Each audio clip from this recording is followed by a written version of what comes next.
Alright. Let's go with this. Okay. So, when we last left off, the party managed to liberate a couple of individuals who were being transported from the port, as well as managed to stall the smuggling of the Mazurite crystals within the smuggler's den. However, when they were trying to deal with the headhunter, a familiar face made an appearance. Someone that is deeply connected with Layla, and she never expected to encounter this individual. But they did. And now, this individual managed to flee with the headhunter in tow on what appeared to be a undead mutated dragon of sorts. You guys managed to retreat to Burkton to plan your next move as your forces begin the liberation of the territory and begin recruiting more people to help in your aid of this rebellion. But you do not know what trouble you might encounter. So thus you are making your plans and gathering what information you can. So, we turn to the party now as they lay in their camp in Burkton over the map of Mount Rich territory, as they plan their next move to go after the next headhunters to help retake control of this territory.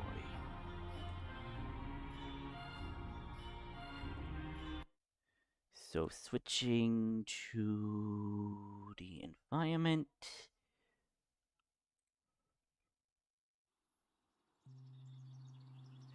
So you guys are in Burkton. You're within the Viking camp that is Ortis's clan's camp, as you are discussing your next play, questioning what happened to the orcs and Goliaths that were held as slaves as well as being worked in that secret port.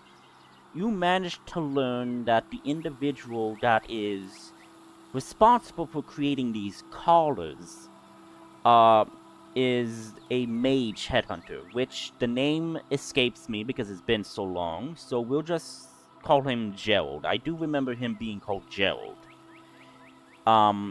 So you guys are now making your plans to either go after Gerald or going after one of the other headhunters, which is Commander Alicia Yasfina.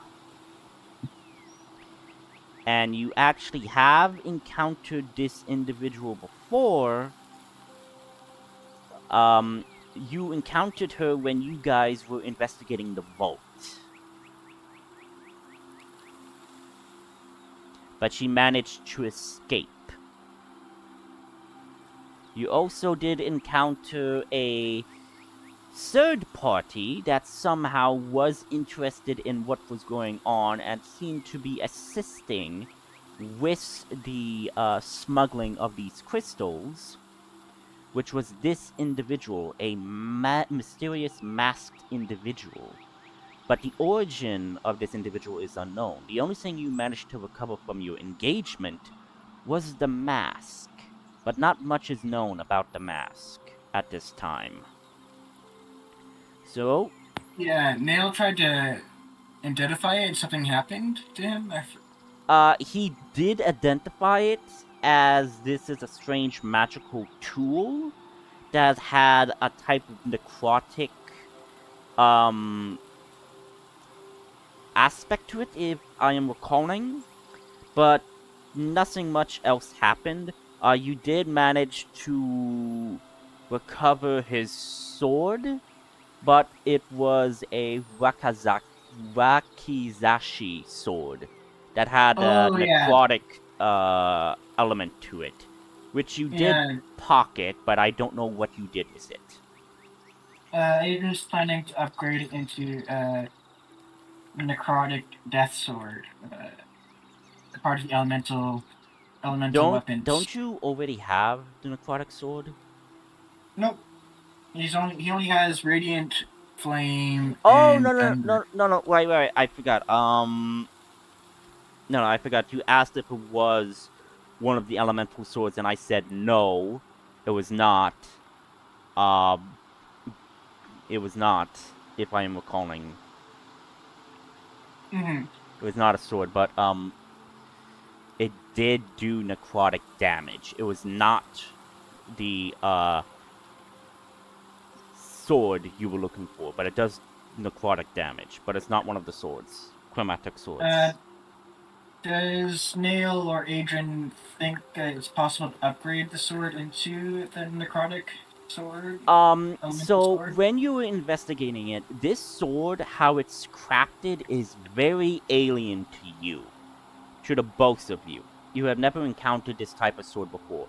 Sure, it is extremely familiar to the sword that you wield, Adrian, mostly because your patron helped design it, but you don't know how it's properly forged. Again, you were able to forge it using your teaching and methods of forging, but this sword is crafted very differently.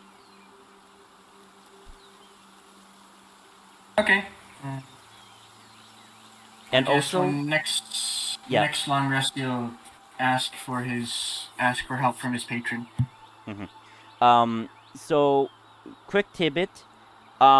So I am going to say the elemental stones that is used for crafting is called like elemental stones, while the elemental gems are used to summon the elemental. So elemental stones and elemental gems are extremely different. However, it is possible to acquire these stones because whenever an elemental is engaging in battle or does something to the natural environment, there is a possibility that the magic could rub off and create these stones. So that is a Okay. possibility. It is a very low possibility, but it is possible. Just wanting to explain that. So with that happening, so we're going to go back to the group. So you said you wanted to ask your patron if you could gather information about this sword, or at least how it was crafted. The sword and the people that he fought. Okay. Roll for me a wisdom check to see if you could communicate with your patron. So you're just meditating, trying to connect with your patron. So roll me a wisdom. Okay. 12. 12, okay. You are trying to build a connection with your patron. However, there is too much noise on their end. However, you do get a brief flash of visions as you're seeing a segment of a forest where there are carts and wagons, and for brief seconds you see an individual being whipped and attacked. Um, you God. see that this individual seems to be an orc, and they are being attacked by the headhunter faction. You don't know Mm-hmm. where, but the only thing you hear from your patron is saying, "Find them. They will help you before it is too late." And that's all you're able to get through the noise was find them, help them.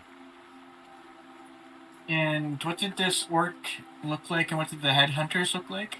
So the headhunters are like the regular headhunters, like the regular like mob, if you would, like in Mm-hmm. those armor. But you could Yeah. tell that their insignia is very different from the headhunters you have fought. So it's different from the artillery headhunter and from the Beastmaster headhunter. This one seemed to be like with a staff with an eye. So what you could somehow surmise is that this might be a different faction of the headhunters. Okay. He'll take out. Uh, book that he has and just sketch out what that insignia looks like. So it's a staff of sorts, but on the staff it is with an eye instead of like a crystal or a gem. Okay. Yeah, he'll sketch it out on his notebook then. Yeah, and it's an Arcana eye, I will say. Since you are adept in Arcana, you could tell that this Arcana is used for various magical symbols. Okay. And you also asked what this orc looked like. Yeah. Okay, so this orc is female, from you could tell. Their skin is a deep forest green, and you can see briefly she is marked with scars from countless battles. She has long, dark hair that is often braided with bones and beads. And her eyes are piercing icy blue, which is quite rare from the orcs you have seen with the group. You could see that her armor is very unique. It's like regular armor from the orcs, but you could tell that there's like white fur instead of like black or brown fur, and there's like very shards of like maybe ice metal in it, which you probably heard from Ortis and Elmer about their talks about Gunkar, that this might be the legendary frost giant armor from Stark. So you could tell that this individual might be a very important figure, but you don't know where. Okay. He'll try his best to sketch what she looked like in his notebook too as well. You probably have to roll for that since it's a lot harder to sketch a person than it is to sketch it in insignia. Yeah. But so roll. Let's say roll. Uh, it would be a history check, but seeing that you just saw it, roll me another. I guess roll me an intelligence to see if you could try to sketch this person out properly. I guess. Would it be dexterity since he's drawing and it's kind of like you have dexterous drawing? You're trying to recall what this individual looks like as you are drawing it, so I think it will be more wisdom. You mean intelligence? I would say, because wisdom is about your own wisdom, but intelligence is trying to figure something out, so I say wisdom. Okay. I could be wrong, but okay, 13.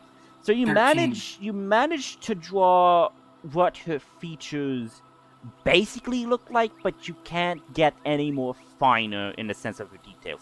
As in, you get what her face looks like, and some of her scars, but you could only get the face and the hair, but all notable other features are kind of lost in the details that you have drawn so far.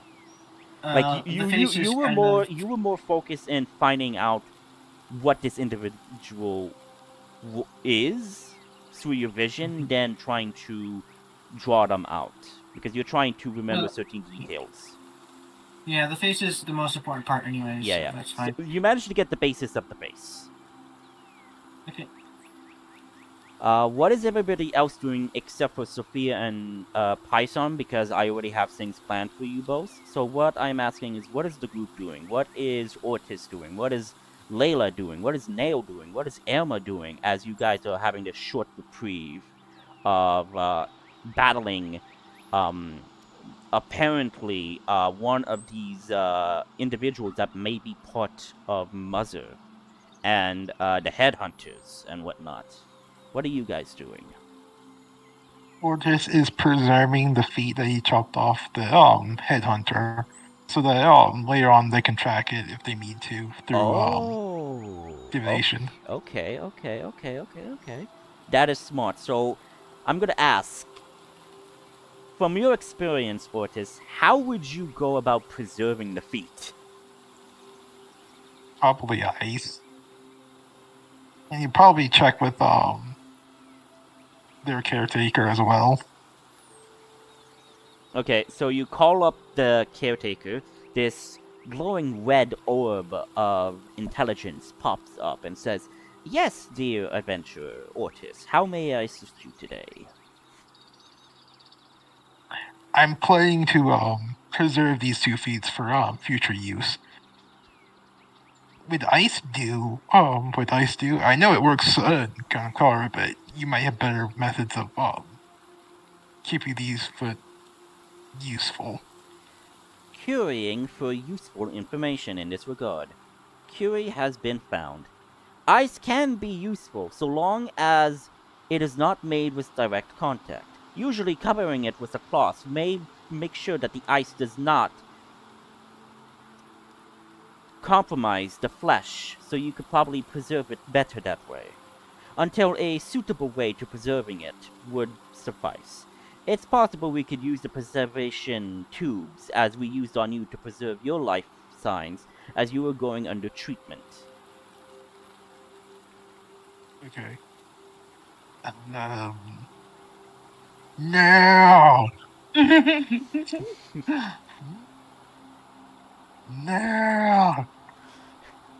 Are you calling a name? Yeah, Nail. You're calling Nail. Nail. Nail, I'm gonna presume that you are doing something, like making potions or whatever. Probably. Okay, so as you are making some potions, I would say you make like I don't know, what potions would you want to consider making for the most part?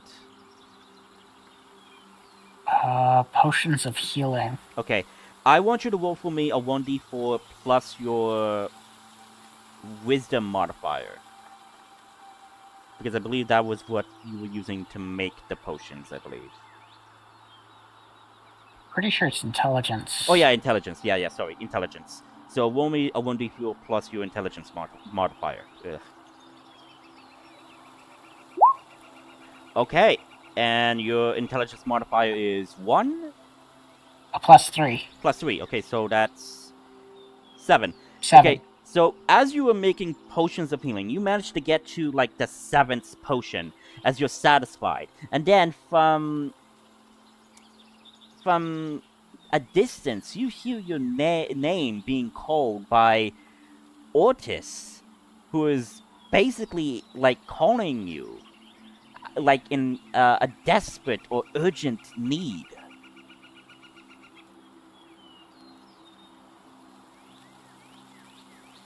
I'm going to go up and figure out what Ortis wants. Okay. He annoys me. So, Ortis, you see Nail coming towards you. What do you do? Yells out like, "Oh, do you have any ice spells?"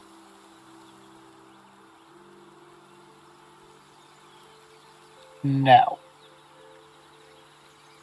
Do you know anyone who does?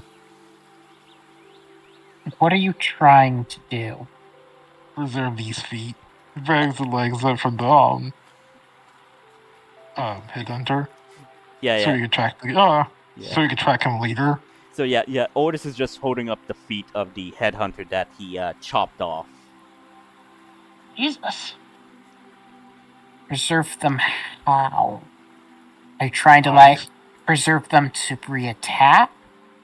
Or preserve them to just use as spell components? Spell components. Then I would recommend putting them in a jar with formaldehyde.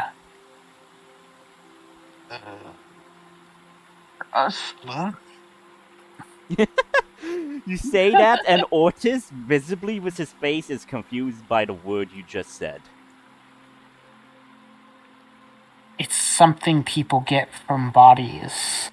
It helps preserve bodies. It's how you make specimens. Formaldehyde? Yeah, it's a natural process. You can find it in your own stomach. Oh, yes, no, I know. I'm Yes, just yes. more wondering No, go ahead. why do you make that?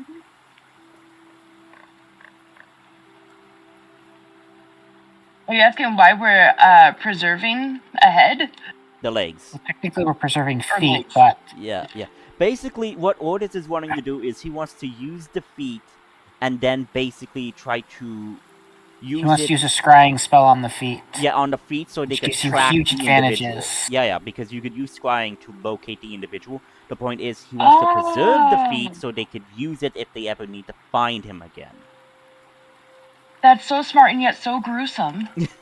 Yes, normally you just use a piece of clothing or other item, but fate will work just as well. Body parts actually provide the biggest advantage. Indeed, it does. And Sophia Python, I am gonna say this. At times, Ortiz is gonna be a lot bloody gruesome towards his enemies. I will just warn you about this. Yeah. He's an orc, though, so it makes sense. It is. He's an orc, but he's our lovable orc. I love it. So yeah. So We all kind of just look at him strangely while he cuts off people's hands and Oh my god! Ew. noses and toes. But anyways, yeah. So you say this to Ortiz. He is confused as you were describing him what this does. He's saying like, "Oh," as in like now understanding. Question: do you have the means to produce this? Wait 1 second. I know you're an expert in alchemy and all of that, so I'm just gonna ask, does Nail know how to properly prepare specimens like this? Because if so, I will give you, like, say, you could use your proficiency with your alchemy as you are making this concoction to put the feet in. Is what I am asking. Would Nail know how to make this formaldehyde? I mean, listen, we don't even need formaldehyde. We can just use salt. Ice, salt, and whatnot. Yeah, totally. And I did say putting the foot in a cloth to make sure it does not make contact with the ice will make sure it's better preserved. So there's that. I mean, Yeah, yes, pretty good. as an alchemist, Neil would know how to make specimens and preserve them. Okay. So I would say this. Or it's also No, go ahead. Or should probably mention that we can also use it as a bargaining chip. The bargaining chip? His feet is a bargaining chip to the guy if we don't kill him. Which is... I hate to tell you this, but at this point, those feet are long gone for being able to reattach to him. In the worlds of magic, you'd be surprised. Yeah, in the That's world true. of magic, it's a bit surprising, but seeing that you're also dealing with ancient civilizations and whatnot, so I would say there's many ways to go about it. I mean, he could possibly ask like a druid to just cast that spell that allows you to regrow limbs. I'm trying to remember what it's called. Regenerate. Yeah. So there are spells like that that he could possibly get his legs back. You don't know. But, so I would say this, Nail, you could possibly make the concoction. However, seeing that you only have a limited amount of supplies to make this formaldehyde, I will say that you will roll it, but you need to beat at least a 65 to at least do that. Because there's a 45% chance of failure.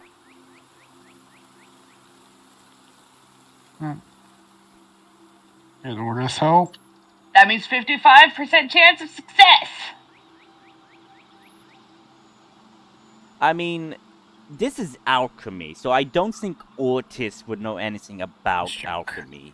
But Nail does have his proficiency bonus added to making this with his intelligence.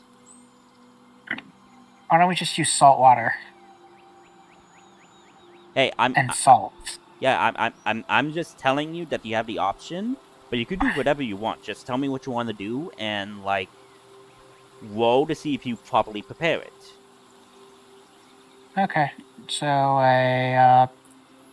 if you D100. If you're using salt water to do it, you have a good amount of that, so you can have a higher chance of success. So the higher chance of success, you just need to beat a 70. So to just roll a D100? D100 and see if you beat a 70. 70. Okay, yeah, you totally make the preparations to bottle these feet, and you see them. Wait, what chances? Oh, There's a okay. So he needed to beat a 70 percentile for this to success. So he rolled an 83, so he succeeded in preserving the feet. So you Take succeed. salt water, boil it down to make brine, and then put the feet in the brine. Exactly. So Smart. you manage to preserve both of these feet. So you Here's your now jar have of pickled human feet. yeah, you have a jar of pickled human feet. Congratulations. Yay! Ortis has a jar of pickled human feet. He can keep that in his inventory. He pulls it out as a prize to show people, look at what I have accomplished. So Ortis, right in your inventory that you have the headhunter Jackson Gregor. You have Jackson Gregor pickled feet in your inventory. Somewhere out there, Jackson's having ghost pain of his foot, his feet, and feeling soaking. Meanwhile, like, I'm in extreme pain. My feet are gone. Why does everything taste salty? Ortis, one more for my collection. At this point, yes, I'm surprised that Ortis is collecting body parts. Oh my god. You guys are gonna make a flesh golem at some point. Did we actually do that? I mean, it's You possible. can. That is so gross. We'll make Frankenstein.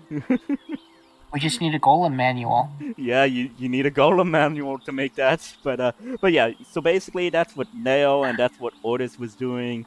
So, Elma, what would you be doing during this respite? The only golem you cannot create is the adamantium golem. probably staring in concern at the pickling of the feet before leaving. Okay. Like horrified. Yeah, okay. Yes.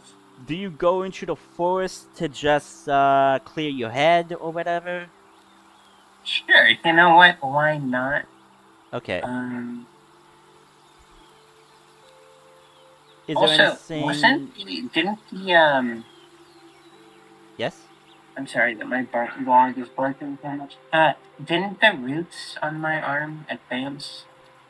Oh, yes. If I'm remembering the fight Yeah. of the So the arm where that has the vines and roots of those flowers and plants on you, they did extend, and as they extended, you felt, I guess, a bit more powerful and a bit more one with the soul that you are carrying right now.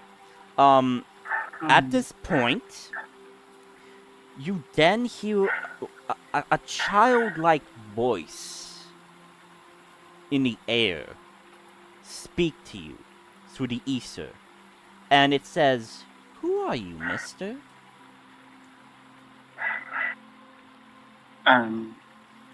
So Emma's not a mister, but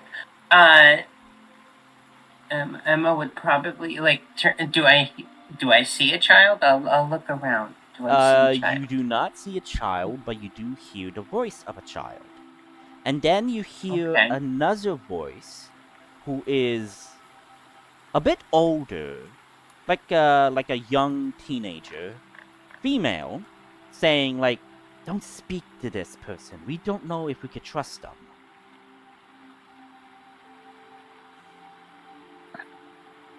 Is anyone there? Do you say that out loud? Yes. Okay, as you do, you hear audible gasp, and then you see what appears to be an individual from one of the trees. However, as you look around, there are people around. However, they do not notice these two individuals. And only you can see it. However, their bodies are shimmering with light, greenish hue of magic. And you see them, they look like to be elven. However, you notice that they also have like plant clothing, like plant-like skin of sorts. Basically, what you're looking at are two dryads. Thanks. Do they look like the dryad spirit bloom trees or whatever they are called? No. They don't look like to be affected by those. However, what you could tell is the young child basically looks at you, but the older teenager basically like pushes the child behind their leg, and like this person is scowling at you. Basically just unsure what to do, but is hesitant. Basically looking you up and down. Hello. Who are you? She looks at you and like, where is my mother? How would I know? Don't you lie, she shrieks. Shit. And the child basically winces and hides behind the tree. I sense her soul with you. I sense it on you. Now where is she? And you see that the trees and plants begin to shift as she is manipulating the vines. And everybody sees that the forest is reacting and they are running. Again, they just see you. They don't see the dryads. Honestly, probably not the weirdest thing they've seen all day. I mean, like, two people are pickling feet outside, so Right. you know, Okay. okay. Let's see.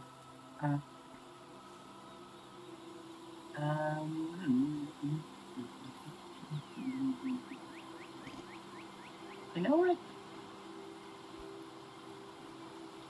And Adrian's probably in a trance right now. So. Yep. I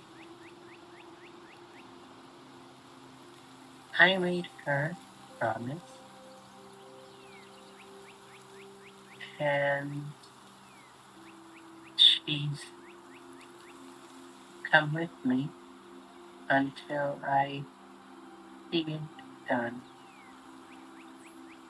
Say that again, I didn't hear you. So I made her a promise, and she's come with me until I see it done. So this Actually, this is what Emma thinks, because there's not really any way to reverse this, but yeah.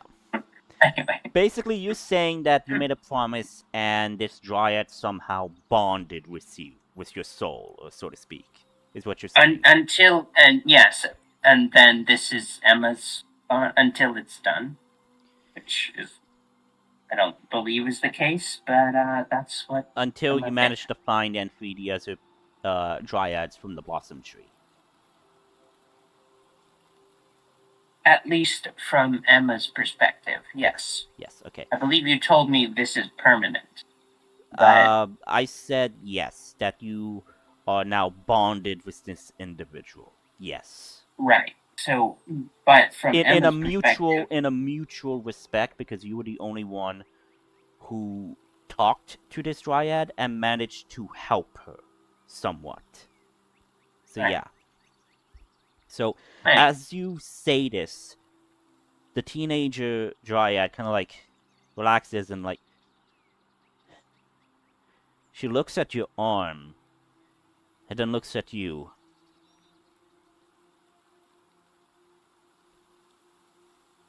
Was she at peace at least? I mean, she's still alive. Sorry, say that again. I mean, she's still alive. So, what do you mean alive? Like, she bonded with you? As in, like, she accepted you as a host? Is what you're saying? How would I know? You're the one that seems to know what this is. She's gonna, like... I came down from the mountains for an entirely different reason than why I'm standing here. And you're expecting me to explain this to you. Yeah. So she kind of says, like, come, little one, let's leave. But, sis, and like, we're leaving. What is your name? She asks you. There's a momentary hesitation where Emma goes to say something else. And then just goes, Emma. I'll speak with you again when I make sure my brother is safe with our aunt and uncle. I'll be seeing you again, Emma, for I have questions that need to be answered properly. Questions that cannot be asked with a child here. And you see one of the trees magically opens, revealing a doorway of sorts. You briefly see beyond the doorway. You see strange plants and trees and vegetation. You can't know for sure, but as they walk through, the tree then closes up. And they are gone.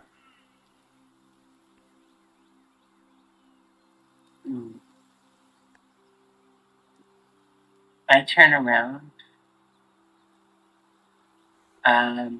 And I will proceed to walk as quickly as possible away from the spot where everyone just watched me. Well, whoever didn't run away, the forest, bristling. It's watched me talk to a tree for a second. Yeah, true, I because guess there's nothing to see here. there's nothing to see here. I wasn't talking to no tree. I'm not crazy. Don't be suspicious. Don't be suspicious. New meaning to tree hugger. So yeah, you totally do that. So yeah, as you're going back to the group, probably making sure that no one finds out about this whole situation that you had, Layla, what are you doing during this respite after this whole smuggler den raid that you encountered?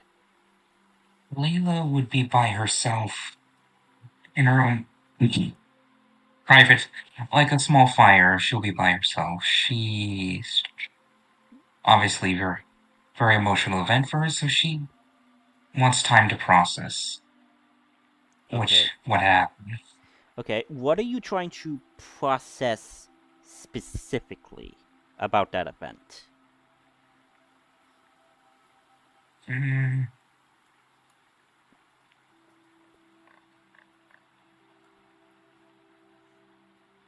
She more so has to accept her sister may be a lost cause. Okay. That's sad. Okay. You are processing, going through the memories that you had with your sister during childhood, going to the point of the facility being attacked, being destroyed somewhat. Memories are hazy. hearing certain answers and questions being asked. Like, were you in control? Was the attack on the facility justified? Or did you actually really did hurt innocent individuals and you don't remember it? As this is all going through, you're just picturing your sister, the sister you once knew, being somewhat cheerful with you, being happy with you, being twisted and turned into this weapon, a warrior.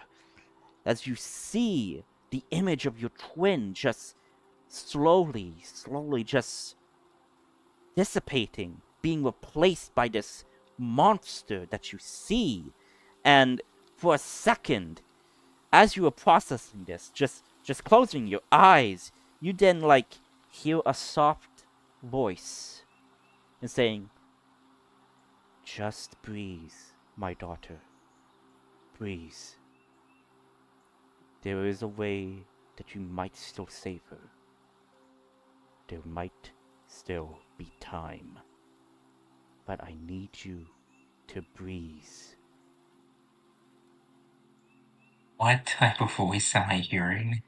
You're hearing a voice. It's not the voice of mother. It's not the voice of your sister. This voice did pierce into your mind before, as it was being calming, more loving towards you, as it was warding off your sister's intrusion or the mother's intrusion. This voice you do recognize throughout your childhood at times. It seems familiar, but you can't put a face to this voice. But you recognize this voice, and it's calm with you. It's a calming voice towards you.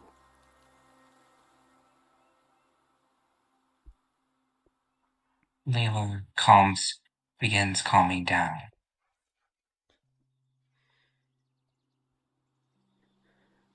She begins thinking about this. Who are you? She then says, the voice then says, "You do not remember much. After all, you were so very young. And I bet the memories still hurt." You then feel a warmth, and you hear a restrained tone in her voice, as you could tell that this individual might be holding back sorrow or tears, as she's saying, like, "Be strong, my child. Please be strong and save your sibling, all your siblings if you can. That is my greatest wish for you. Seek the place where you were born. Seek the one that you first hated. She might be able to help you save them all. I must go now, but I will always be here for you." Wait. She answers, wait, where are you going? Who are you? You try to search your memories and try to remember the voice. Make a wisdom check for me.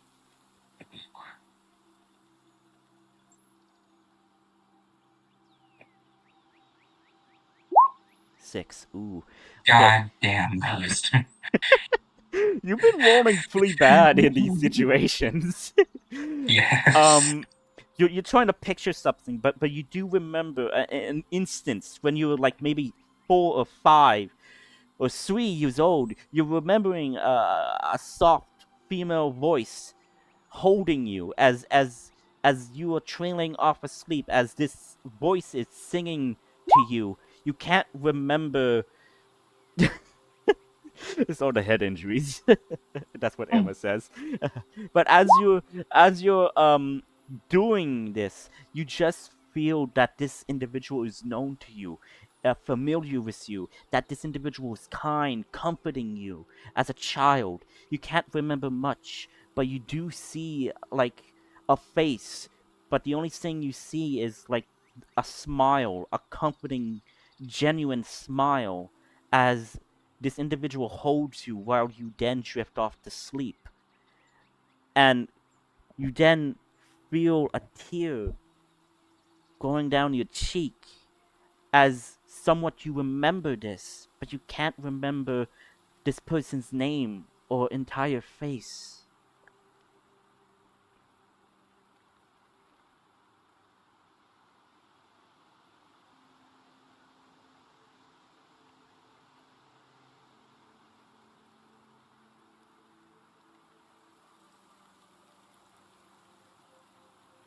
Layla just screams in frustration. Okay. I'm saying whether or not I set off another shatter out of anger. Oh, okay. So you're setting off. So you're casting shatter in anger. Where are you casting the shatter? The fireplace. I'm far away. I'm in my little corner far away. Okay. You cast shatter, and the fire just like is gone, and everybody in the area just hears this resounding shock wave of power. Irma hears this. Nail hears this. Ortis hears this. This loud shock of shatter even breaks through Adrian's trance as he was meditating. And you hear Layla scream in frustration as she is breaking down, apparently.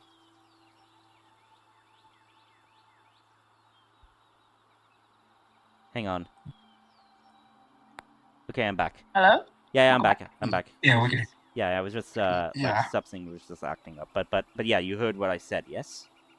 Mm-hmm. Yeah. Okay. Oris is going to go to Layla. You see Layla. Same as Adrian. Yeah, so you see Layla just like standing over what appears to be a large hole of broken earth, even toppled trees. You see her just like shaking and like she's just shakily breathing as you see tears are just down her cheeks right now as she's just trying to hold on to whatever sanity she might have.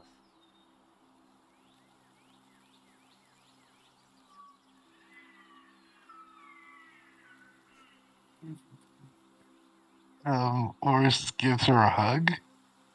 Aww. Do you accept the hug, Layla? I accept the hug. Okay, you feel She needs Ortis. something to hold. You feel Ortis wrap his arms around you in an embrace. You just like let go and just exhale, and you just accept the hug. Mo would probably hug from the other side, so Okay, yeah. congratulations. You are now smushed. Adrian's not really a Less hugger, but you tight. put Adrian's not really a hugger, Restriction. but he'll put his hand on your shoulder and say, "Another dream." Something like that. It's remembering something that was taken. I will be right back in 3 minutes. No problem. Mhm. I see.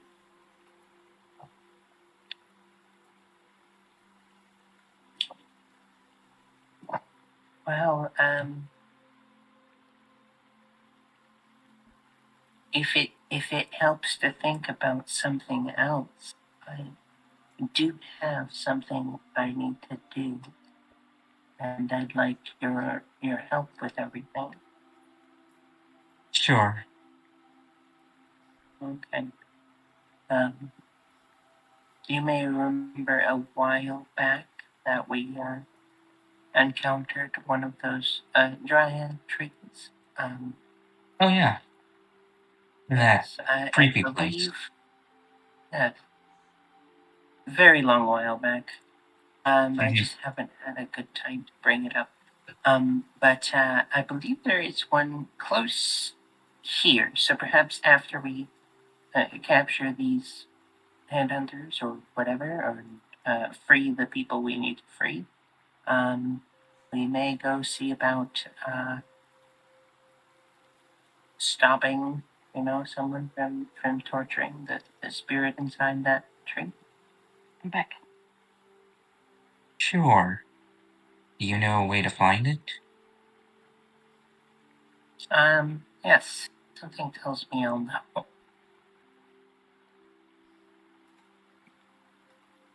I do still have the like compass flower thing, right? You still have the flower that does emanate if you are near a blossom tree. Yes.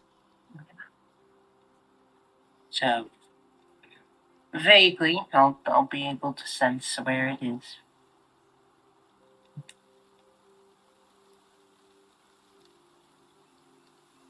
So anyway, how was your experience pickling feet? Do What do you we mean by have a pickle? clue on? Huh? You pickled what? Are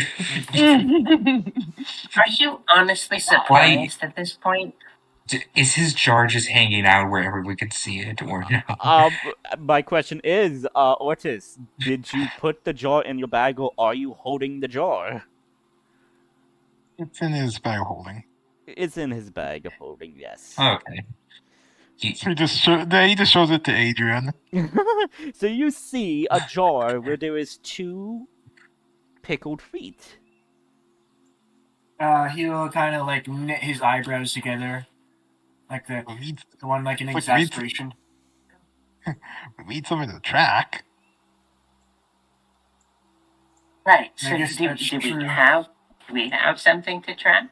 Do we know where they are? Use scrying on the feet to find him. I don't really know how the scrying spell worked, but couldn't it have just been a toenail or toe. something? You really need 2 feet in a jar. Or it says bigger is better. I guess so.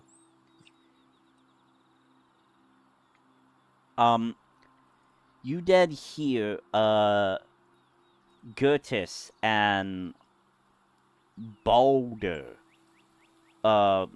like, arguing about something in one of in the command tent. And you hear, Boulder shouting loudly, "You are acting cowardly!" And then you hear Gertis say, "It is not cowardice, it is cunning. We must be smart about this. The information they gave us might be important, and I say we go at them with everything we got. We have enough people, we have enough artillery, as the people say here is good. Yes, but that could be useless if they have something that could defend against our attack." Oh! And you see Boulder basically like storm out of the tent, angry, and you see Gertis just like putting her hand over her face and like and exhales in frustration. What's going on, sis? She looks up and like, the information you've given us about this mage and this work encampment, it is good.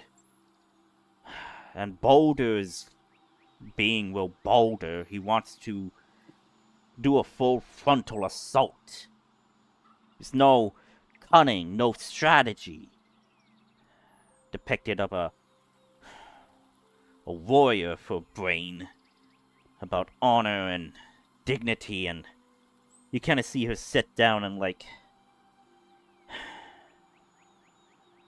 I respect the man at times, but he is acting foolish for not using the wisdom of the information we have gathered. You have given us a weak point to attack, sneak in even, but he wants to charge at the gate and show them the wrath of our clan. I don't argue that I want this individual to suffer. Yes, show us the might. But we must also think about those within the walls. Our own people are there, victim, enslaved. They might even be commanded to attack us. But there are ways, as you say, to remove the items, the callers.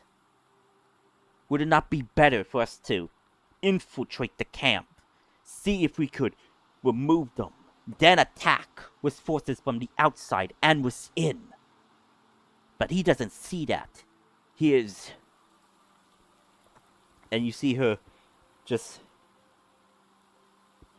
He cannot get over the fact that many of our clansmen were just instantly put down by this individual, this champion on a dragon. He's angry. I don't fault him for that. I am angry too. But we must be wise, strategic.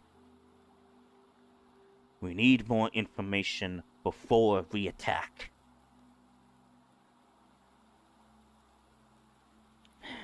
She kind of like... My apologies for raising my voice if I disturbed any of you. I need some time alone to consider our options.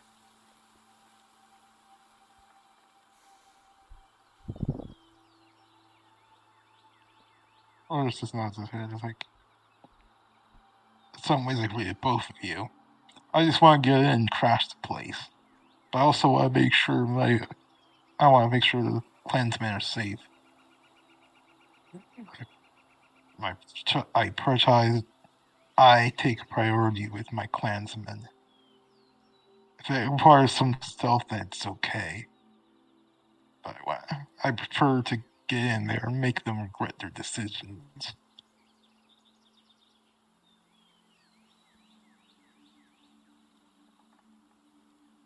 I'll see other options. Thank you, brother.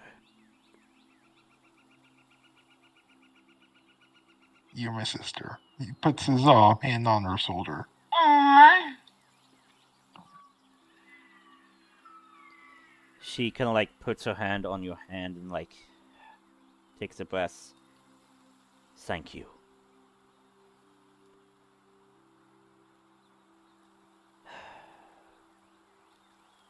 We have volunteers who want to go scouting that region, see what information they could gather.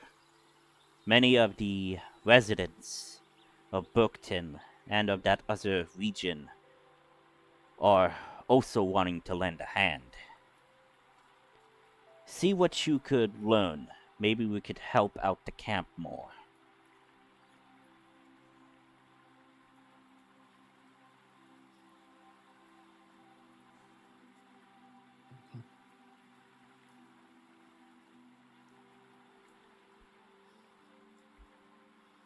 Let's defeat them Let's defeat these people how Odin would do so. What? Let's defeat these people how Odin would do so. Okay, you're saying... Let's defeat them how Odin would do so. Oh, okay, so you're saying let's defeat these headhunter punks how Orton would have done so, yes? Yeah. Okay, good. Okay, no, it's just like you're mumbling, so I can't hear you. Alright. Yeah. But she kind of like agrees, and yes. I do know that some of the townsfolk are in need of some supplies. I do know that the Duchess, our ally, is assisting in certain regards, but cannot openly show her hand. The weapons and equipment she is sending us, that is useful, can help us, as well as taking care of that corruption material of those crystals away is also good. I heard of what happened in Viking's Landing.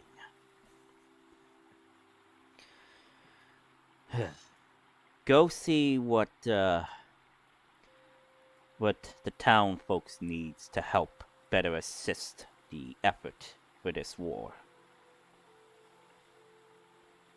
Okay. So she gives you a list of names. There's the butcher, who is requesting food from the woods, such as like deer and what other animals you could hunt. You then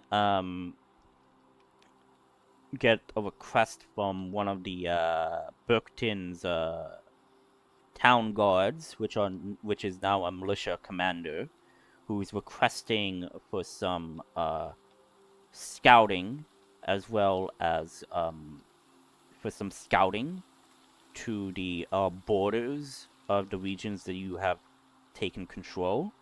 And then there's one who is a priestess who is tending to the wounded and to the sick. You could go speak to.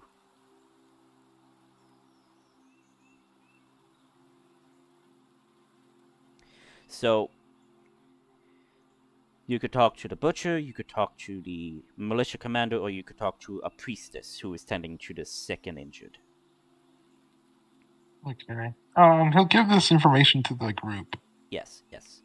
Bunny, what does WB mean? Welcome back. Oh, thank you. My bed. No, it's fine. But yeah.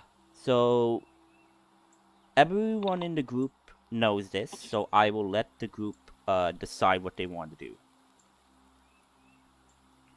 First, Adrian will show the sketch of the orc that he had in his vision. Do you tell them about your vision? Do you tell them about your vision? Yes. Okay. So everybody is told about this vision, and Adrian shows the sketch of this orc. So, Ortis, Elma, do you recognize this orc?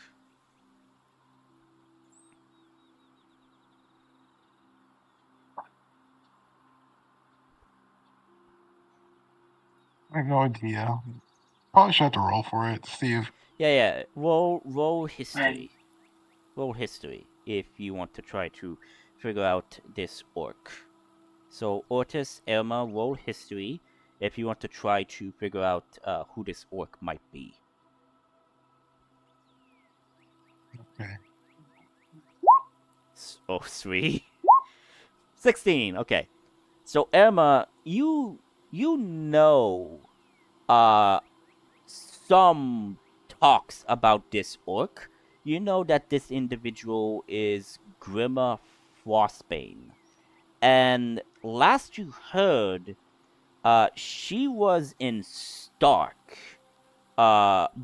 basically training with the Frost Giants there. But you don't know anything else afterwards because you left at that point. So, hearing that she might be here on Venter Haven might be a good thing because she might be able to assist the party.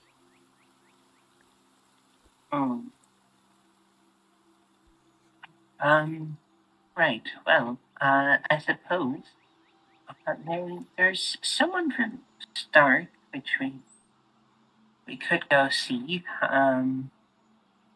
Apparently they're around here. They were supposed to be training with some frost giants, but not quite sure where they are exactly. But if they are around, they might be able to help us. Well, also in my vision, they were also being tortured by headhunters. Wonderful. Yep. And Okay. he will show the headhunter symbol that he also sketched. He also show it to Ortis' sister.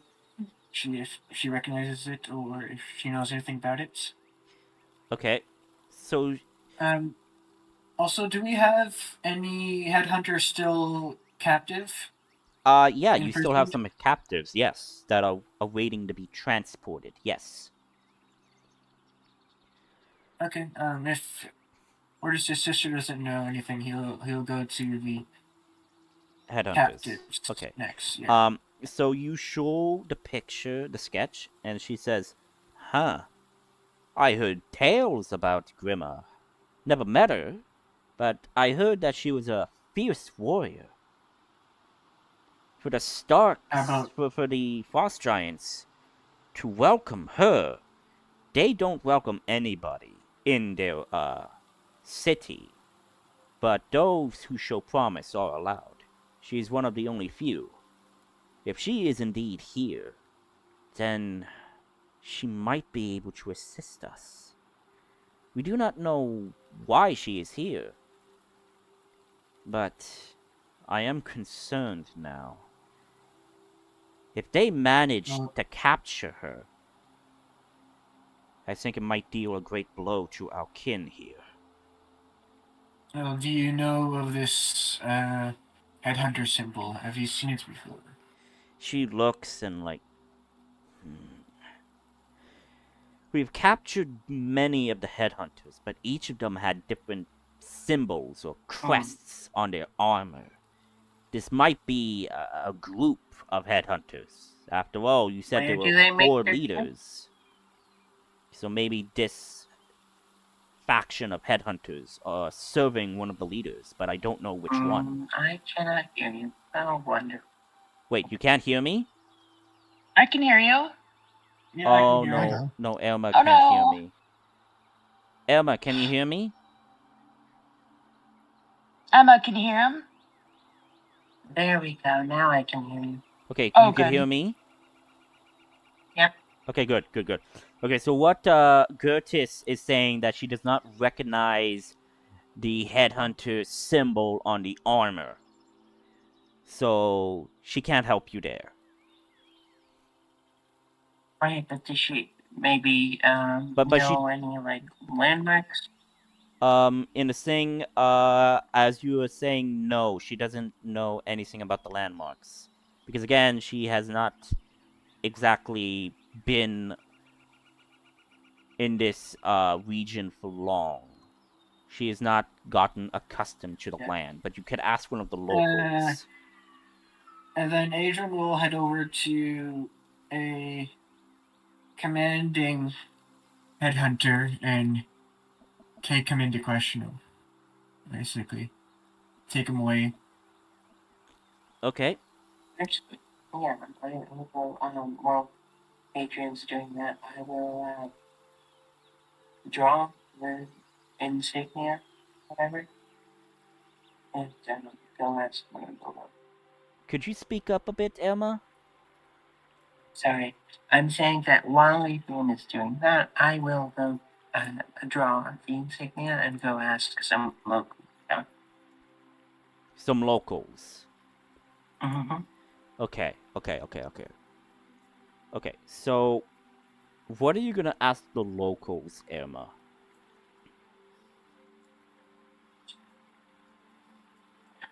Have they seen this symbol before? So you go around and ask them, and like,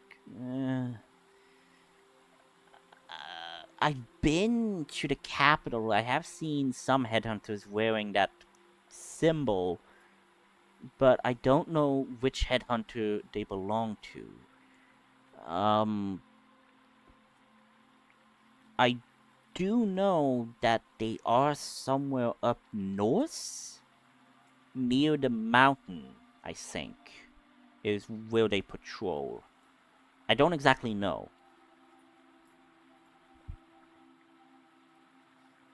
I see.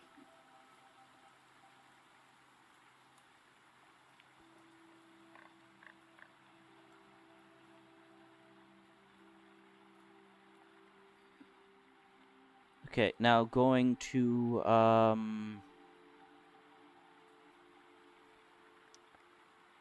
Adrian. You decided to pull one of the commanders of the headhunter group aside. Question. Mm-hmm.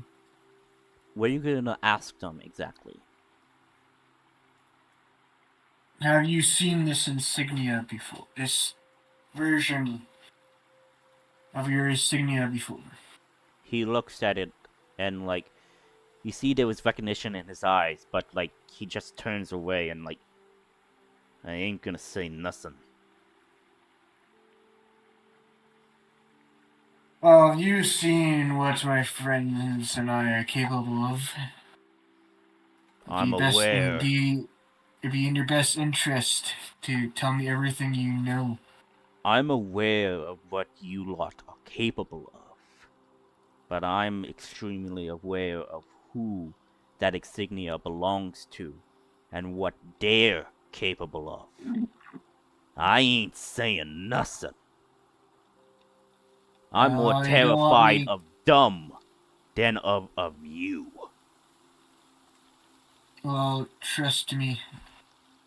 There are things that you do not know that we can do as well.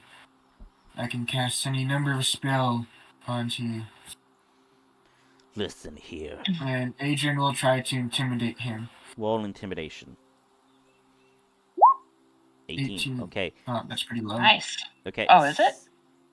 Yeah, I have expertise in intimidation. Oh. He manages Yeah. to get like a natural 24 at times. Wow. Yeah. So he says, "Look, I ain't saying I won't tell you about them, but I ain't saying who they are. They are a group from the headhunters, yes, under the command of one of the headhunters who I think might be insane. Thankfully, I was not serving that segment of command with them. I do know that they are up north, near the base of Mount Rich at some point. But that is all I am going to say. You could draw your own conclusions. But I rather, and I say this with utmost honesty, sir, I rather not get caught revealing information where this guy might torture me or transform me into one of his sick experiments. Well, I plan to deal with them soon.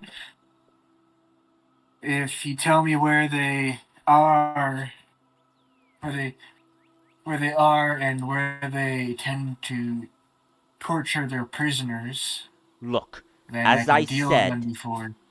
I don't know anything about them. I only know about segments in my territory, okay? I don't know anything about in that territory. You would need to capture one of the guards or headhunter guards there. I mean, like, maybe they might have information for you, but I don't know nothing. I swear to you, upon the gods. Is there anybody amongst this crew know anything as well? Like I said, every information is need to know.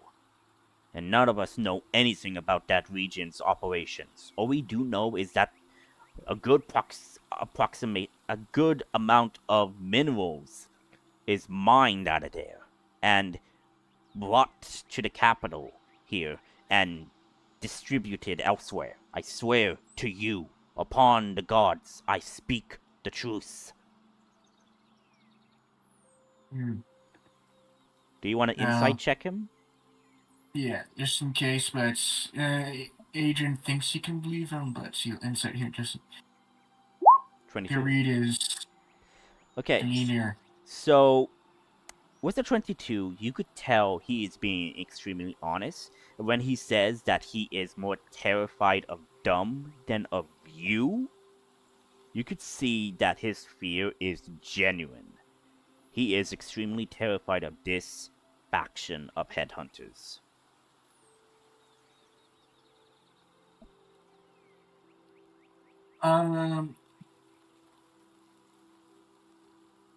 Oh, actually, I have an idea.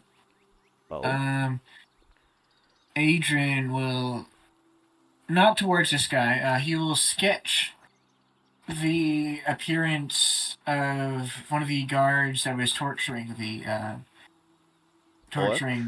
orc. Yeah. Okay, you sketch one of the guards.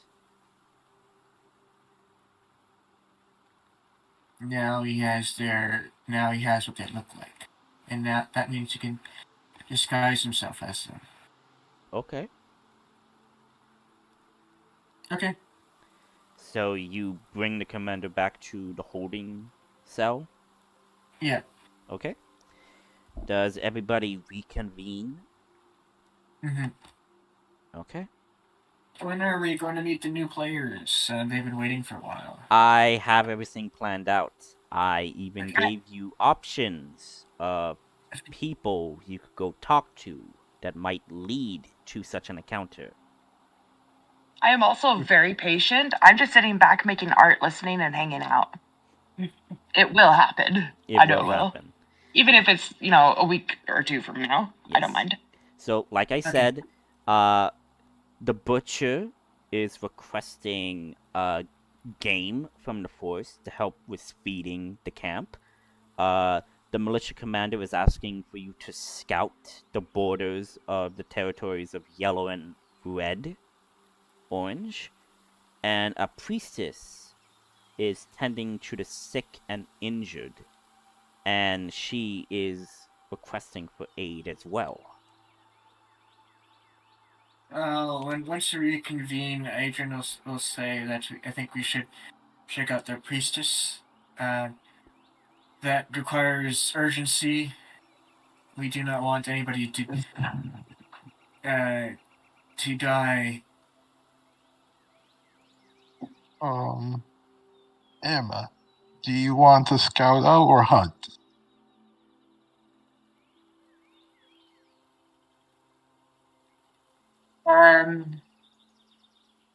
As in?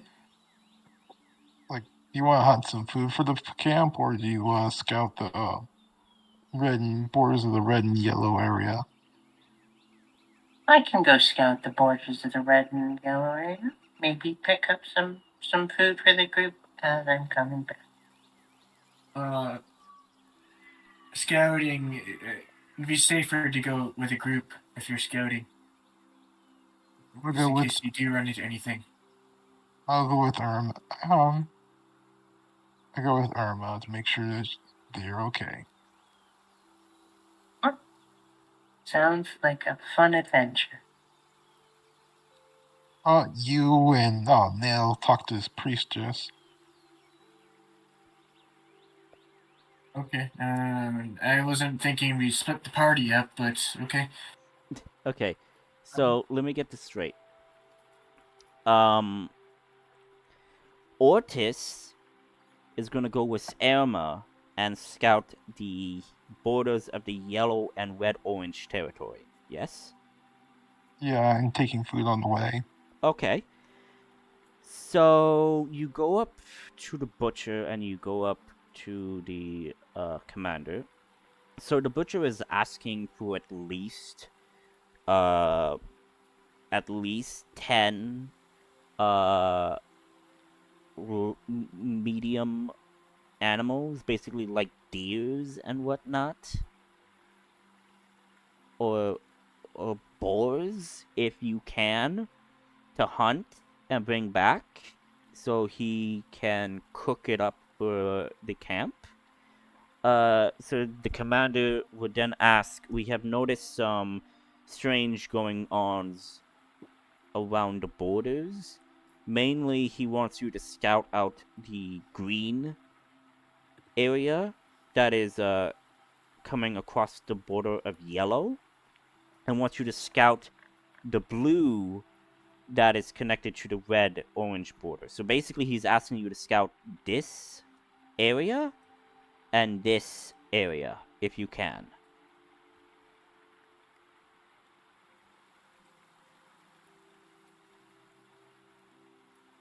Okay. I'm not the best scout in the world. scout in the world. What do you recommend? If it was me, I'd probably scout the blue area, because that's where my goals are at.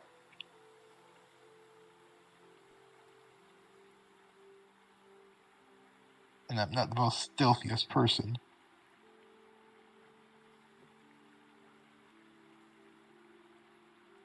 This is why I recommended we go as a group, but Emma, you there?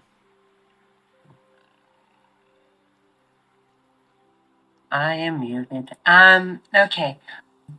Where are we exactly? Okay, so the butcher is asking you to hunt deer and boar, at least 10 in total. So it could be like a total amount of animals to hunt. They just need 10, whether they be boar or deer is okay. And the commander, militia's commander, is asking you to scout the border between yellow and green, and red, orange, and blue. And Ortis is suggesting that you guys scout out the red, orange, and blue territory border, because Ortis wants to go inspect that area.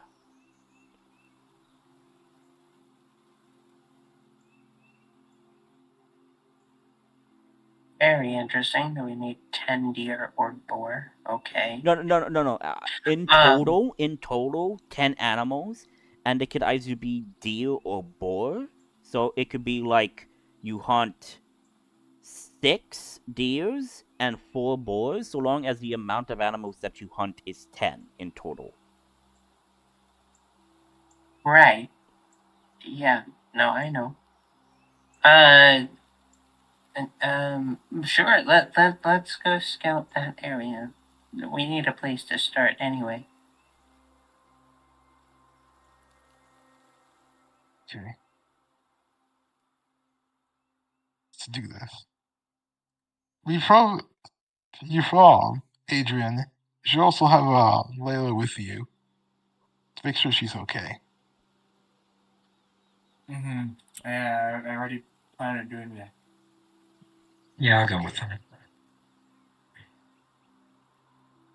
Yeah, we're going to the All right. priestess, and you guys are going scouting and hunting. Mm-hmm. Okay. Okay. If you see anything, come back running. Okay. Okay, so who's going scouting? It's Emma and Ortis.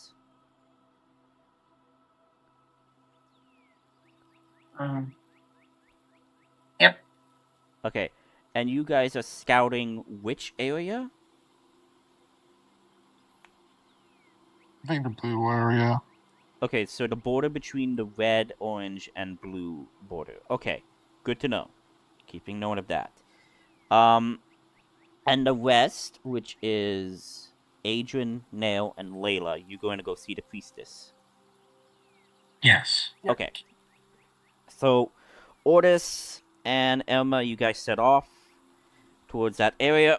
You might pick up the hunting on the way. And so switching gears to Adrian, Layla, and Nail, you go see the priestess, and she is in the church as she is tending to the injured townsfolk who was part of the militia raid, as well as the orcs that were injured in the raid, as well as those that survived the smuggler den encounter. You see that she is tending to someone who is gravely injured with deep gashes and cuts, and she is just tending to them, and like you see she is like exhausted. She then looks up to you and then like nods to another person to take over, and she washes her hand of the blood on her hands, and she walks up and like I am grateful that Lady Gertis was able to at least share my plight with the both of you. I am seeking certain herbs that could help with certain illnesses.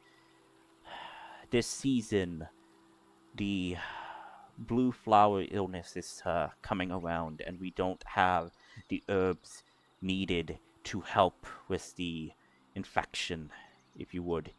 It is not deadly. It's more of a slight rash that we just isolate people from. But considering of the injuries, I think it might be too much for them. I am seeking these herbs if you can locate them. I have a way of how many injured people are there?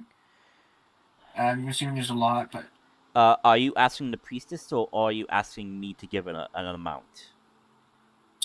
both, I guess.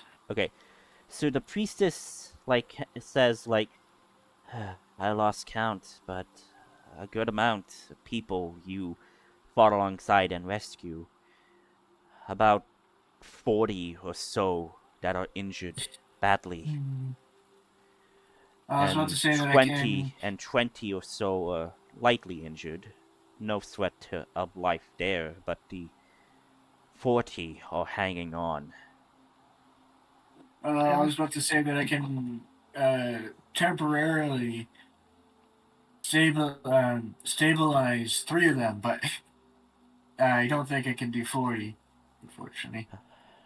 Yes, do not worry.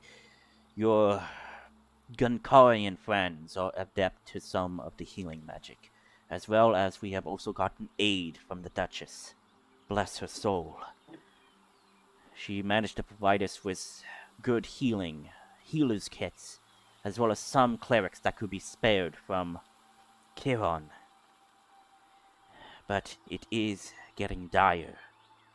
If you could find those blue flowers to help with this illness before it spreads too far, I think we might make it through the week.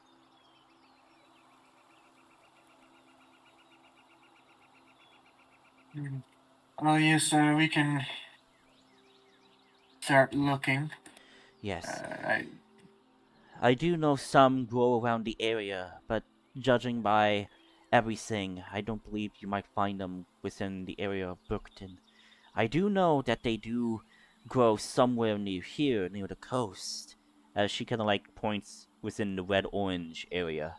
I do know some grow in that region, but that's all I know. See, I knew we should stick together. Don't forget, we can still call. Yeah, you guys still have your Sheikah plates. Oh yeah, I forgot that I can do that. Yeah, Adrian will. It's a little too convenient at times, but Adrian will FaceTime Ortis and Ava and say, "Hey, we're actually heading in that direction. We need to go there. Wait for us. Let us know where you are." We're heading towards the red and blue area. Well, that's where we need to go to as well. But blue area, that's really far away. The I don't border, know. the border between the red, orange, and blue region, specifically. Okay. Yeah, it's like if you're looking for the flowers, we'll check on our way back. We'll check if there's any of these plants. Well, we wouldn't be doing anything then, so we're just heading over to help you guys. Question. Yes. Can lesser restoration cure the disease? Let me look up lesser restoration.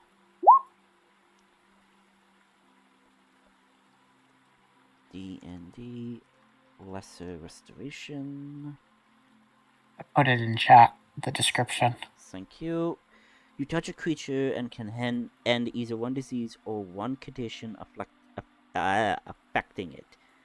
Can be blinded, deafening, paralyzed, or poisoned. Yes, lesser restoration can cure it. How many times do you want to cast it? Well, I can cast it a lot of times. Especially if I sit there and meditate for an hour and then get my 2-pack spells back, then cast it again and again and again and again and again and again like that. Yeah. So about 20 about 20 or so of the injured are showing signs of this disease, this illness. and they have them quarantined somewhat, but yeah, so about 20 of them are showing symptoms for this illness.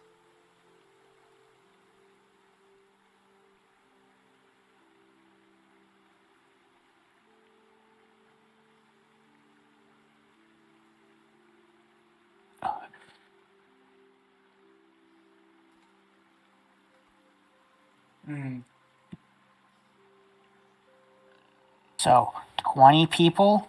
That would take about 5 hours for me to cure all of them. That's exhausting, Yes. but worth it.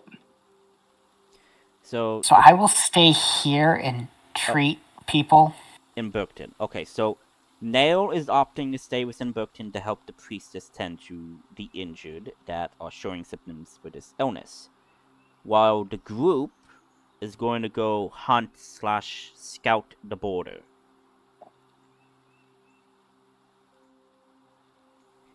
Am I reading into this correctly? Yeah. Yes. Okay, so everyone, excluding Nail, is going to scout the border of red and blue and also see if they can hunt. Okay, good to know. Good to know. But I guess you could also go pick up the flowers as well, because you never know when they might need to make the antidote to this illness, because you never know when you guys might be out and Nail is nowhere to be found. But again, leaving that to the group. So, Nail is just actively just going to keep casting Lesser Restoration on these guys. Okay, that's totally fine. Moving onwards to the rest of the group. You are making your way towards the border. It is going to take you a couple of days at least. So I would say, in the essence of skipping time, who is leading the group somewhat through their encounter through the woods, making their way to the border? Who's leading? Like, who's in front leading the group? I think I would. Yeah, I was about to say the same. Yeah. Okay, so Emma, can you roll for me a survival check? All right. Or this is also helping. Okay, so you have advantage on this. Okay. Let me know if we ever need to make a stealth check. But Very fast. survival 14. Okay. 14. You managed to make your way through the woods somewhat easily. You do manage to pick up tracks for some deer and some boar. So, if you so want, you could go hunt some of those animals.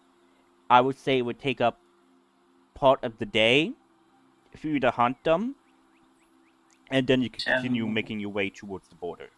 So, if you choose to decide, if so you choose to go decide hunt them right now. That does not make any sense, because by the time we get back, the meat will have spoiled, so no. Okay. So you're just gonna outright keep on going towards the border. Yep. Okay.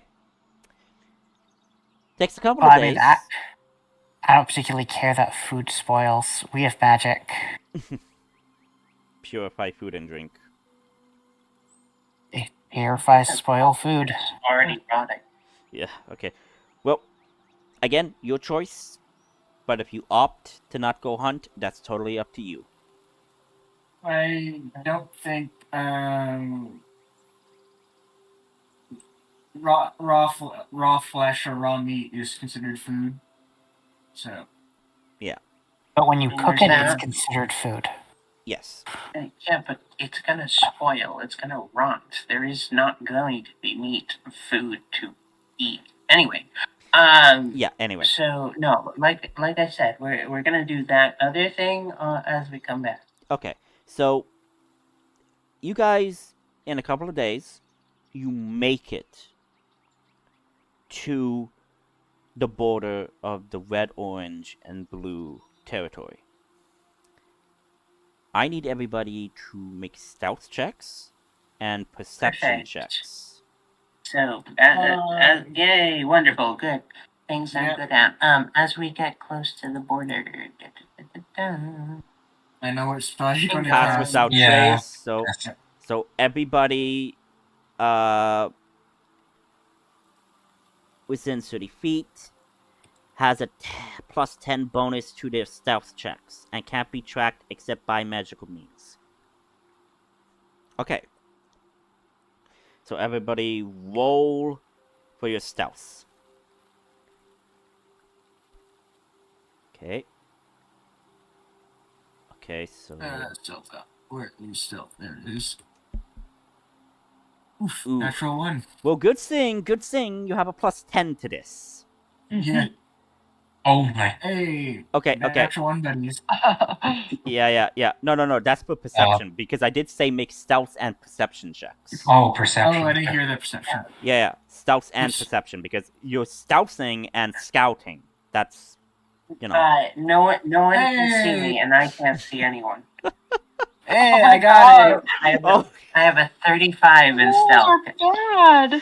Okay. Oh no. Okay, so 35 from Elma in stealth, 15 with Ortis, 34 from Layla, and 17 for Adrian in stealth. Everybody else is dog poop in stealth except for Ortis. So you guys, What do you mean? Hold on. What do you mean terrible in stealth? I mean terrible in perception. Perception, I meant. Oh my god. I want the record to be straight. I misspoke. Our 35 and 34 in stealth is not high enough, apparently. This is the Forgive me, I misspoke. Okay. No, we're kidding. Okay. Understand what he means, not what he says. Okay, so you guys are stealthily approaching. No one hears you. As you are doing your perception checks, trying to see if you hear or see anything out of the ordinary, Elma, you don't see anything. You don't see anything of interest. You just see bushes, you just see trees and plants and the natural foliage. Adrian, you also see the same. Layla, you also don't see anything as well. But you just can't focus on just looking around because you are just bothered by the other things in your life right now. But Ortis, with a 23, you hear, off in the distance, you hear voices in common. And you hear them saying, "Ugh, filthy damn greenskin, thinking you could get out here and escape? Huh? I bet the wizard is gonna be very happy with another plaything for his experimentations. I bet he might even be very thankful for us for capturing such a rare piece over here." And you hear a bang clanking on what appears to be metal. Showing such defiance, are you?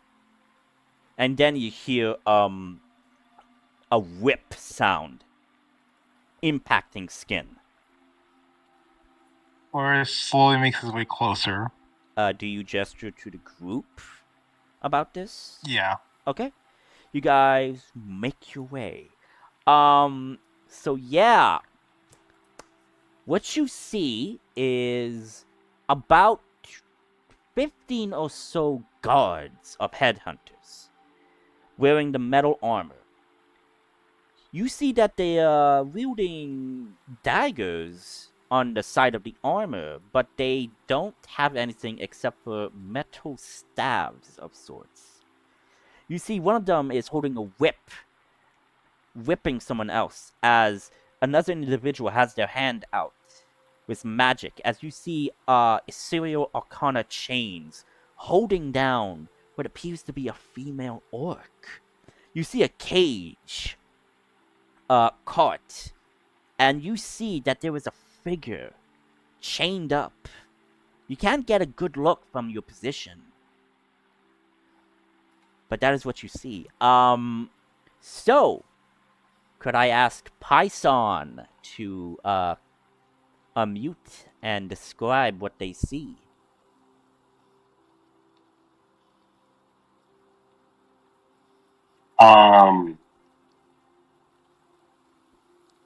Help me out here. So, What does your character look like? Yeah, what does your character look like? My character. Okay. Yeah. All right. Yes, Hold your on. I have my notes up. character. Your character. They see an orc, a female orc, being whipped by individuals in armor. So what do they see? You are bound by ethereal magical chains of sorts. All right. So I'm describing myself here, right? And I apologize if I'm Yes. Yep. a noob. All right. So you wouldn't know it by me because I'm down, but I actually stand 6'8", broad-shouldered, muscular build. I have a warrior's heritage. My skin is deep forest green, marked with scars from countless battles. My hair is long and dark, and is braided with bones and beads, signifying the status of victories. My eyes are a piercing, icy blue, which rare and a striking feature, which hints at a unique lineage.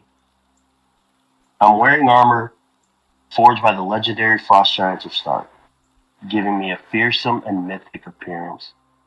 The armor is a combination of ice-hardened steel and enchanted leather, designed to withstand the harshest climates and fiercest blows. My shoulder guards are adorned with fur from white wolves, symbolizing my clan's dominance in the icy north. My helmet is crafted from a frost giant's skull, further emphasizes my formidable presence. Nice. You sound scary. Like a boss. So this orc is currently chained. By magical means, this is probably hold person.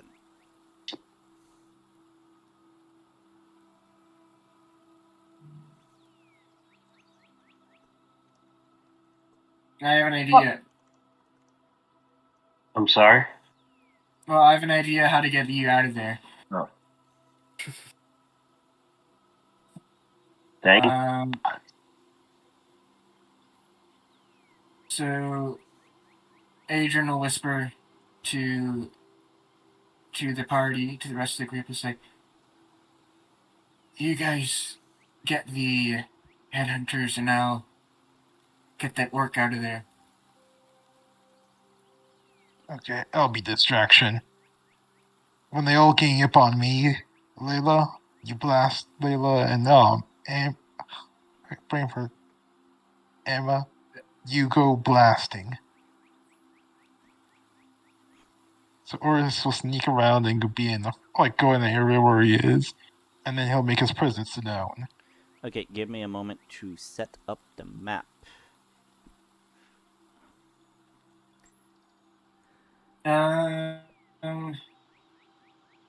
You'll know the signal when you see it. Adrian whispers.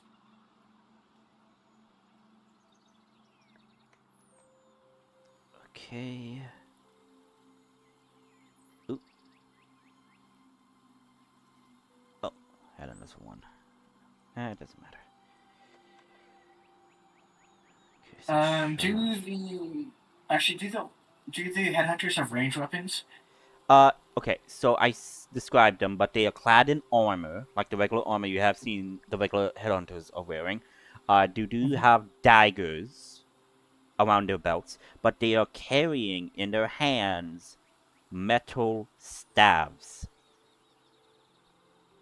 Okay.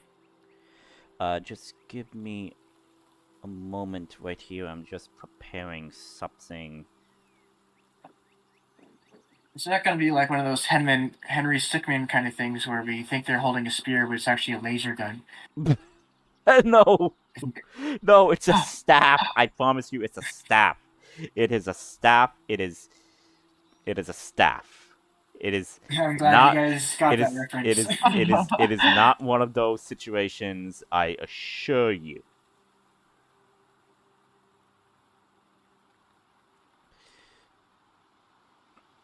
I'm glad and surprised you guys got that reference. So, Well, maybe you shouldn't go try to steal diamonds from a museum. oh no, it was him trying to escape the complex. I think in that game. Oh, And I thought that was from the said. museum. And I said there was like about 15 or 20. I think. Well, let's really hope this is old person holding you, because every turn you get a chance to escape from it. Yeah. I said like it was 15 or 20 headhunter guards. Yes. Mm. I wasn't fully paying attention. I'm not there. I think it was 15. I'm thinking Yeah. 15. Okay. So 1, 2, 3, 4, 5, 6, 7, 8. Okay, so there's 8.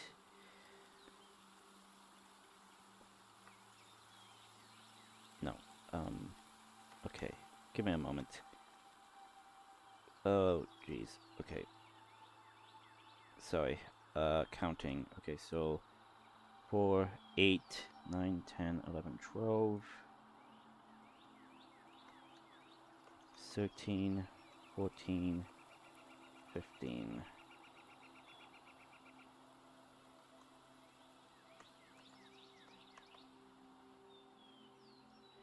Okay. Now I need to get the... Give me a moment.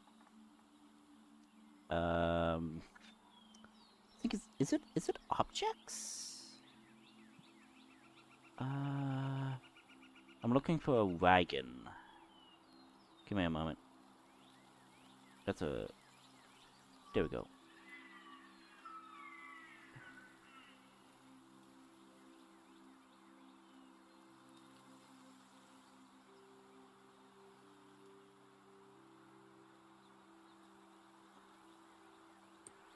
Okay, there we go. At the very bottom, you have 2 wagons to choose from under yeah. free objects. Yes. I see that. It's just trying to make sure that I have everything picked. Okay, that. And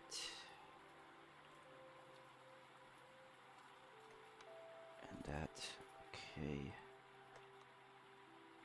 That. Okay. Again, just setting up the map. I have everything set up. It's just I am trying to make sure I put everything in there. Problemo.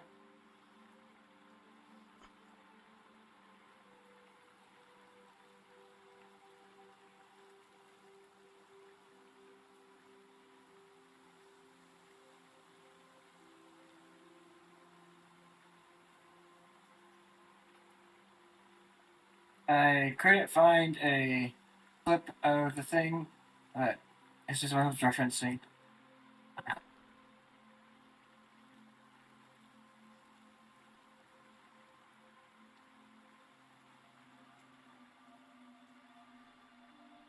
Okay, I am now gonna move everybody to that map.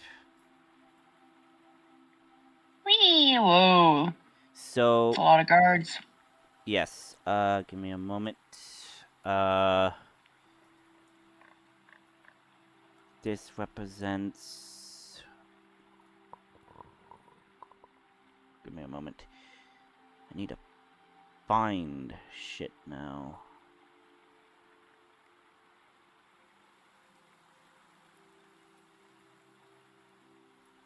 Here we go. And just give me a moment.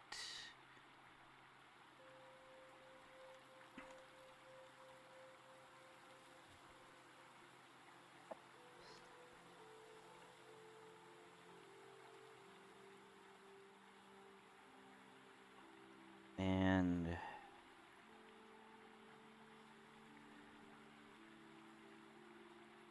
I believe that I said... Okay, so, Python.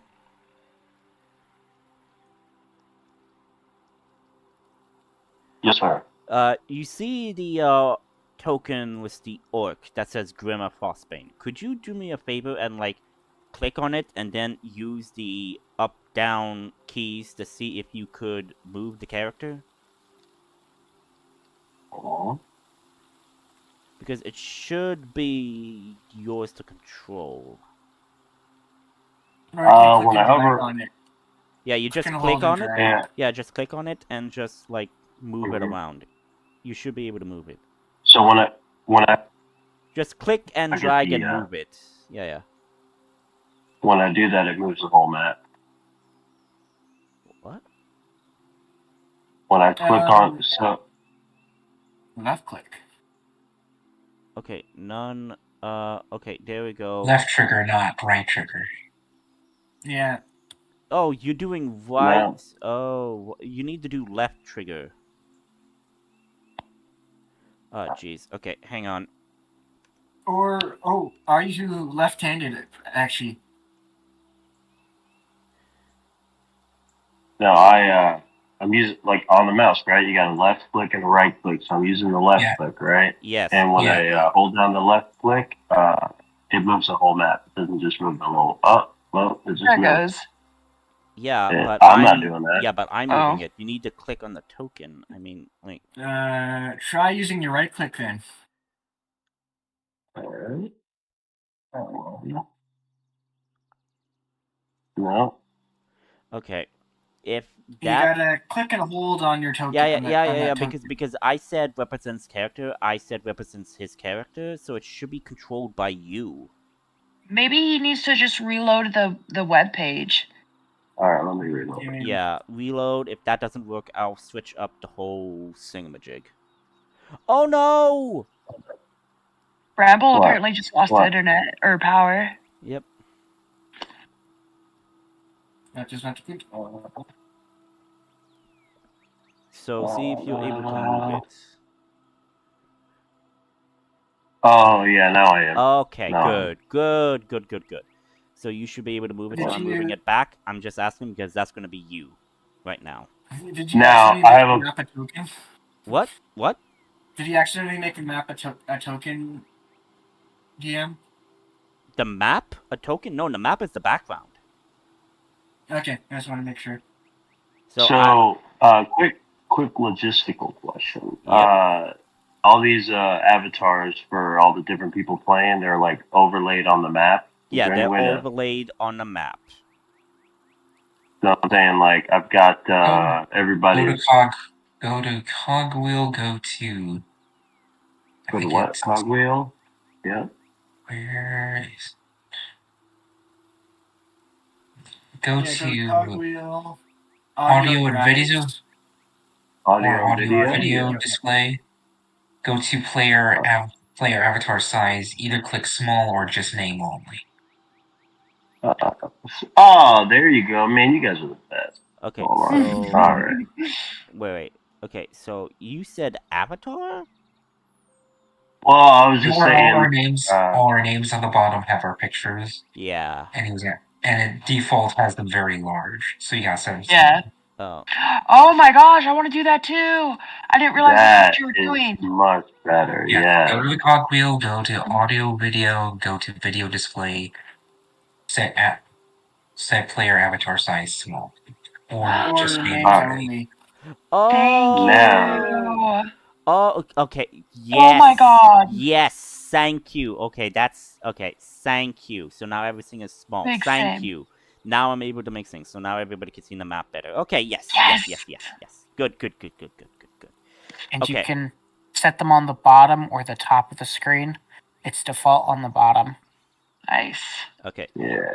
So basically, Your knowledge is handy. you guys are kind of like, I would say you guys are kind of like around here, so to speak. I would say over here, yeah. Like somewhere over here is what I'm saying, where you guys are at right now. Stop moving the thing so I can move you guys. But I'm not here. When I move it, it moves for you too. Yeah, when you move if your you character, move your it moves token- for everyone. Yep, we all see it. Oh shit! My yeah, because Nail's character is for him to move, and like for some reason it's moving all the way to the bottom left corner. Yeah, because I'm not here. I am not with the group. Oh shit! What? I am back at camp using Cure Wounds and Lesser Restoration to heal people. My apologies. Oh my god, so many feeble minds happening right now. Ugh. Okay, so until Elma gets back, I'm going to be taking control of Elma's character for the time being until they get back. Okay. So, Okay.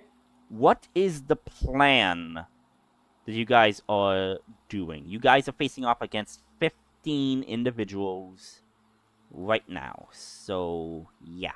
So the plan is I have a way of getting Also, the prisoner out of there. Yeah. Also, I will mark.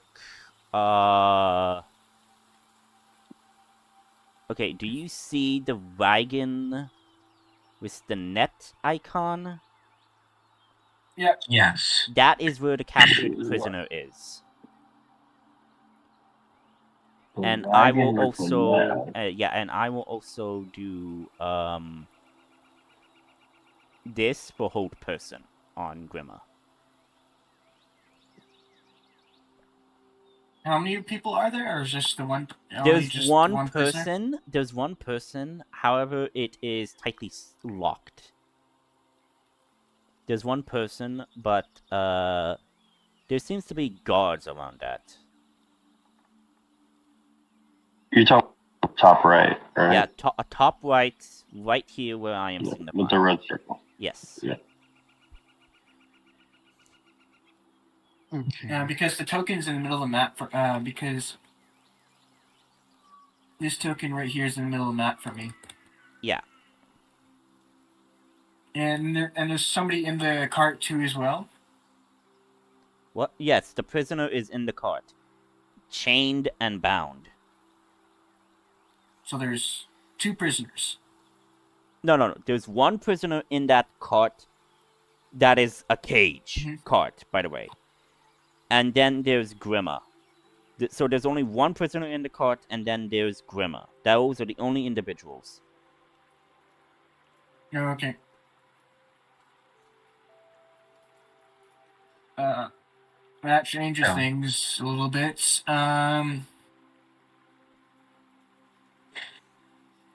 Who should I say first then? Right now, Grimma is being whipped by this commander-looking individual.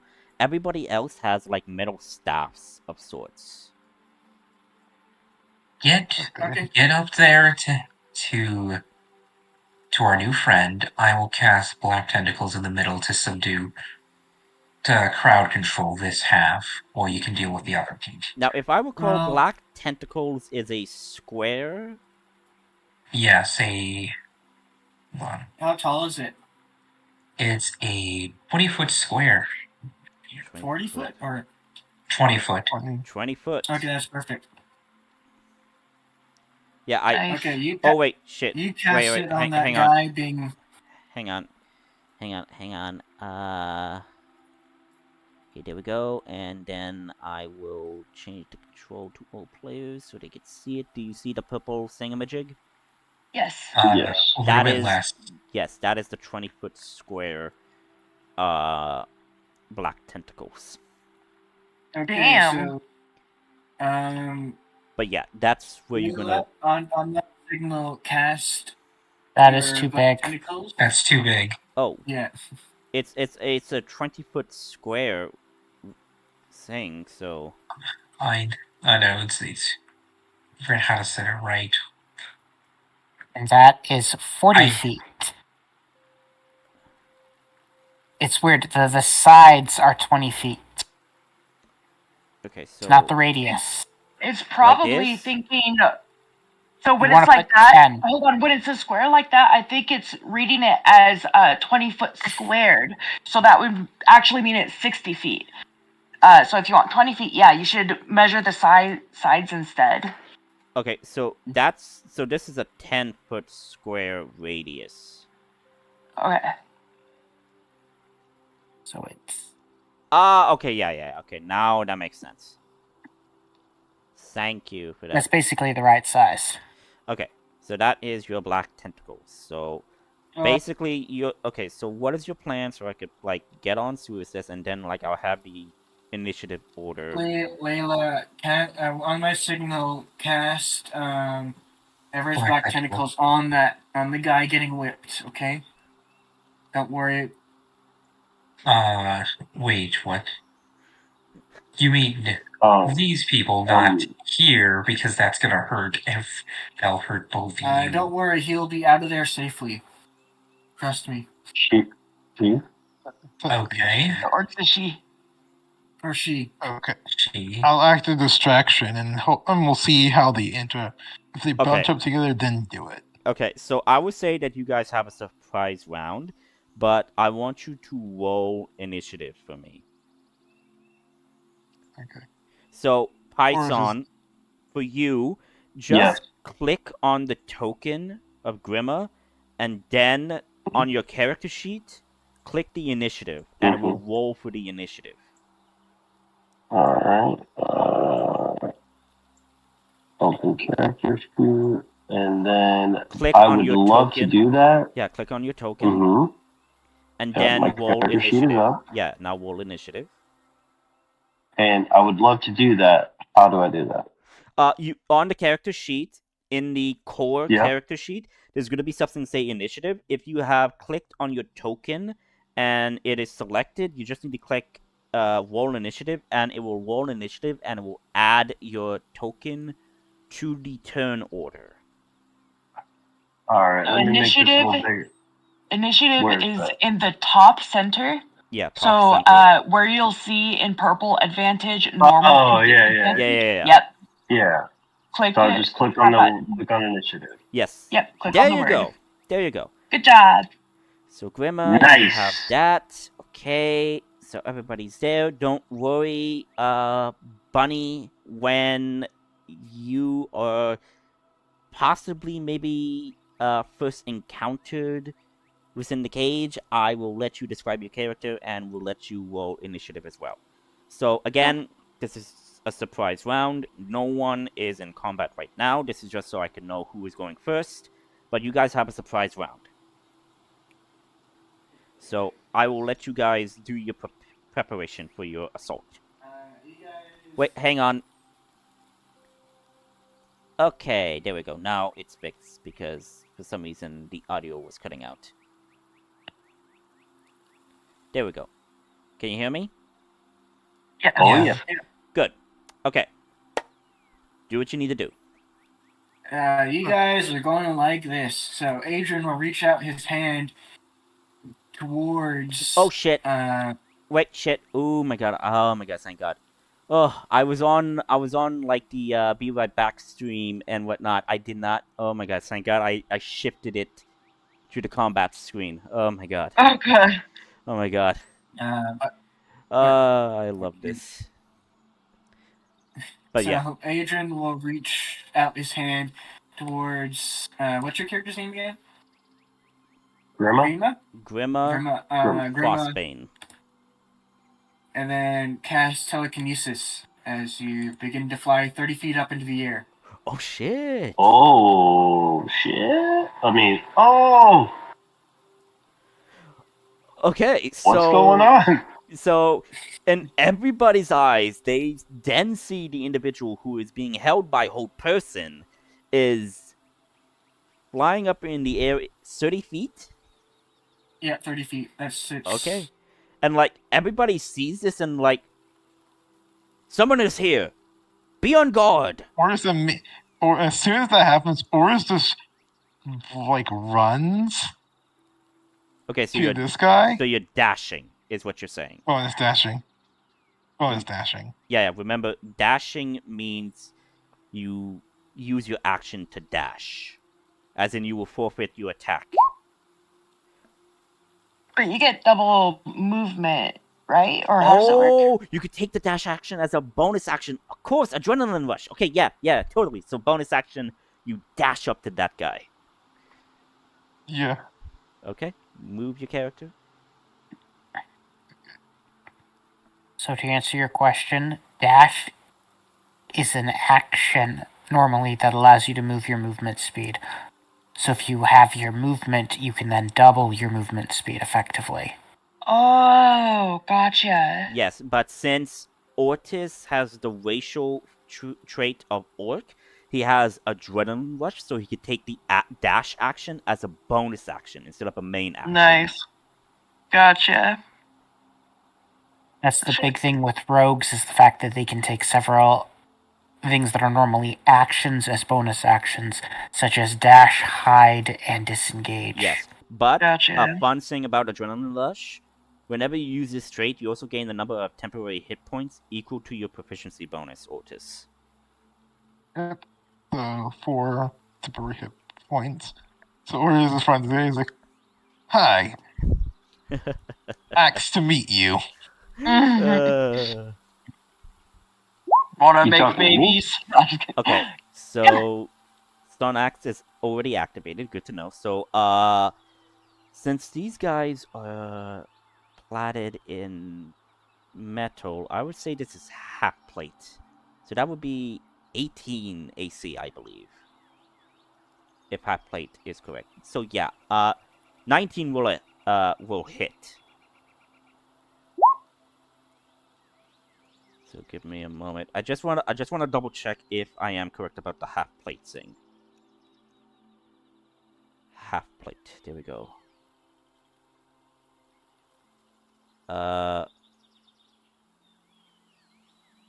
No. What the? No, wait. No, it's full body armor. It's not half plate. It's heavy armor. Plate! Sorry, it's plate mail. Sorry.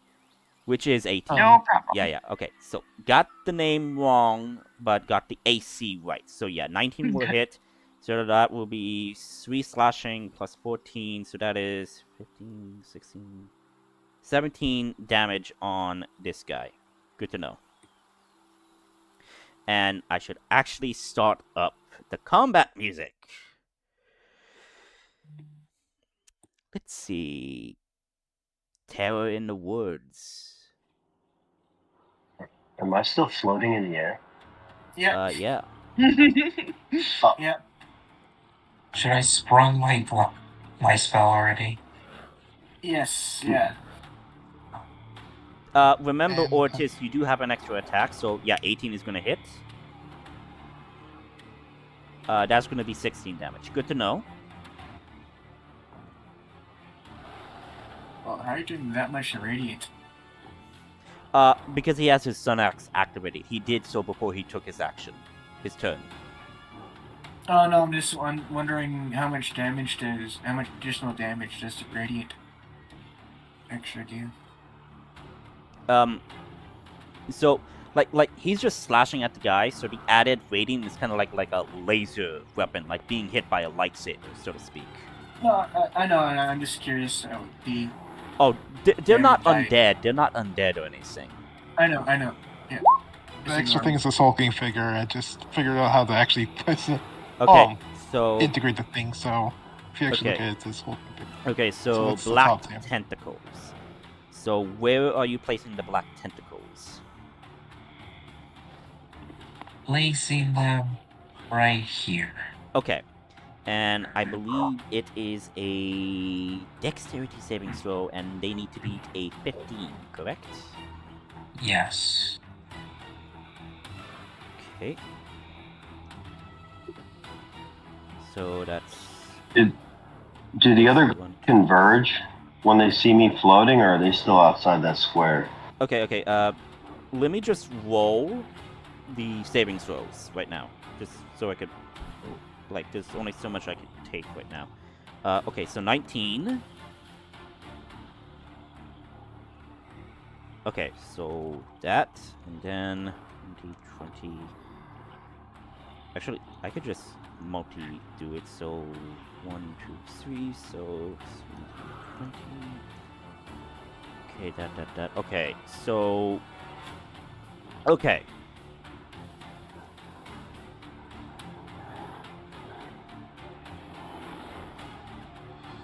So, Restrained.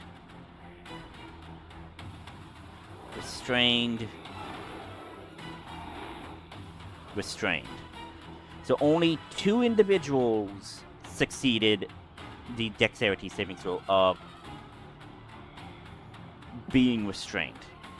Yes, and before you take damage, I'm spending a sorcery point to empower spell, because that was rather low. Okay, so you Damage. are using a bonus action to empower your spell before you cast it, correct? It's after. We can do it after. Okay, thank you. Just wanting to clarify that.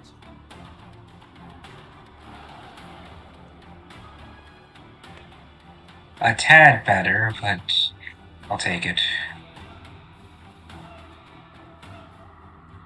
So instead of 8, it's doing 9 damage to them.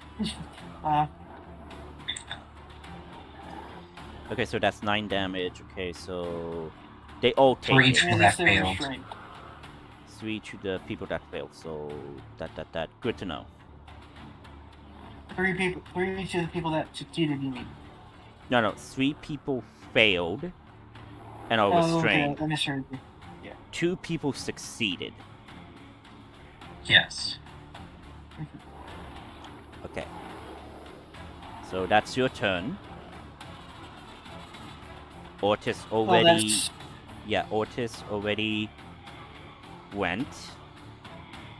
And That's Nail... the surprise round over. And Adrian went. I also forgot to roll initiative for Irma.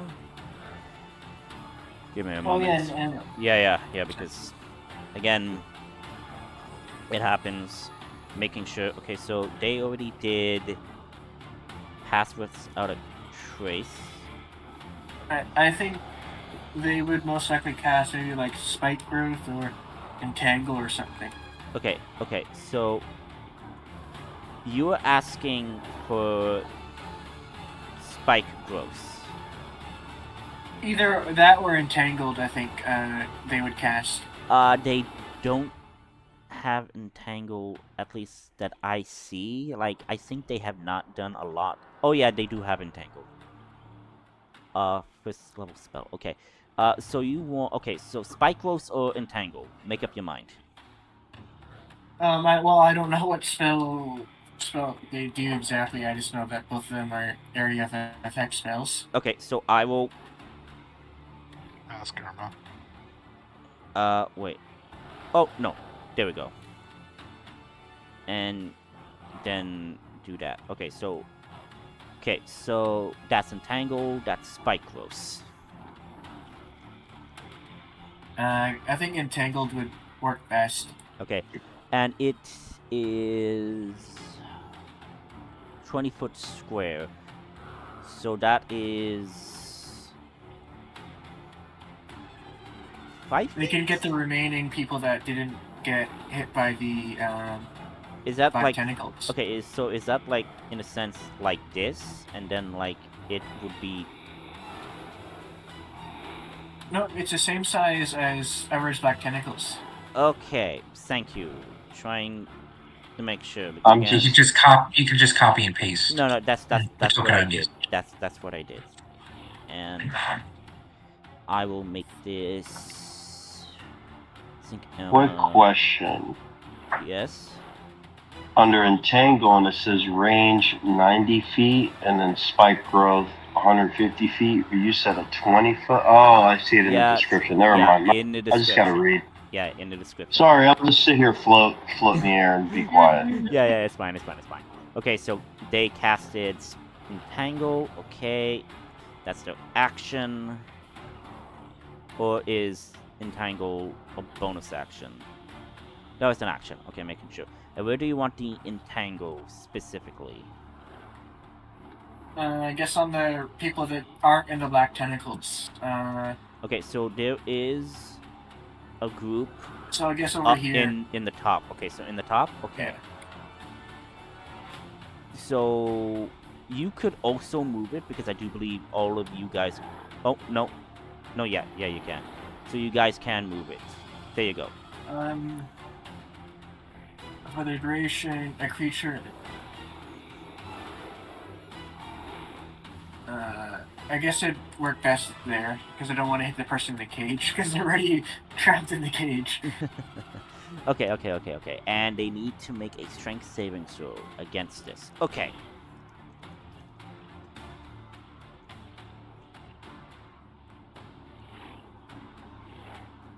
Okay, that beats the 13.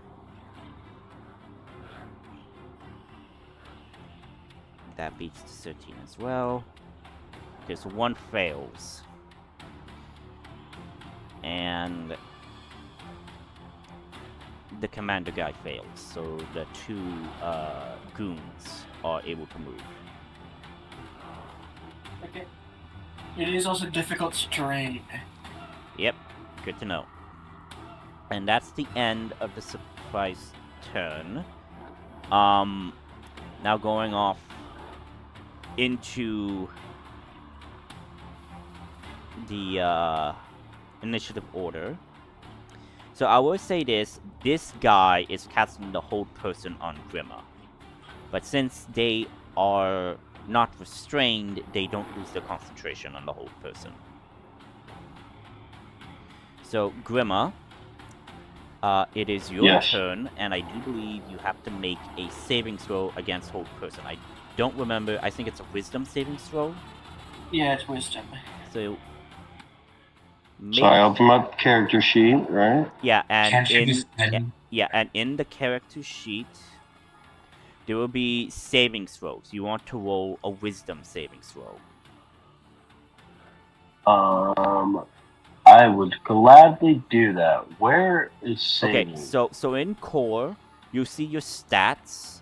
You see your proficiency. On the left? Yeah, on the left, you see it's right below proficiency bonus and right above skills. Yeah, proficiency bonus, saving throws. Okay. Yeah, and which one of these am I? Wisdom. You need to find the wisdom one. Wisdom. All right. I just clicked it.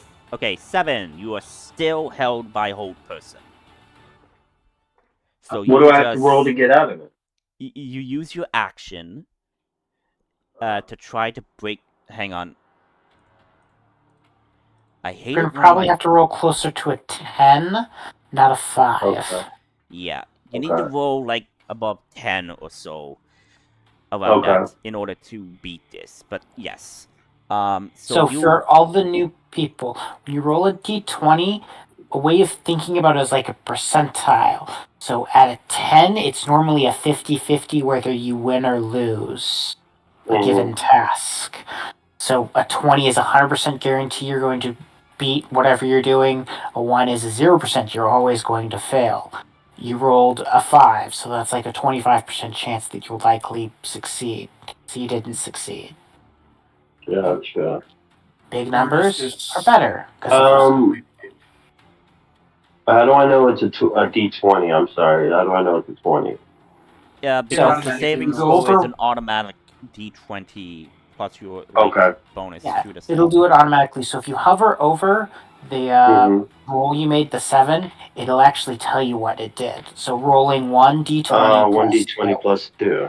Okay. And the numbers inside the brackets are what you rolled. You rolled a 5. Okay. And you can go through and look at each and everything that's been rolled, and it should show you all the math and how it does it with all the math rocks. Perfect. All right. Well, I'm stuck. floating Still in the floating. air. Don't worry. I got Well, you. at least you're not in range to get beaten by a stick. Did Brabble get back? No. No, my Oh. We're just... Yeah. Okay, so Adrian, it is your turn. You're still so holding that- concentration with telekinesis, but I do believe you could use the telekinesis to move him away in the air. Yep, that's what I'm planning to do. I'll move... Oh shit, right. I also Right. forgot to roll for the initiative for these guys.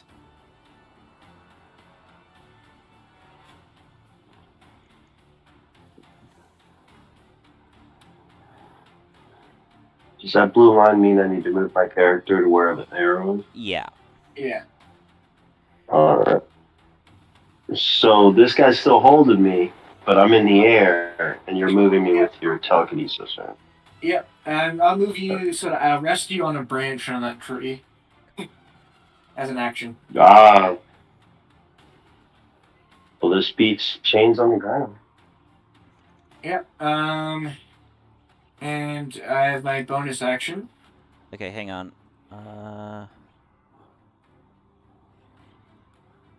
There we go. Yeah, okay, yeah. Bonus action, do what you need to do. I am just rolling for initiative. Checking if I have any support bonus action stuff. Spiritual weapon. Okay, so that would be 6 for him. Then for the regular troop. And then Adrian will cast spiritual weapon and summon it right here. But I'm assuming you have 14 misses. Yeah, 14 will miss. They are wearing plate Yeah. mail armor. Yeah, I put it right here in front of that commander. Okay, Well, actually, I'll place it right in front of this commander, so I have advantage on hitting him. Okay, trying to see if I can find an object that you could use as the weapon. And advantage, spiritual weapon. There we go. 828 to hit him. Yeah, 28 will hit. Okay, I'm just going to make another thing. And I will just name it GM Spirit Weapon. Spiritual Weapon. Okay, there you go. I deal 12 damage to him. Okay, so 28 will hit, 18... Oh, wait. No, you have advantage with this Oh, weapon, I do. right? Yeah, sorry. But, yeah, so that will be 12 damage. 12 damage. 12 force damage. 12 force damage, okay. Bam! You deal 12 damage to him. By the way, what is your spiritual weapon like? Good description, guys. Guess it'd be katana, another katana, because my patron. Okay, so, Grimma, you are floating. You don't know who is, controlling you, flying around. But I don't. But you do see around you, a spectral katana appear and slash at this guy. Grimma is now resting on a branch in that tree now. Okay, so you drop your concentration. No. Oh. I do not. Okay, because you're only going to drop the concentration when Grimma breaks free from the hold person. I'm pretty sure I can transfer what I am using my telekinesis on. Let me just post it there.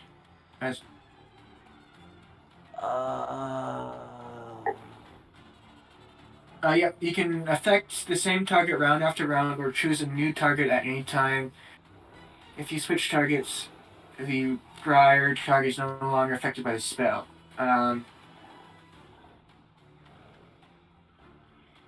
Okay. What does and that the new target, the new target will be the cage in the cart, but I can't move it until my next turn. Okay, so bonus action. Okay. You use your action to telekinetically move Grimmer. You then use your bonus action to summon the spiritual weapon and attack the guy that is restrained by Tangle. Yep. Okay, good. Making sure of that turn. Making sure. Now it is the regular troops' turns. So everybody is seeing what is happening. Question. Tangle and black tentacles, those could be dispelled by magic, correct? By dispel magic? I'm pretty sure for... I know definitely for the black tentacles. I don't know about entangle, but I think it works with entangle. Okay.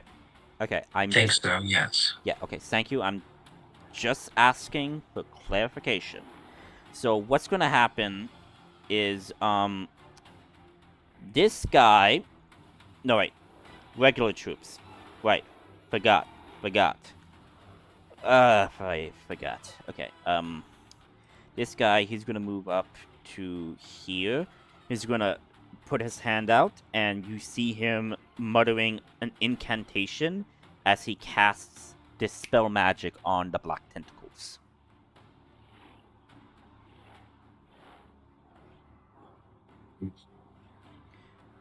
So that is... I don't like that. And this guy is also going to cast Dispel Magic on the Entangle. And, okay. So I believe this guy already went. This guy already went. So...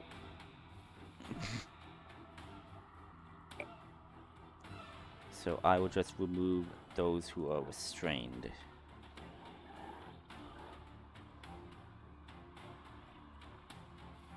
Okay. So in this context, let's see.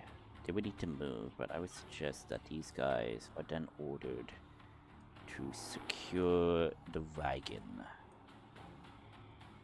while everybody else is securing the area here. And everybody else here is going to move up and get within firing range of you, Ortis.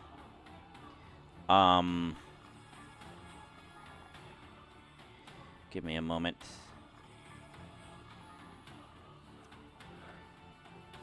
Or is other range? Oh no, you couldn't rage because you dashed. You dashed. Yeah. Yeah. D&D. Okay, so I know there's magic missiles. Okay, there's that.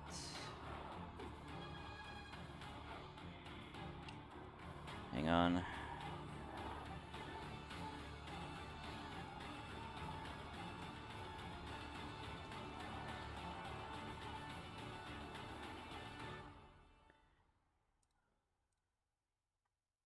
Okay. Give it a moment. Okay, so when I cast a spell using second level or higher, the spell creates one more dot for each slot above that. Okay, so that means... Okay, so... these guys are focusing on other stuff, but these two are gonna focus on you. Okay, so you see their staffs begin to emanate power at the top, as you see, about 5 magical darts from each of these 3 guys would then pounce into you. They are casting magic missile at 3rd level, which would mean 5 darts. So 5 D4s. 5d4. Oh, I forgot to do the backslash. Ugh. Oops, that's okay. Yeah, so... okay, that would be 11. 11. And 12 damage, so...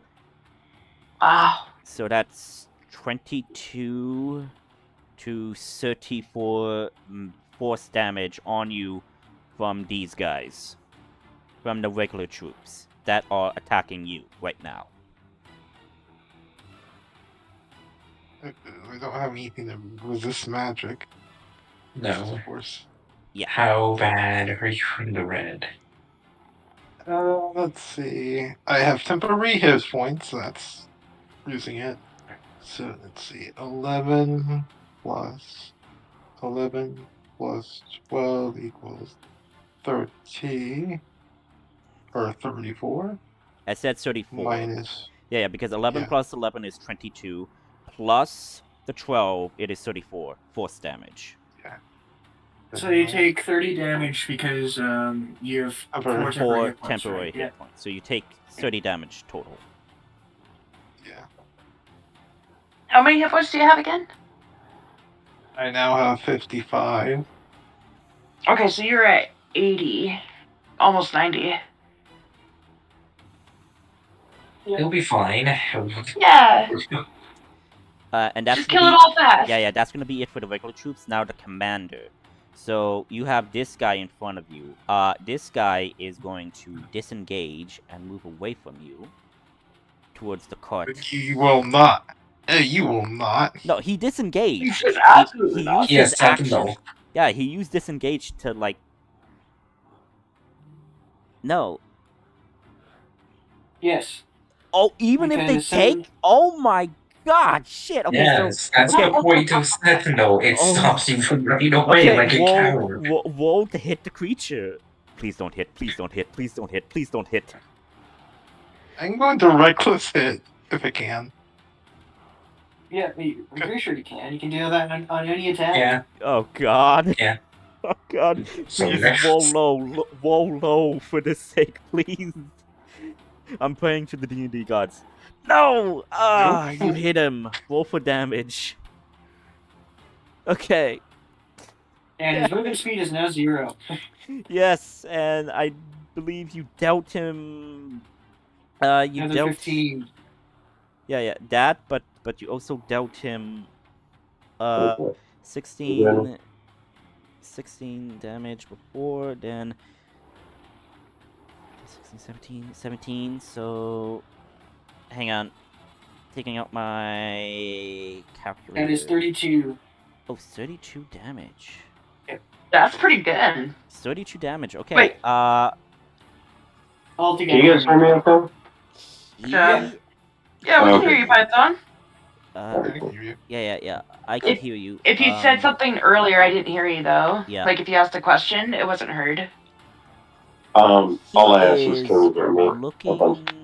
No. Oh, can you what? Alright, I I can't. was asking if you could hear me, but that's fine. Oh, As long as okay. you can hear me now. Yeah, I can hear you. Yeah, we can hear you now. Yeah. This guy Perfect. looks bloody.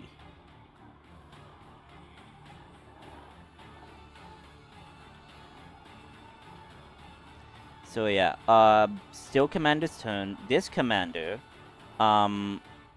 he is going to cast. Okay.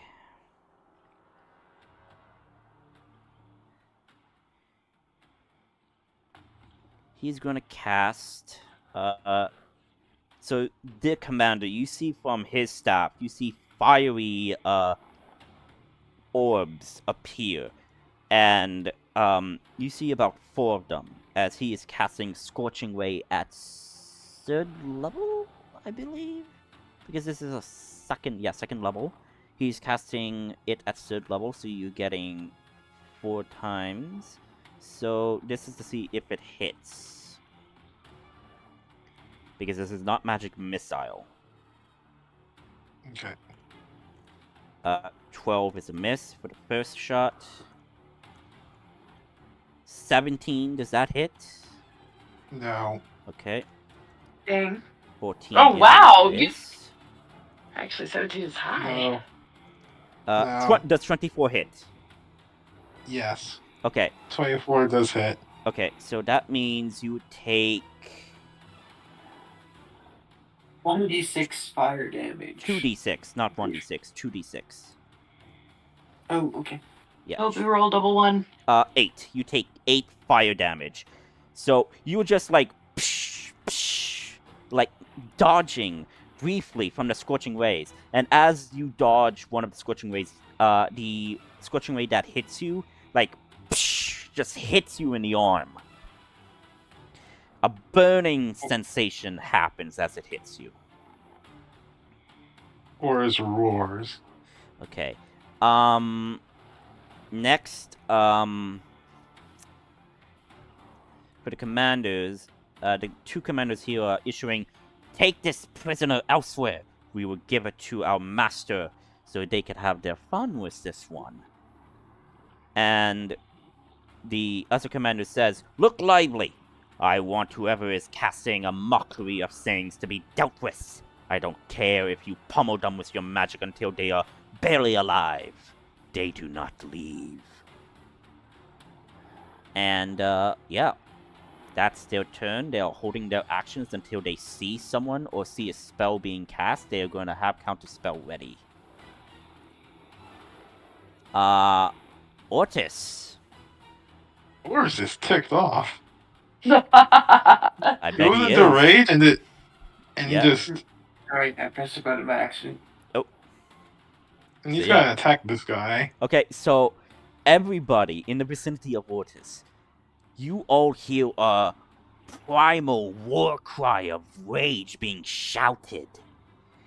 From your position, Grimma, you see this orc unleashing a powerful rage. As you have seen this type of ability before. As for the individual who is in the cage, you just hear this, but you're unable to see anything. Shouldn't the person in the cage roll for initiative 2 as well? Thanks. I mean, they're restrained. I mean... Well, they can break out of their restraints, possibly. Well, they're in magical restraints that prevent them from using spells. Can she call out, help? Help me? Sure, you know what? As Could she a free incidental, I will allow you to do that. Okay, as I hear like this crazy yell, a roar that just sounds different. I could tell by the atmosphere around me that something is happening. So you start hearing this female voice calling out, "Help! Help! They captured me! Get me out of here!" So everyone is able to hear this. Mm-hmm. And Adrian, Okay. you actually recognize this to be a bit of an elven accent within the common, but it's a bit different. Okay. I know what we're gonna do next round, or his next turn. Yeah, so Ortis, you bonus action rage, roll for your attacks. Yeah, he just gonna drop his shield. Oh. Both hands. Go at it, my friend. Yeah, he's gonna reckless on that one. I do believe that while you are raging, you do have advantage. No, that's advantage on strength checks. Ah, Saving throw. okay, thank you. So Yeah. reckless will give you advantage. So yeah, you do hit. That's 16 plus 22. 6. That's 22. Yeah. Okay. Barely holding on right now.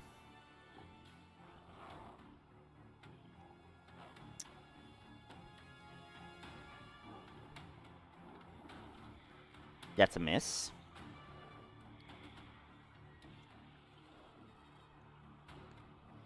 Action surge.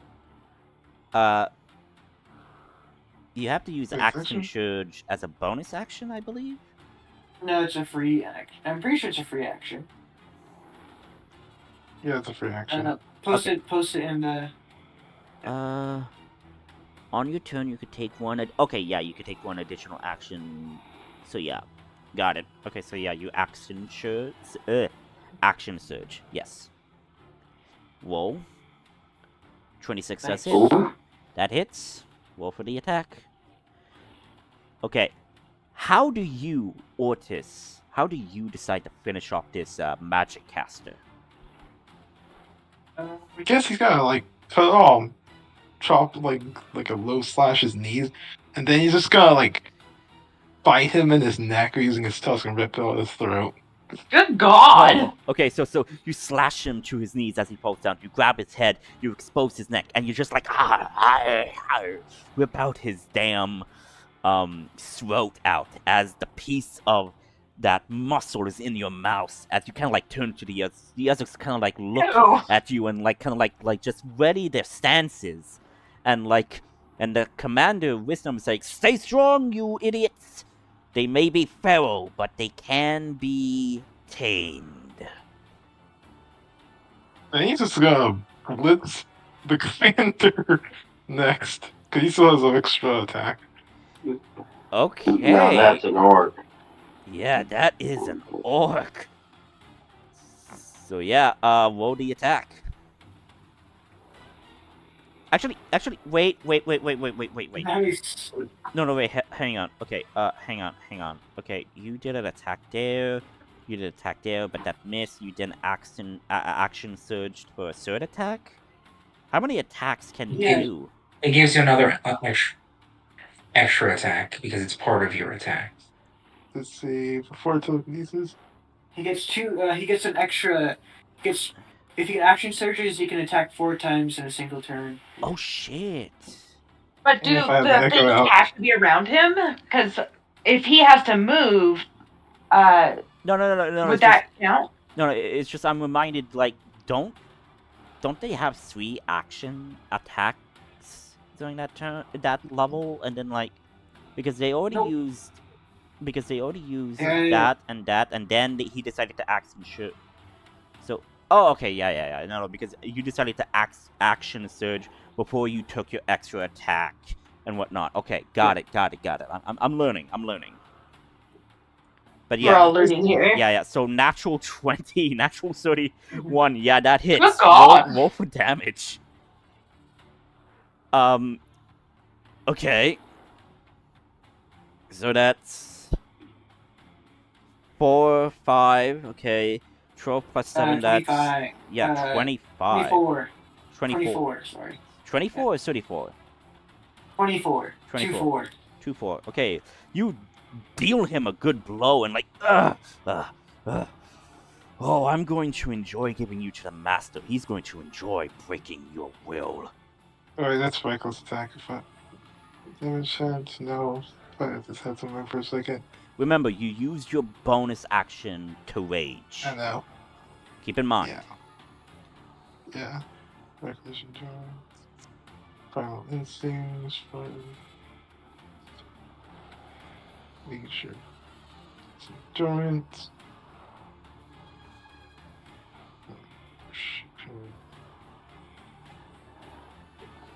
That's Is that your turn? should be. I'm just making sure. Yeah, always be sure.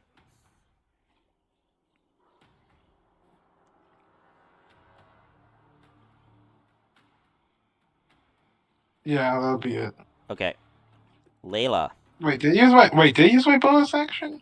Yes, Yeah, you you used used your it to bonus rage. Yes, you action did. to Okay. rage. With a rage. Okay. Rage. Rage. Okay. Okay. So many attacks. Either way. I know, he's the attacker. So do I see the ones that are preparing to cast counterspell? Make a perception check. Free perception check. And since you're adept at magic, I will give you advantage.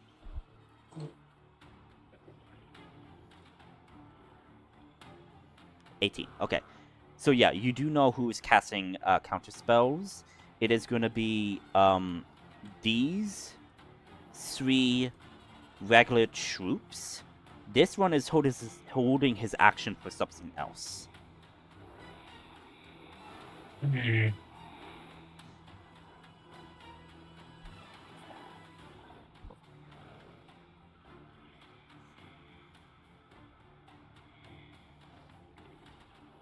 Right. I hate when casters cast counterspell.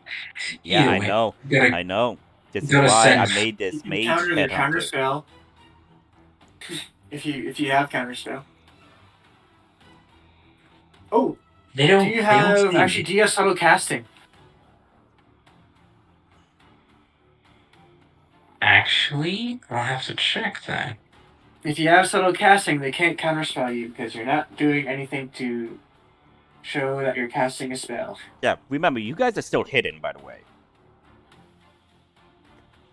They're just being prepared, is the difference. They don't know which direction you guys are coming from. They just know that Ortiz did come through here. I so don't have settle spell, but I do have psionic sorcery. Oh, okay. When you cast any spell at first level or higher from your psionic spell features, you can cast it by expending the spell slot as normal or by spending the number of sorcery points equal. It requires no verbal or semantic components, and it requires no material components unless they are consumed by the spell. But you do have a spell focus. So Yeah. basically you don't need to verbally say it, but you can cast it. Yes. Okay. And since she's doing that, they can't counterspell it. Exactly. Yeah. So what do, my terrifying tiefling sorceress? I'm casting Wall of Fire. Oh shit! But I'm debating whether or not I should put them in reckless danger, our friend over here. Potential How tall is the friend. fire? 20 feet high. That is perfect. Actually, wait a I can lift up the cage 30 feet up. Oh shit. Wait a minute. Hold on. I actually have to check that. Okay, so you said no. So how long is the wall of fire? Sorry, correction.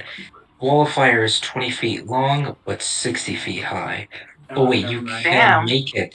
Hold on, you can make it up to 60 feet high, so I'll make it 20 feet high. Okay. I don't know how big it is. I'm hoping I did it. Okay, so you said it's 20 foot long, yes? 20 feet, yes. 20 feet long. Okay. And it's 20 feet. I think make it 10 feet tall. So I believe that is about, yeah. So this is the wall of fire. Yes. So where do you want to put it? I am letting you decide. To put it in front of these guys. Although they are planning to counterspell it, would mess their plan up. No. He's using his psionic spell casting, so that means he could cast it in his mind instead of verbally saying it. So they can't counterspell that. I want to put it in front of this card to stop them from leaving. So aren't you able to make it curved and around stuff? Hold on. If it's a wall of fire, would Sophia start to feel really hot? Yes. Okay. Yes. But not in the sense of super hot, but like you would start feeling warm and you would hear the sound of fire burning. Okay, I would try to move away from the heat as much as my chains would let me. Okay. And I call out more for help. Okay. That I'm in here, please help me. Is somebody out there? Say something. You're just hearing begs. A little closer, I want them to burn. Oh, you want to... Shit. Okay. And... Okay, so they need to make a dexterity saving throw. Shit. I thought you can make it curved, can't you? Or is it just... No, I don't see anything that says I can make it curved for walls. Okay, 19. One of them succeeds. Jeez, they're succeeding your spells. No, okay, so one will take that. And seeing that that guy is also going to be... I would say, yeah. Yeah, so... This guy fails, so roll for the damage for the fire. So a curved wall would be the ringed wall. Mm-hmm. That makes So sense. 19 damage. Technically, Okay. yes, you can. As long as it's 60 feet long and 20 feet high, it can be whatever shape you want it to be. Okay. Interesting. So they are ablaze now. This guy kind of like moved out of the way because of his dexterity. See, but yeah. So they are like now on fire partially and like trying to like put the fire out. So that was your action. Mm-hmm. What's your bonus End action? of turn.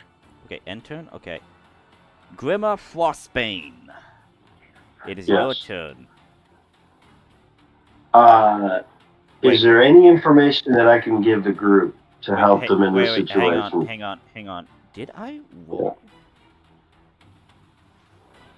I don't think he rolled concentration checks. No. Oh, is he still floating? No. Or she? Sorry. Mhm. No, I forgot again to roll for Elma's initiative.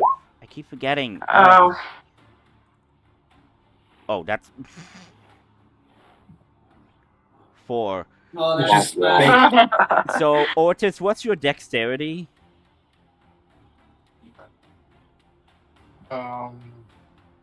1. Okay, hers is 16, so she will be going first. Okay, good to know. So yeah, I think I think it's 12, but yeah. yeah. I So- think at this point she would have either shot her bow or spike growth on the ground by the carts, so it's pain for them to run away. If they do. Okay. I do believe Spike grows if I am going up again. Spike. It is a verbal S or M spell. Verbal. It's a somatic and material. That means I'm pretty sure. Okay, so that would mean that they could counterspell it. Yes. You can counterspell any spell. Yeah. Even ones that have only a singular component structure. Okay, so yeah, but they could totally counterspell it. So if you ask for the Spike Rose, like Elma would do that, but Ask- like, yeah, but would Just you? shoot the ones in front of us. Shoot. Okay. Who looks to be concentrating on the hold person? Oh, what? Hold person? This one. And then Emma, I think Emma would shoot that person then. Okay, so Emma would need to get within better range. So they are Well, yeah, moving towards over here, using the brush as cover. They're gonna take a shot.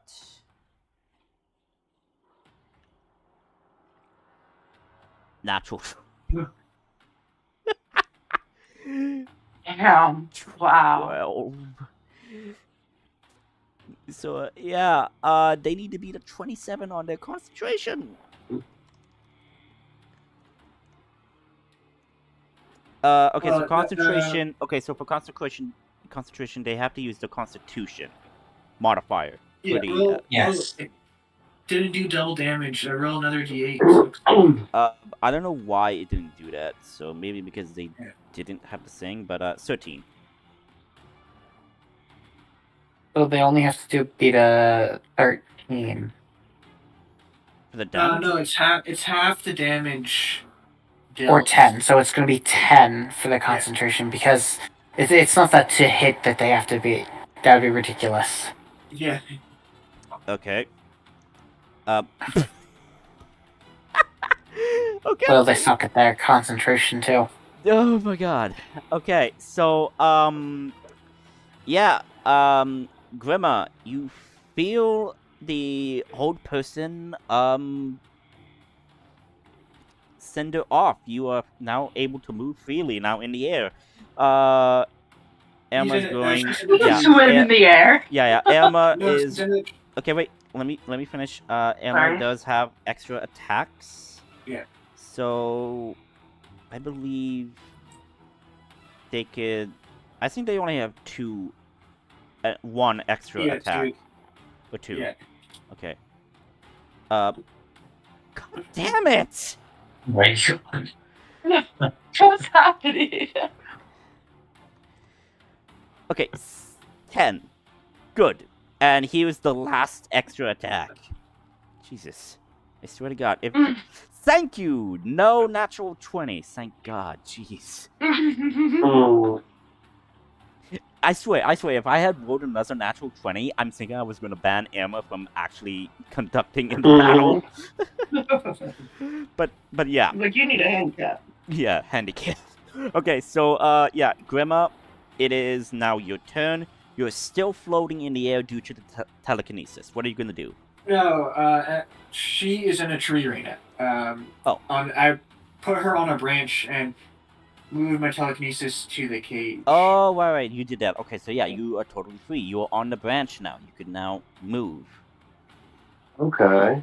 Let's see here. Hold on. Trying to open up my character sheet.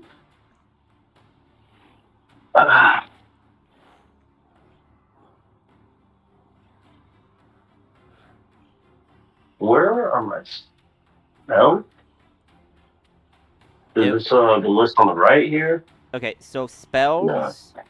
Spells are gonna be. So there's gonna be core, bio, and spells. Oh, and spells. Yeah. Okay. And also, I don't know why it did not fix the thing. I guess I need to. There we go. Fix that for Emma. Oh. But yeah. Alright. So I see Ortis here. Mm-hmm.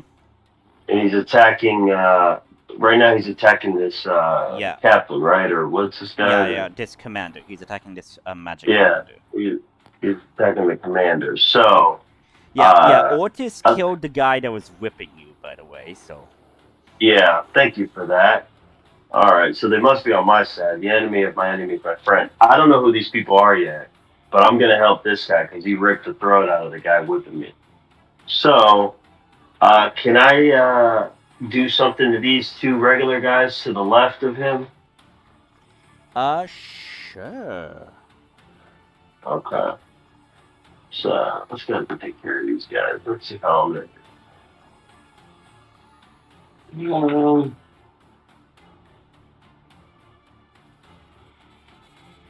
I know that I have, flame arrows. Now, is there a way for me to, never mind, I think I just mentioned my own tactic. Touch it clear, go around. What's the other do?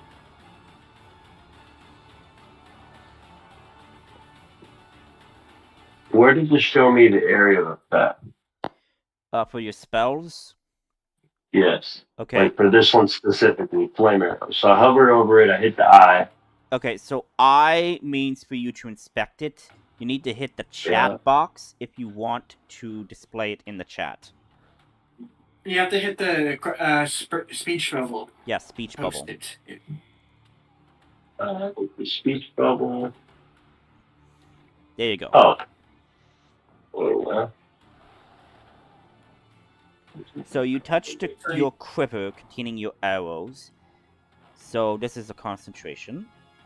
So long as you keep concentration, you could always shoot the bows and will do an extra 1d6 fire damage.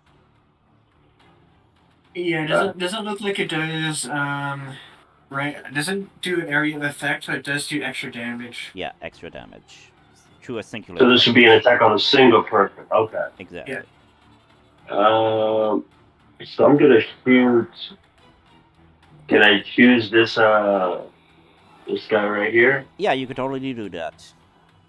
Alright, so I'd like to use flame arrows on this. Okay, wait. So, flame arrows, casting it is an action. So you use your action, you can't use your action to attack. Oh. Okay. Yeah. So Next turn- hypothetically, next- so when your next Yeah. turn, I would be able to attack it. Yep. Okay. Yep. But you still have your With bonus action. with just a regular. So Still. yeah, you still have your bonus action. You still have your movement.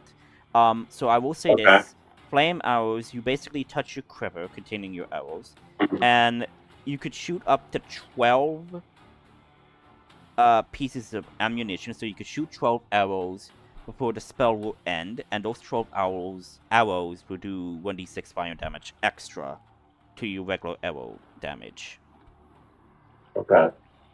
But yeah. And when you say regular arrow damage, is that an attack that I have? Okay, or- so when you roll for damage using the arrows is going to be 1d8 plus your dexterity modifier. It will also add a 1d6 fire damage on top of that because you used flame arrow spell. So what do I have? Movement and my bonus? You have movement, you have bonus action, you also have your free incidental to say something. Okay. I'd like to get off the street. So I'd like to move. And how far can I move? You have 30 movement. Feet? Well, if you're planning to shoot fire arrows, I think it's best for you to stay in that tree, so you can just shoot people from far. Yeah. Facts. Alright, so I'm going to stay in the tree. I'm going to say, is saying something an action?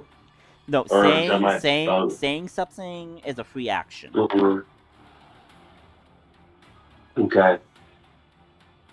Heads up, Orc, watch this. Yep. And that's your I don't turn. know his name. Yeah, that's fine. All right, You don't okay. know his name. Adrian.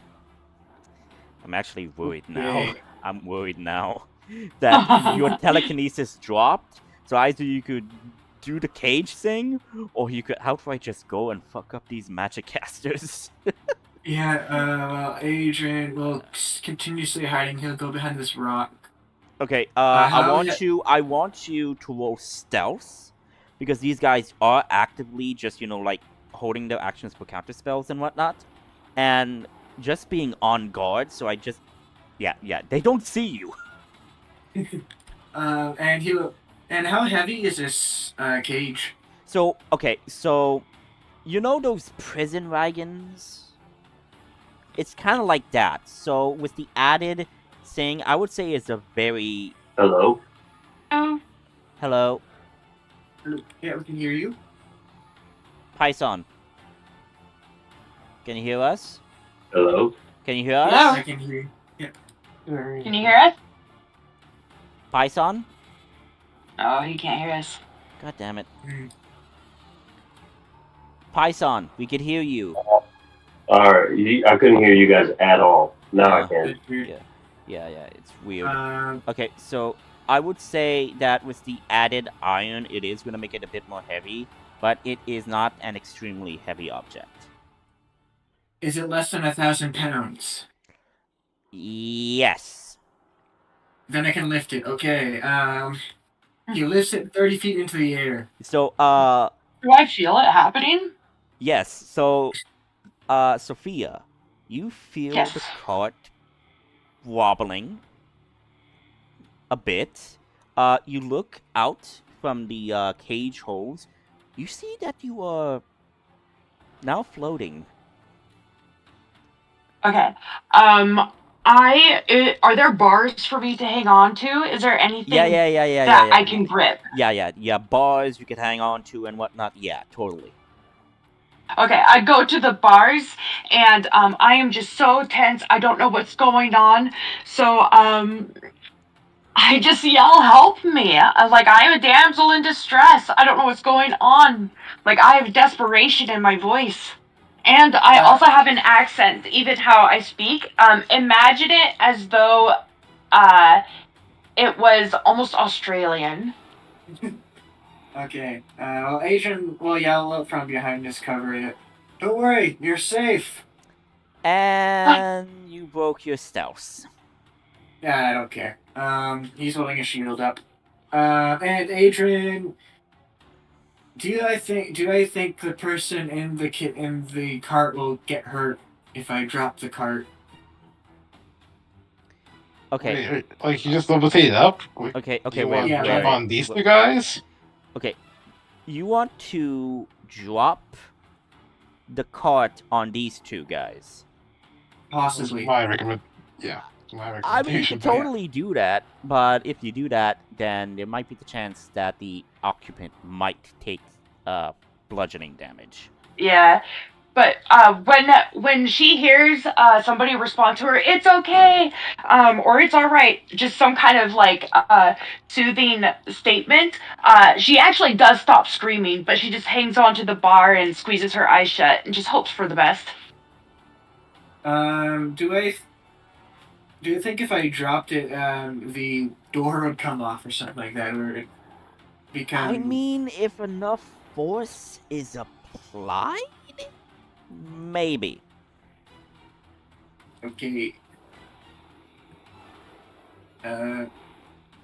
Then he'll move it. Wonder. Actually, I already moved it. Yeah, I'd you only moved be it able to high. Move You moved it up in the air. it. Yeah, I'd only be able to move it next to it.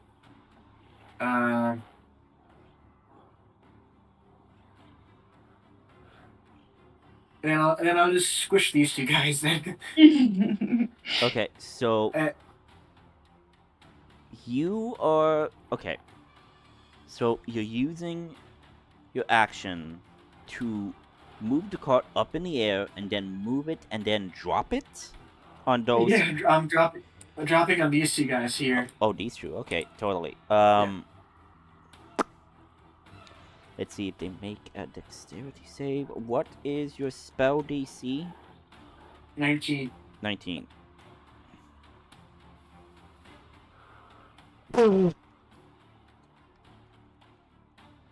Oh, and before he drops it, he'll say,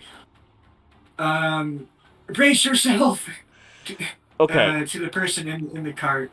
Okay. Since you are dropping something He up grips harder. 30, you said 30 feet in the air, or? Yeah. Okay.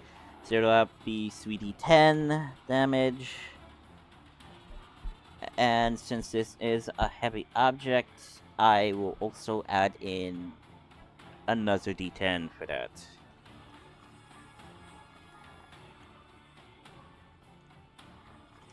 Uh, 15 damage. Okay, this guy takes the full damage. The other guy will take half that damage. So the commander is hit with the full force. The cart is landed on top of him. The wheels partially shatter. And the metal, okay, kind of like, but still intact. But the cart is now on its side. So, Sophia, Yeah. you see grass in front of you. Okay, I scramble. I don't even take account if there's any injuries on me. I just scramble for the grass. Is the door open? No. So you are holding on to the bars. So right now, Oh, you were probably holding onto the side. So the side tipped over. You were holding onto the side end. So on your side, you're still holding onto the bars, but now you're seeing grass in front of you. Okay. I try to move as close to grass as I can, to the point that I even reach my arm, like an arm out. And I yell, help me, get me out of here! Okay, you totally do that. Adrian, that was your Adrian action. says his bonus action. So Adrian will use his bonus action to command his Spiritual weapon. Spiritual weapon to attack Spiritual with weapon. courage or attack Yeah. with person. Yeah, he's gonna attack the door of the carriage. Okay, roll for an Now attack. that it's damaged slightly. Okay, and since it is damaged slightly, let me actually pull something up right now. Yeah, give me a moment. D&D objects. D&D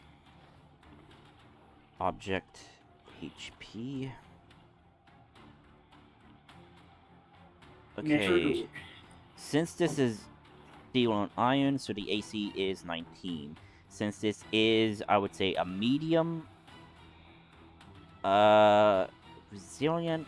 Okay, since that is cut in half by that. Okay, so 21 will hit. You need to beat the HP 14. Okay, well, wait, he's wait. also aiming for the hinges. Yeah. Hinges of the door. Okay, let me So, like just the do lock. something. Okay, yeah, you just need to beat a 9 HP. He's also aiming for the lock. And Yeah. So roll for the damage. 12. That is just enough. So, Sophia, Nice. you just see a spectral spinning strange sword as it goes and slashes at the door. The door falls onto the grass. You are still chained, but the door is now open. I gasp and I withdraw my hand from the bar, and I take hold of my chains and I try to walk out, but I don't know if the chains stop me. The chains do stop you. You are chained to the wall of the cart. Okay. I guess you could grab the spiritual weapon. I call out, whoever's helping me, I'm chained inside. I can't get out. You change the person inside of a cage. Adrian You'll says see. to himself. But, You'll see. So is that your turn? it's his turn. He uses movement. He's You not already gonna... used your movement to move up to the walk. Oh yeah, he still has 20 feet. Mm-hmm. That's his turn. Okay. Regular troops. He's crouched down. Yeah. So he is covered. Yeah. So regular troops, one of the regular troops that was caught on fire is going to, like, put the fire out. The troop in the back is going to, like, cast a spell magic on the firewall. And this guy... Yeah, this guy is going to, like, oh, shit. And, like, he looks at the, spiritual weapon. Can the spiritual weapon be dispelled by magic as well? Let me look. Yeah. Let me post it. 1 second. Yeah. I'm just asking because they do have the spell magics. I'm pretty sure they can. Okay. It is a spell, so it can be dispelled.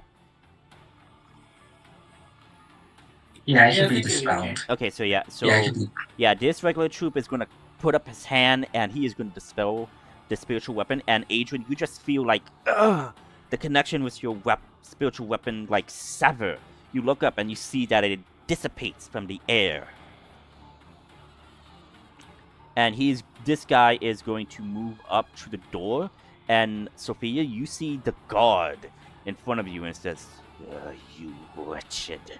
And, like, he is going to enter the iron caged cart. And he is going to just, like, brandish his staff at the ready. Okay. I back up and I say, get away from me. And then I back up enough so that there's slack in my chains. And I'm trying to prepare to at least whip him with it. And I tell him, if you come close to me, you're gonna regret it. You just hear a chuckle like, soon as we're done with whoever's attacking us, I'm going to enjoy breaking you. Sophia doesn't say anything, but she has guard now, and she takes in a deep breath as her body tenses. She prepares to do her best to whip this guard, but ultimately she knows that she is not physically capable to take this guy on. Yeah. And is it the throat collar that stops her magic right now? I would say yes, but you're also chained with magical chains to, like, restrain your magical power as well. Okay, You're taking extra precautions with you. Okay. But these guys are now helping with trying to tip the cart back on, like, the side and whatnot to, like, at least get the people under the cart that was crushed out of there. Okay, if the floor is moving, do I need to make like No. They're a about survival to. check? They're Oh, about okay. to because they already used their actions, but they're on their next turn. They were about to do that. Okay. So for these 3 regular troops, they are going to cast Magic Missile again. They are going to cast it at 3rd level, so that will be another 5d4. That's going to be 12 force damage divided. Again, divided, so that would be 6. Okay, so 6, 6, 5 in total, so that would be... So 12, 13, 14, 15, 16, 17, 17 total force damage on you. And who are all aiming at me? On you, Ortis, because they're the only people, only person you see right now. Okay. So it's oh wait, what was the damage value again? 17 total force damage on you because I calculated already because of your halve damage because you're raged.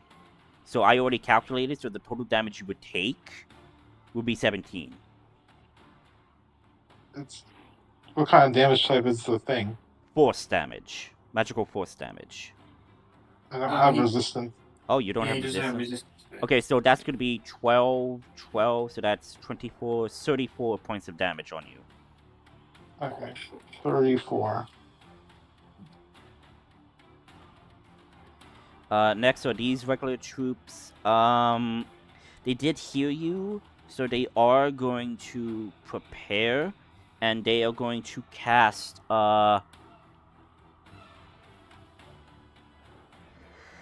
let's see. I would say... Give me a moment.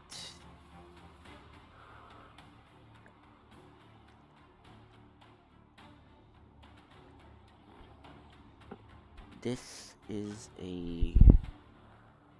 Oh, okay, good. They are going to cast... One of them is going to cast Shatter on you. In your direction. At 3rd level. Oh. Yeah, on you. And I do believe... Okay, so this... Okay. Must make a Constitution saving throw. So you're doing the spell magic wrong. I just noticed. Oh.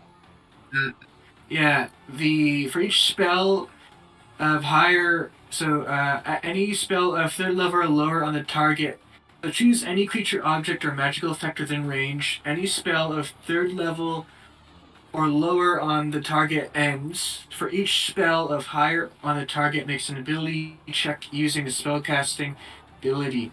The DC equals 10 plus the spell's level, and on a successful check, the spell ends. What if they cast spiritual weapon was a 5th. Okay, what if they cast the spell magic at a higher level? Would that still work? So yes. Counterspell dispels magic of its level and can be upcast to increase the level which it auto okay, does. so So a 9th level counterspell counterspells anything. Okay. An 8th counterspells 8th level or lower. It has chance to counterspell 9th level magic, and so on and so forth as a 3rd level. Let me spell magic works the same way as counterspell. Okay, so basically in that regard. Counterspell will work in dispelling magic. Okay, so instead of dispel magic, they would just counterspell the spells. Well, so to counterspell or dispel magic higher than the level you're using requires a check. Okay. I don't want to go through. I don't want to go through all of the things, but we could do the magic spiritual weapon if you want. There's the spell magic. Yeah, thank you for that. But I don't want to go back over the thing because we already went super deep into this. Yeah. But thank you for the thing. But I could do the spiritual weapon. So the spiritual weapon is a what? 5th level spell. So I casted it at okay. Yeah. So it's plus 10. So 15 is the DC. So okay, so Okay, okay. Okay. So each spell of force level or higher makes an ability check using your spellcasting ability. This DC equals 10 plus. Oh. Okay. So. Okay. So what's your DC? The DC is 15. Okay. Thank you. Thank you. Thank you. Thank you. Thank you. I'm. Oh my god. I'm trying to make sure. That's a 22. Okay, it's gone. Okay. Thank you. These guys are very powerful magic users. Yeah. Here's counterspell, by the way. It's the same wording for the. Same thing. Okay, thank you, thank you. That is good. Yeah. Knowing, thank you. It's the first time I'm using actual spellcaster opponents for you guys, so thank you for that. Magic versus magic. As long as you're casting it at the same level, automatically succeeds. Yes. Hitting above is a chance of succeeding. Okay. So, one of the regular troops is casting Shatter in your area, Adrian. I need you to make a Constitution saving throw of, let's say, 15. God damn it! So you would take half that damage. So I believe... Okay, so Shatter is... Yes, 3d8. Since he 3d8, casted this yeah. at 3rd level, it's going to be an extra 4d8. Okay, just making sure. So that would be 9 thunder damage upon you. So you just like... And, Did he just cut out? Me? Yeah. Did he cut out to you guys too, or is it just me? I think he cut out for a second, but... Hang on. I think it's just you. Yeah, I didn't. But you said after I'm back. introduce. Welcome back. I said, shatter. So the shatter happened and I made a sound effect. Oh, okay. Okay. Yeah. So like... It was probably Discord sound. Yeah. But Yeah. basically, you just hear a thundering explosion from where you are, Adrian. You then hear the commander saying, "Attack that man! Bring him down! He has caused so much strife for my people right now. I want his head. I don't care if you have to shatter it." And these regular troops are going to cast Shatter again. So I need you to make another 15 DC Constitution saving throw. They're casting Shatter again at 3rd level. 23, okay. Okay. So that would be 48. So 21 divided by 2. That is 10. Yeah, so 10 damage, okay. Next Shatter save. Come on, fail for me at least. Fail. Come on! I'm gonna make He has fun when you guys die. I am gonna say this. At some point, I am gonna make Adrian bloody. At some point, I'm gonna say that. That is gonna be my goal right now. So 10 damage as well. So he'll make so that he takes another 20 damage. Yeah, 21 damage, but again, you succeeded, so it's gonna be... So yeah, so 9, 10, 10, so basically you take 29 damage.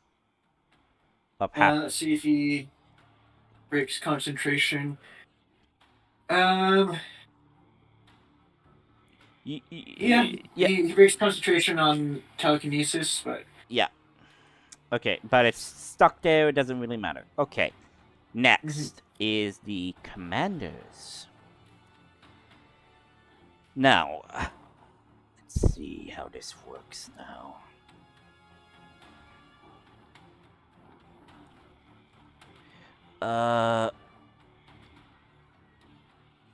Within range, okay, blah blah blah blah blah blah. Okay, makes sense. Okay, so the commander here, he's gonna attack you, and I do believe the shadow would also break the rock as well, right? I'm pretty sure it does. Yeah. Yeah. I'm So pretty sure. Yeah. so yeah, the commander does see you, and he is going to cast Scorching Ray at you.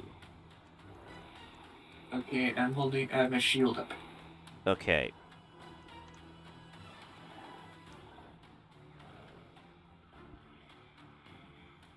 No, wait, hang on. That was... Oh, yeah. Okay.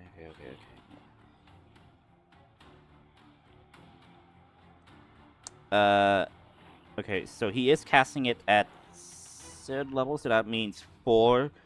Okay, so that's going to miss. Okay, that's going to miss. Jesus. 21? 21 just hits, but he'll use a reaction to cast shield and block it. Yep. As you do. Come on. Natural 20. Nope, natural 1. So the spell was just bing, bing, bing, bing. They stabbed themselves. No, the spells little just kids. like bounce off and whatnot. This guy. So what this guy is going to do? He's going to slam the ground and shadowy mists surround him, and he is going to move kind of right over here from your range. Oh, Ortis, you're back. Good. Okay, so Ortis, the guy over here, he slammed his staff, and he used Misty Step to Misty Step away from you. Ortis? Where is he right? Yeah, where is he right now? He's right here. He's right behind you. Not this Okay. behind you, but like atop of you. Yeah. And right now he is going to use Scorching Ray at 4th level. And he has advantage because he did Reckless. So that would be Battle. 2d20. I'm just going to roll 2d20s, and then I'm going to add the modifiers. So, 14 plus 8, that is, I believe, a 22? Yep. Yeah, 22, so that It is. would hit, I believe. Yeah. Okay, so that would be... Okay, so Scorching Ray does 2d6 damage. 8 fire damage, but I believe that this is magic damage, so you take the full damage. Yeah. Yeah, okay, making sure. 7 plus 8, I don't think that's gonna hit. Mhm. Okay. Oh. Yes. That is 50. Yeah. Yeah, that's 15. 6 plus 8, again, that's not gonna hit. This is again for his... So he did... Okay, so 1 did hit, 2 already miss. So this is gonna be his final Scorching Ray. Oh, why did I do that? Natural 20 plus the 8, that is gonna hit. And that is gonna be 4 d6 fire damage. 16 fire damage upon you. So like, pew, pew, 2 of it misses, but then the 2 hits you and hits you in the back. Especially the natural 20, it like singes you pretty bad. Okay. Let's see.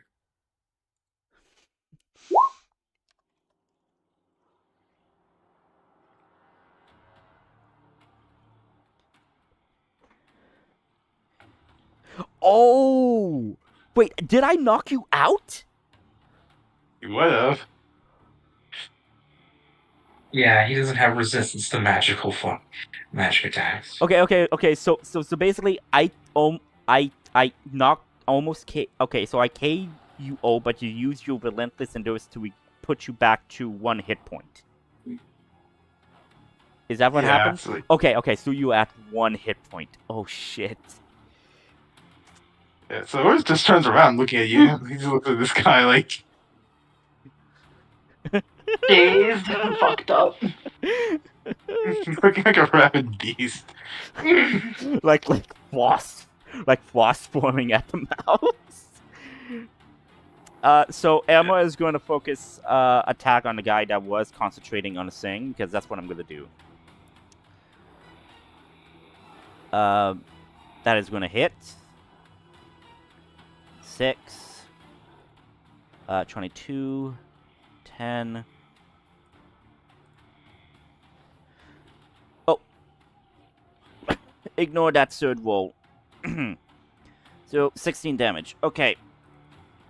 And then gonna use the movement to move more into the wood things over here to basically misdirect them. Okay. Ortis. Yeah.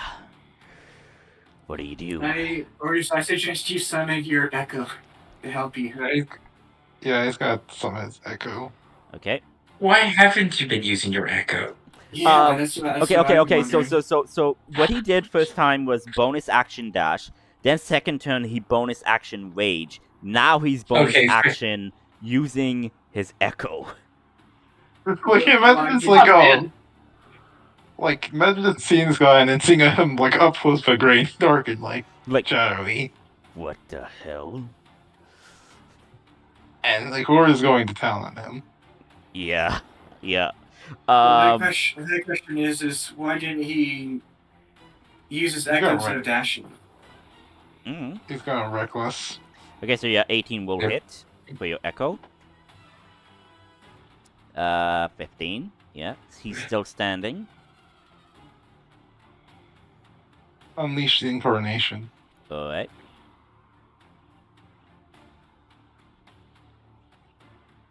Yeah, 28 does hit. So 15 damage. Bleeding now. I thought he was bleeding already. No. Oh, there was the other guy. Was the other guy. You guys did not put them at half health right now. You only took out one of them. Yep. Okay. That's because we were trying to get the prisoners away first, then... Yeah. Yeah, 30 does hit.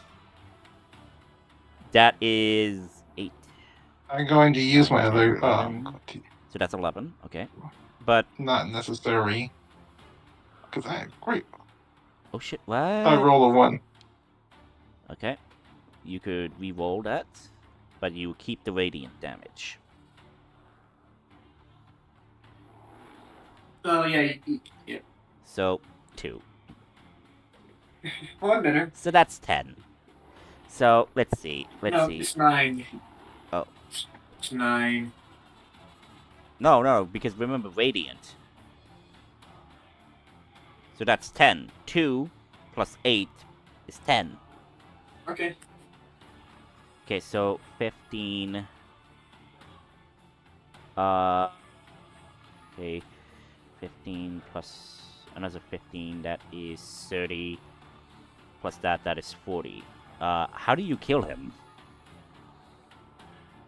Like, he just, like, teleports, like, cuts off his arm. Then as he, like, then he falls down, he just chops his leg, and then puts his leg on his chin and just, decapitates him. Okay, this is with your echo. Got it. Yeah. We're not pickling those things either. I mean, he might insist. Good God. Okay. Collecting body parts. That is your turn, Ortis? He's going to, roar. He's going to try to intimidate everyone by roaring. Okay, you roar primally. Crazy like. Roll intimidation.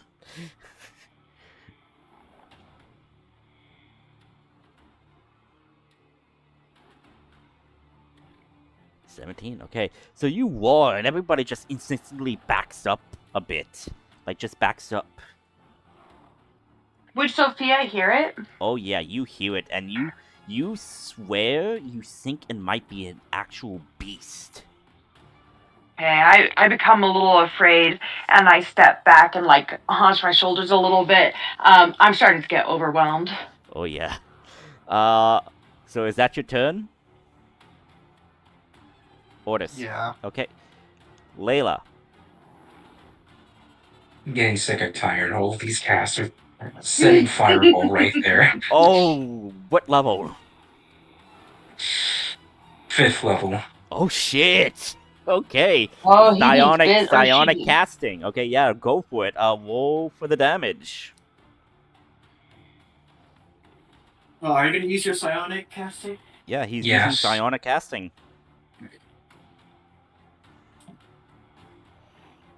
He'd be pissed.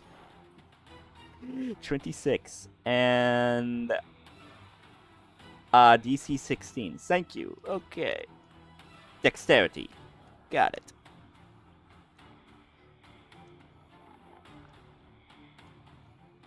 What the?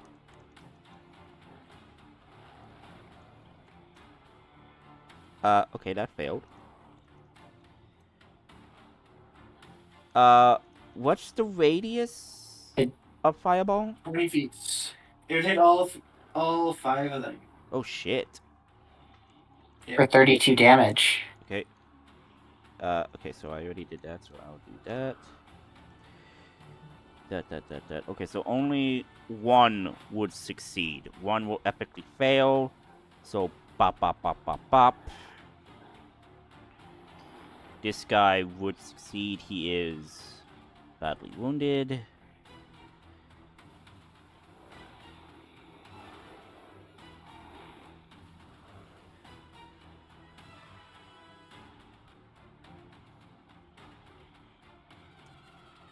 This guy's still standing, but looks almost to be bloody. This commander guy. The rest are bloody.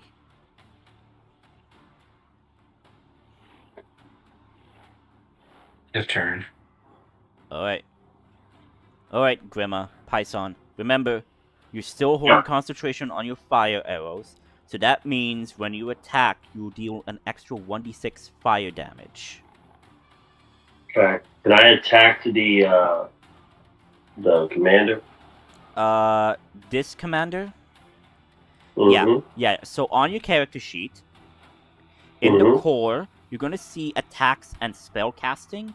So you go to where it says your longbow, and you would just click it, and it will automatically roll for you. Click on the where it says longbow. Yep. 22 will hit. Then next to that, where it says like damage type, it would say 1d8 plus something. Click on that. Yep. 6. And I want you to roll a 1d6. How do I do that?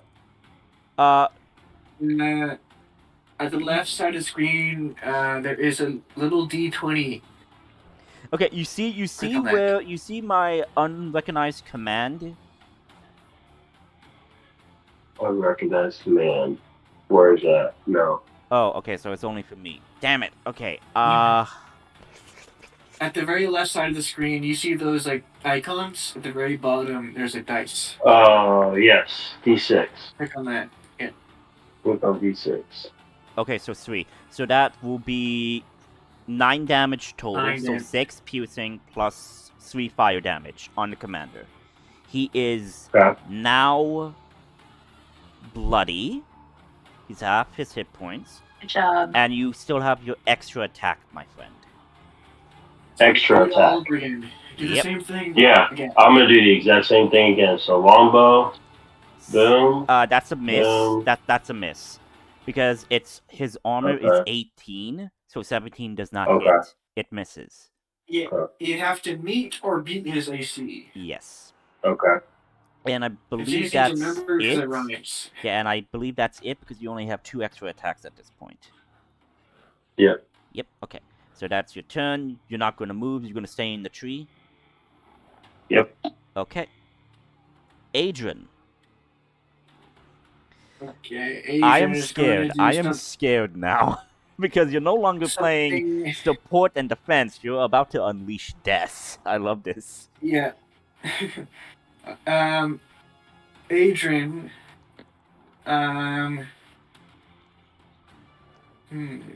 Adrian will then. A portal will appear next to him, and he reaches in and out. Then he pulls out his arm, and out comes a vibrating blade. Oh. And then he goes into a stance as like he's gonna jump. But then suddenly appears here. Ooh. And let's see. You, Sophia, don't have to make a saving throw because you're in cover. But Thank God. This guy. That guy This is guy. okay. So this guy is in the cart with Sophia. Okay, then he'll go here. Make sure that Sophia's just out of range. Okay, so this guy is standing in front of Sophia. Yep. I guess he can use So a he'll be. human shield. I'm guessing Sophia's like right in the back of the cart. So Yes. I will be barely can see her. I'll be 10 feet away from. I'll be 15 feet away from Sophia, about 10 feet close to this guy. Okay, so you're just going to use max damage of your effect on that guy. So I'll be doing Thunder Step. And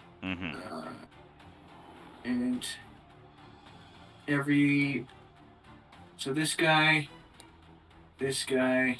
Remember.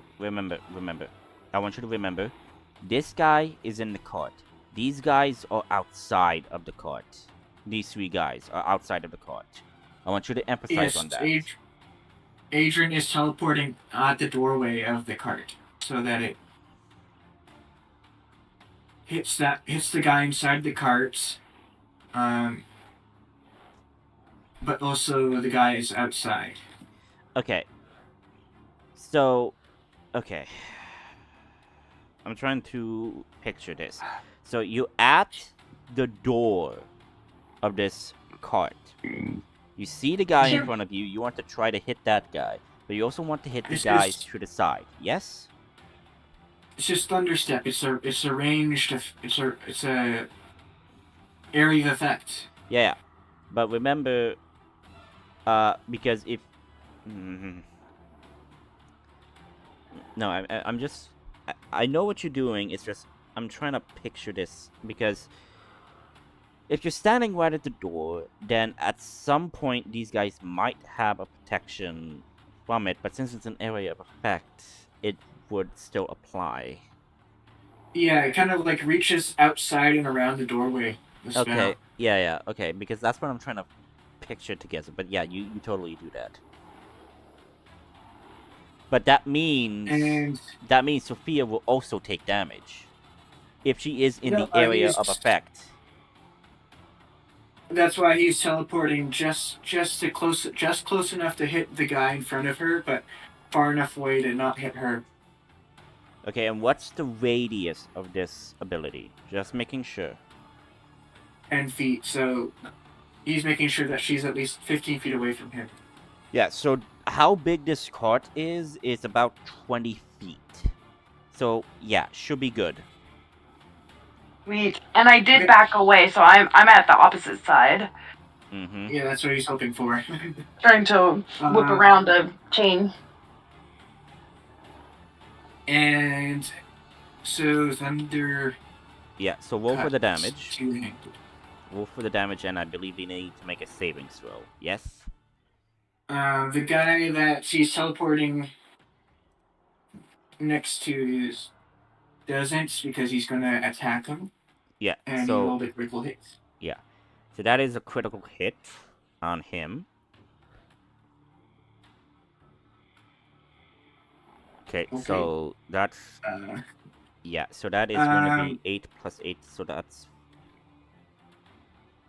So everybody except for him, except for the guy that I'm hitting, has to make a Constitution saving throw.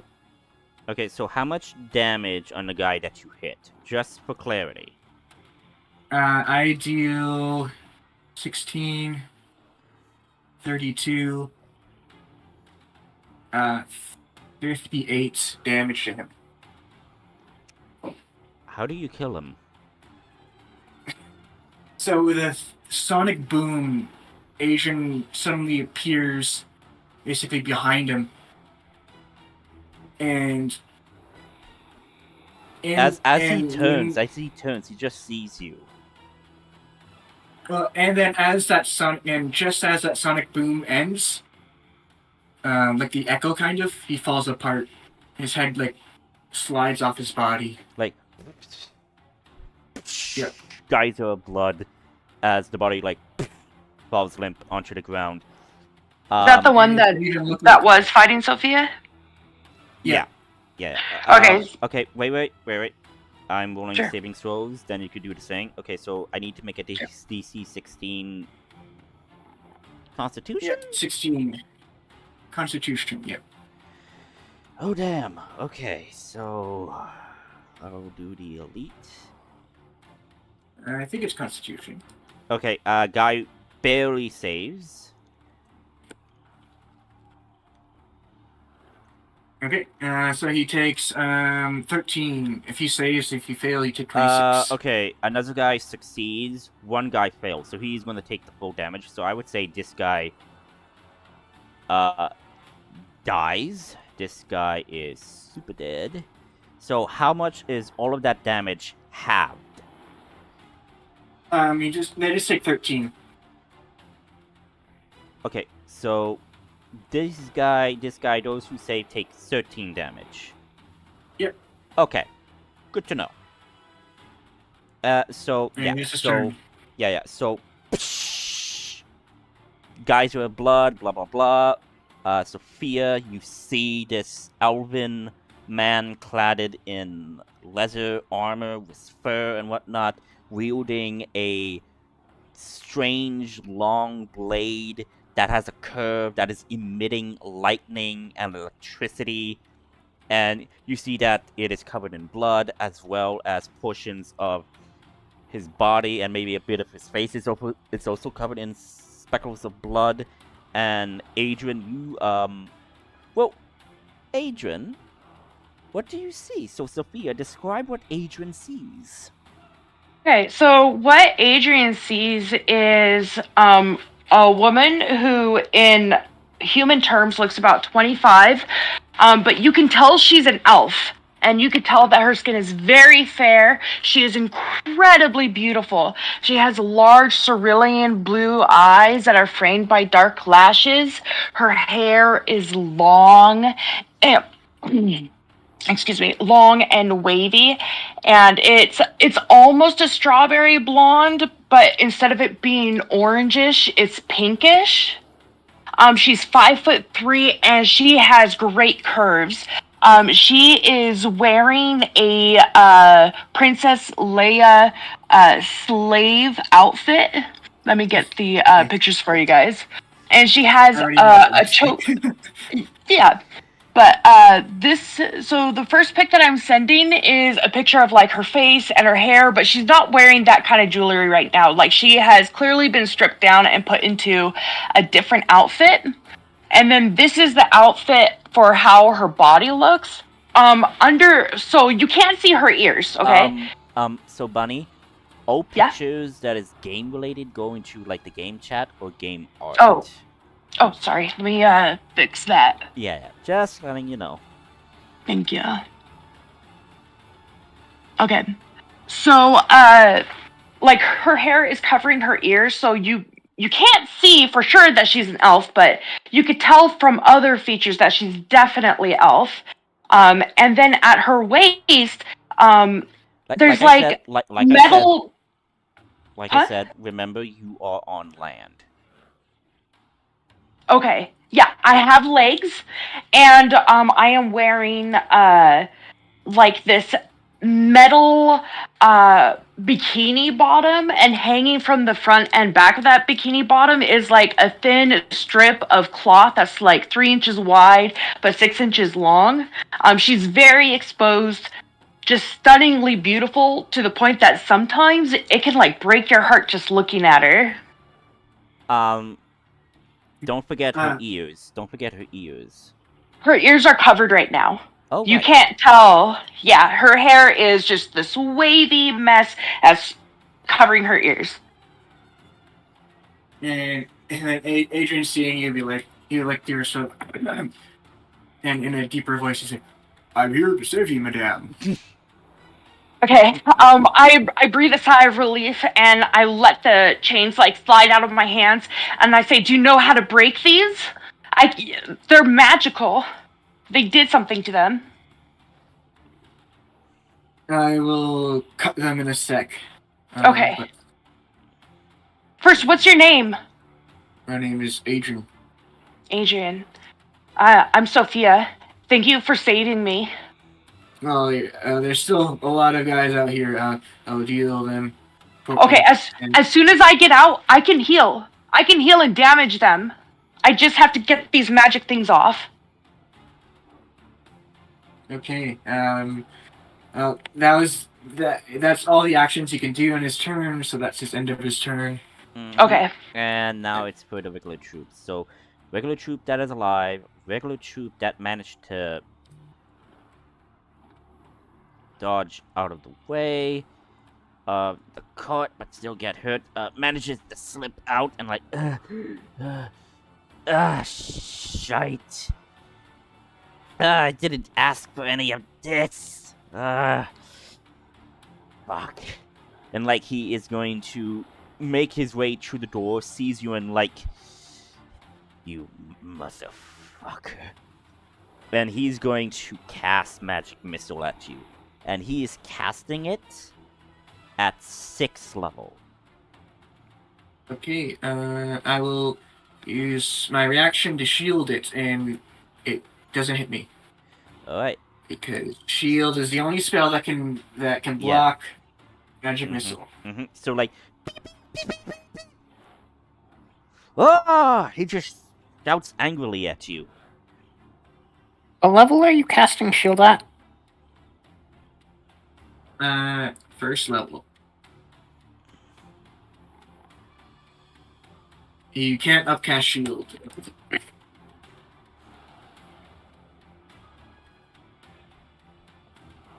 I always forget the interaction with shield. I know it blocks the 3 bolts, but I didn't know if you had to upcast it to block. And you take no damage from magic missile until the start of your next turn. Yep.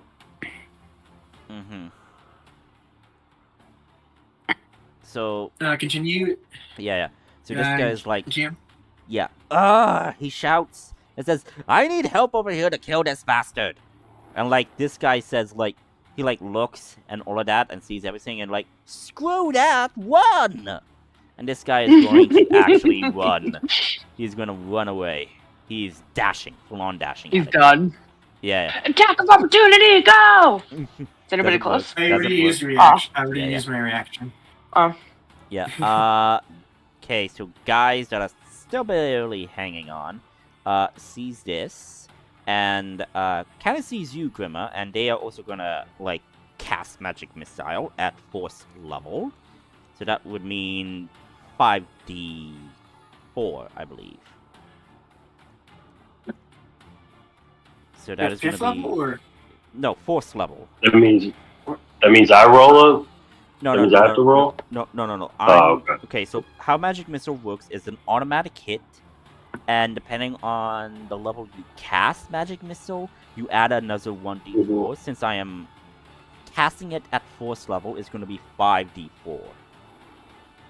So it's an automatic hit on you. And it's only going to be on the guys that are bloody, that see you. Okay. So, okay, so that is going to be 13, 11, and 9 points of damage onto you. That is force damage.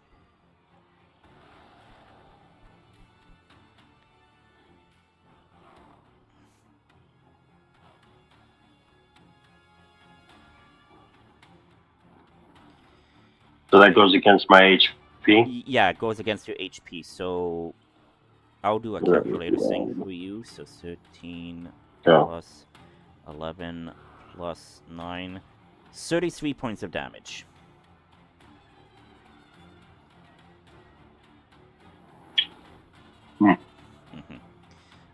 Next, this guy, he's... Do I have to... Yeah, do I have to click this down?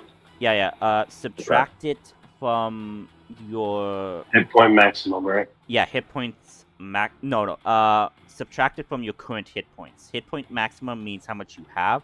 Current hit points means your current hit points at that moment when you take damage and whatnot.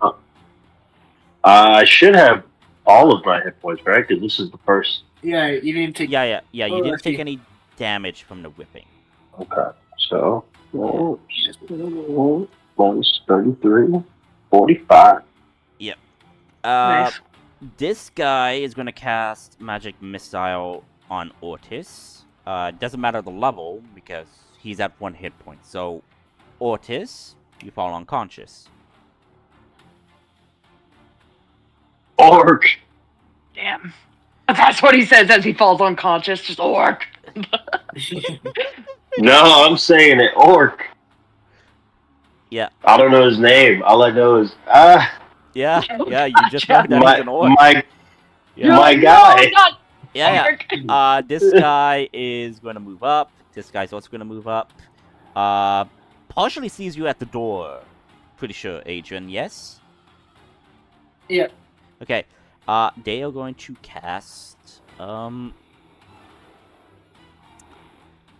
They're probably gonna spam magic missiles, but they don't know if he has shield up. Because it's the most I logical mean, thing. shield is a. Is it an invisible shield? Yep, it says invisible barrier of magical force. Okay. In this So I yeah. have no idea. So yeah, they're gonna cast magic missile at you as well, and they just like beep beep beep beep beep pew. Yeah, Like, you just just like- do the switch and Little pellets. Yeah, little pellets. It says shield. Damn it. Next is gonna be he looks like commanders. Superman. Yeah, and then yes. shooting him and just bouncing off. like bullets He's with bouncing his- off of Superman. He's just standing there with his fists on his hips. Yeah, Yeah. I was just say that. Yeah. Yeah. Wait, Nail, you still there?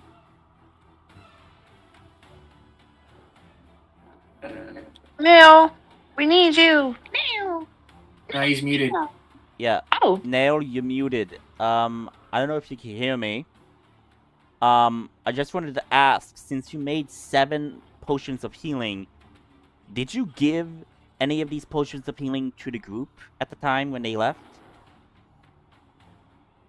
He usually does, but I don't know if he did or not. I'm going to I think- roll under the assumption that he did give you each a healing potion, just in case. Yeah. I'm going to assume that. Okay. I'm only asking is because I'm just asking. So, Yeah, it looks like Commander's he's turn. AFK.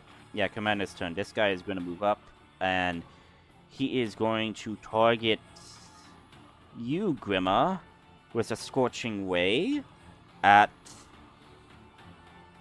3rd level, so that would mean 4 rays. And I need to roll to see if they hit. Who's he going to target? Yeah, Cut out. they're targeting you up in the tree, but I would say you Oh. also have partial cover since you're in the tree. So you have 16, so partial cover gives you +2, so that's 18. But it would still hit with a 28, so that is going to be 2d6 damage on you. Fire damage. So that's 6. So it's 6 damage. Yeah, 6 damage of fire. Next attack of the ray. That is a natural 1, so that misses. Next attack. A 21 will hit. 2d6. That is 5 fire damage. 1d20 plus that. And that is a miss. So 2 miss, 2 hit. Dealing you a total So what of is it? 11 damage. Fire.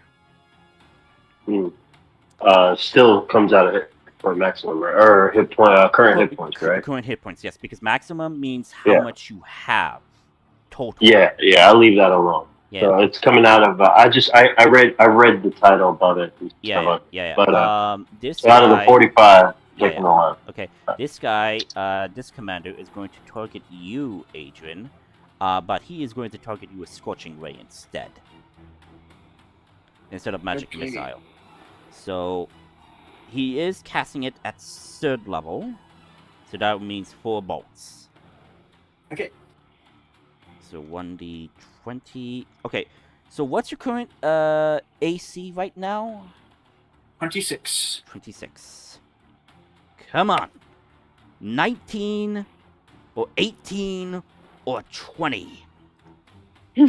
No.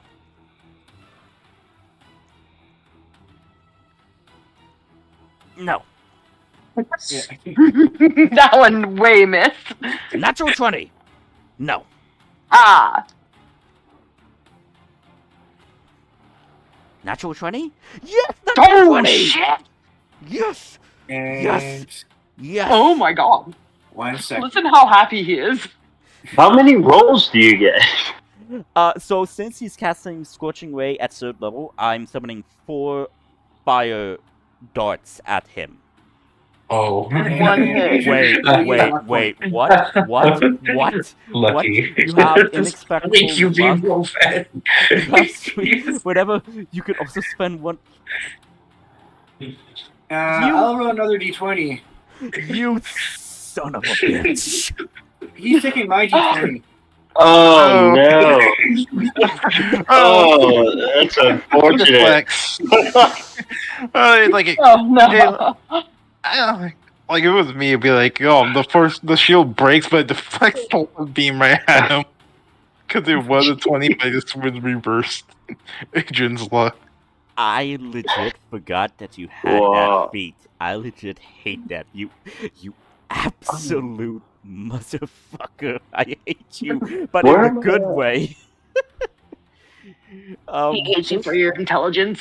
Yeah. It fires so- the bolt, it turns a 90-degree angle upwards. Don't ask questions why. Okay.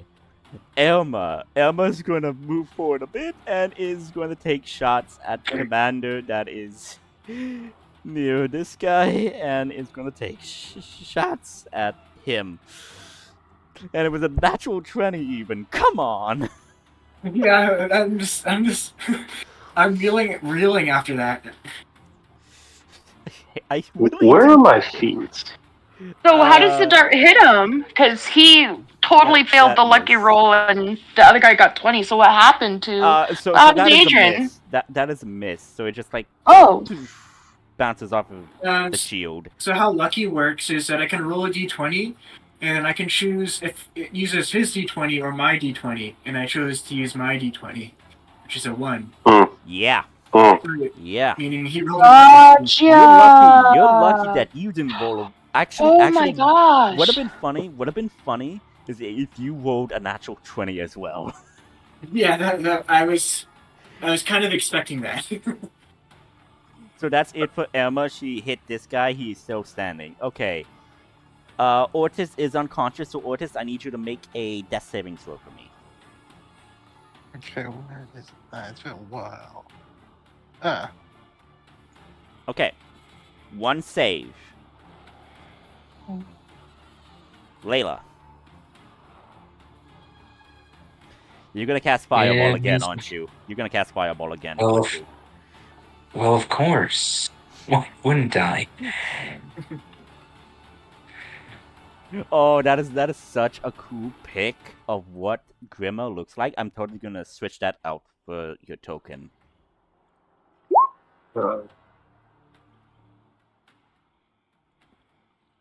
So, where are my feet? Not where my feet are. I know where my feet are. Where are my feet in this? Okay, so if you go in core, if you scroll down from like Yep, flaws, yep. ideals, and whatnot, you're gonna be to your feats and traits. If you want to look at the feats that you have, you could filter by and Oh, I like see it. feet and whatnot, and Yeah. all of that. So, just giving you a heads up on that. Yes, Okay, sir. So Thank you you. need to make a DC 16 dexterity saving throw. Dear God. And that's gonna hit the 4 targets or the 5 targets. Yes. 4 or 5. 5. Okay, thank you. I am making sure because Ortis is there, and I want to make sure that he won't be caught up in the. Will he that. be? Yeah, he would. His unconscious body Oh. would. Pull He's it down. just out of range. Yeah, It's like it. yeah, just out of range. Okay, he saves. He will take half that damage, but I'm pretty sure he is going to be dead, regardless. And now 2... No, not 2, but 4d20. Yeah, so only 2 succeed. But, pretty much doesn't matter, because, They're all dead. yeah, the guys who were bleeding before are dead. And yeah, dead. But this guy is now considered bleeding. This guy is now dead. So yeah, one guy bleeding, still alive. One commander still alive. The other commander is alive, but he is crushed under the cart. One guy ran. This guy is kind of in the cart door, kind of like right here. 2 regular troops are alive over here, so yeah. Is that your turn? Layla? No, I'm going to move up. Hold on. Okay. Where are you gonna move up? Gotta move up to here. And end of turn. Okay. You're not trying to hide or anything. You just... Oh wait, no. Okay. Are they all dead or are they still alive? Just one one guy more. is still alive, but he was facing towards Ortis, so he does not see you right now. Alright, I'll just move there. Okay, good. Just making sure. Grima, Frostbane. So when can I use my feet?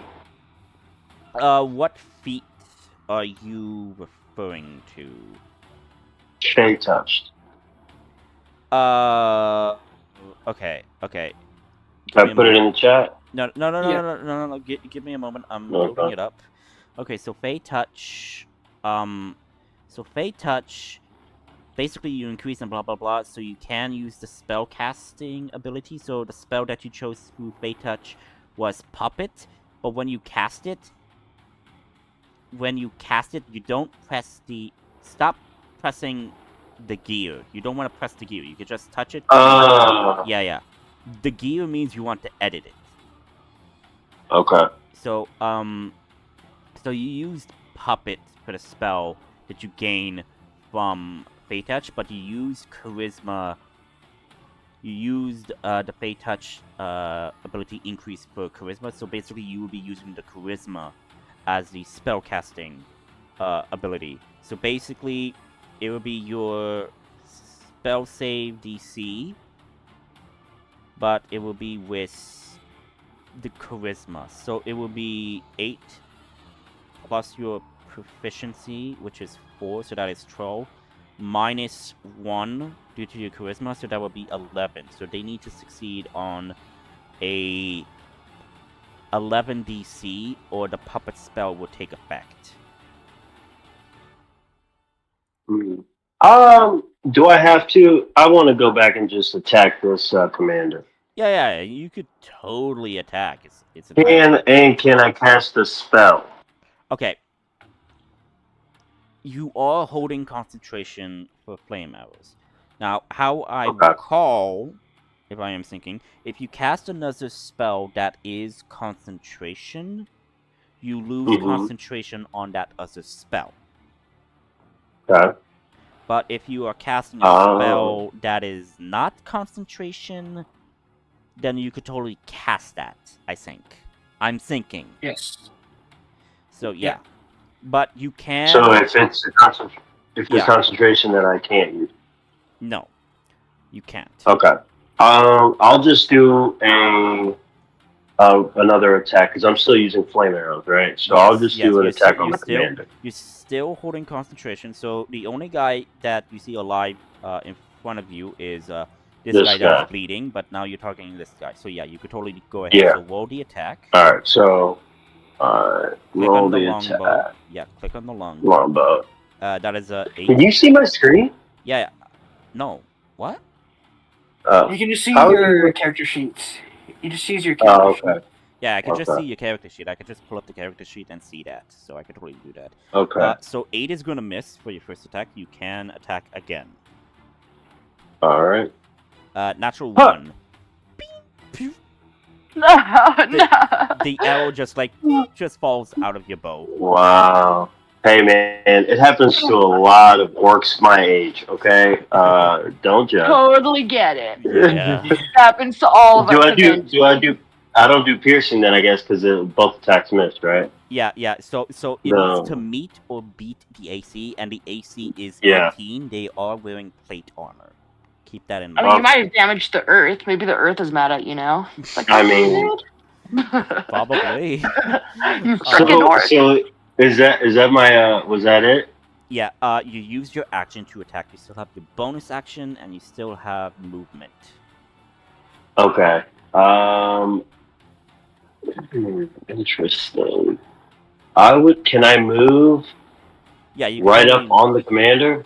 If you want to, yeah, you could totally do that. You would just this Because, tree yeah. is like 10 feet tall. You could just like climb down or jump down. Just to let you know, though, if you are within 5 feet of a person, Mhm. and you're using a ranged weapon, you have disadvantage to hit them. Exactly. So keep that in mind. I have a short sword, but I'm Yeah. concentrating. So that means I have to use my arrows on all my attacks, or can I use my sword on my next Okay. attack? So what I'm Well, you can stop concentrating. Yeah, you Like, could choose. You you could can- choose to end the spell, or you could keep the spell going and just go up and attack with your short sword. Yeah, that's what I would do. So can I move now and then attack on my next turn? If you Yeah. want, sure. So you could move up to him now. So do Mhm. you just jump down and just run to him? Well, hold on. If you run to him right now, that's your turn, and then it'll be the enemy's turn, and the enemy will get to hit you first. So if you're okay with that, Oh. Well, I mean, Well, they the can hit me spellca- either way, right? Yeah, Yeah. the person he's attacking is a spellcaster. Going in front of him is probably the best idea. Yeah.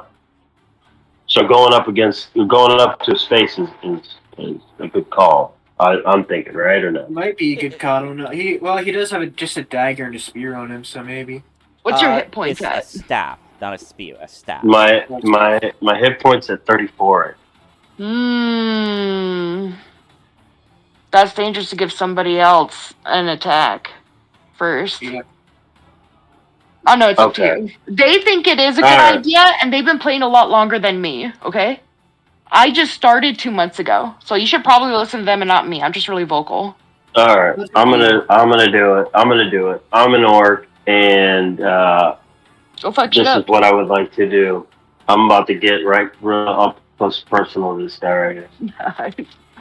Okay, you totally can do that. Okay, so you go up to him. So on your turn, as a free action, you can drop Mhm. your bow and draw your short sword and then attack him. Because it takes an Oh, I action. can. Yes. Yeah, it's because it takes an action to put your weapon away. Okay. Keep that in mind. So, do I press short sword now, or do I have to wait? No, till the no, next you turn? have to wait until. Well, I mean, free action. So yeah, you could use your free action to drop the bow now if you want. Yeah, I'd like to do that. So Okay. that means I stop concentrating as well, right? Well, no, you Depends on the spell, actually. Yeah, it depends on the spell. Because if the spell specifically says like you have to hold your bow for the concentration to work or No. something like that. No. So Otherwise, he otherwise casted you can do whatever flame you want. arrows, so he casted it on his quiver. So the quiver is the one that is enchanted with the flame arrow spell. Yeah. So he could pick up an arrow and try to shove it in somebody's eyeball, or she could. She could. I meant she. What's your name again? I would say yeah. I He mean, couldn't do as much damage as shooting it, but yeah, he could do that. yeah, you could totally do that. I think. Yeah. So how? Yeah.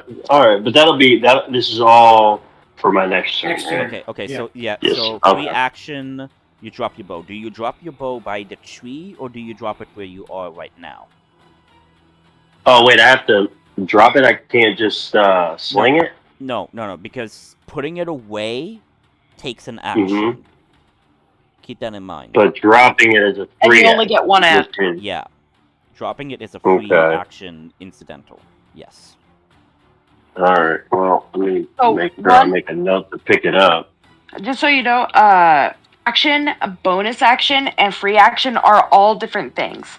And some things can only be done on an action phase, and that's it. Yeah. Like a one action phase. So Most things. yeah. but So Yeah, most things. I ask again. Are you dropping the Mhm. bow right where you are right now, or are you gonna drop the bow right where the tree is when you jump down? I'm gonna drop it where I'm at now. Okay. You drop the bow, and on your turn, you're gonna draw your short sword and going to attack him. Okay. Good to know. Yes. Adrian, Adrian. God of Vengeance. What are you gonna do? Yeah.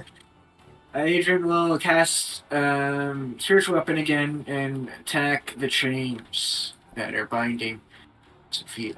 Okay. Thank God. So, Oh my God, Sophia, thank God. you see a spectral katana-like blade, even though you don't know what a katana is, but it is a good blade. Summons Mhm. and goes to attack the chains that are holding your wrists.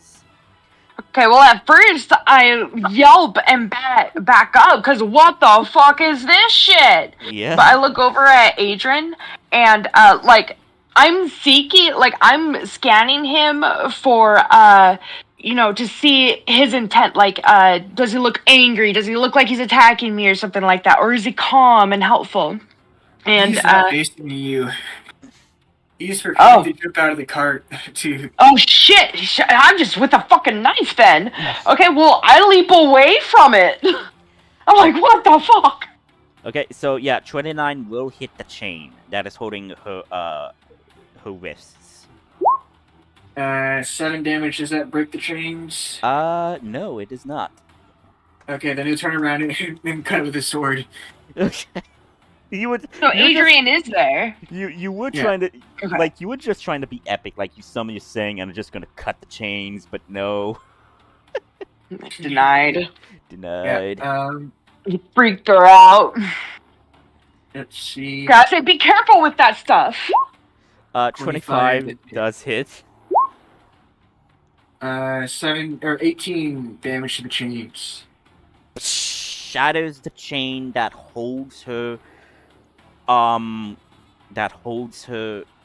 the wall, so she is still cuffed, but the chain is free, so she is able to move now freely, as in she can move out of the way. Okay, I go out absolutely immediately. But your wrists are still bound by the shackles of it. But the chain Oh, okay. is cut, so you are free to move now. So, you're but my still wrists are still restrained. chained together. Yeah, but your wrists are still chained together, but you can still move your hands. So Okay. as in, you can pick up a knife and stab someone with it. Can Okay. she cast magic? No, because the collar around her neck is also suppressing her magic. Okay, I'm not gonna try cutting that with my sword because I don't want to hit her. So, Yeah, you Yeah. don't want to cut her head off. yeah. So Adrian will then jump out and use his extra attack to attack that guy there. Okay, attack.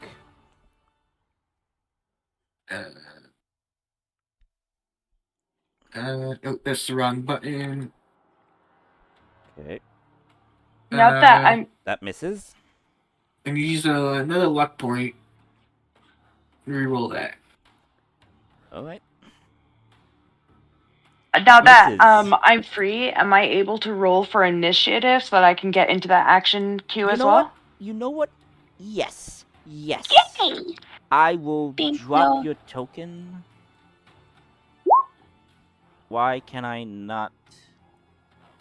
There we go. Oh, it says I have no valid token selected. Yeah. But now your Oh, token okay. is there on the thing, so if you click on your token and then click on the initiative.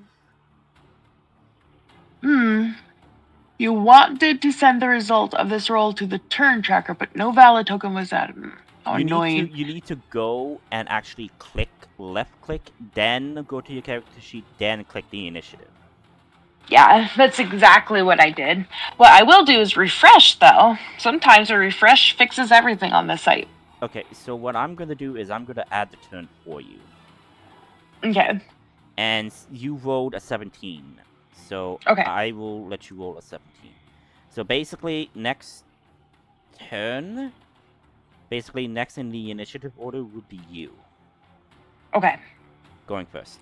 But yes, so Adrian, your attack misses, and this guy Yep. like manages to like shing, like ugh, and that's your turn. Yes.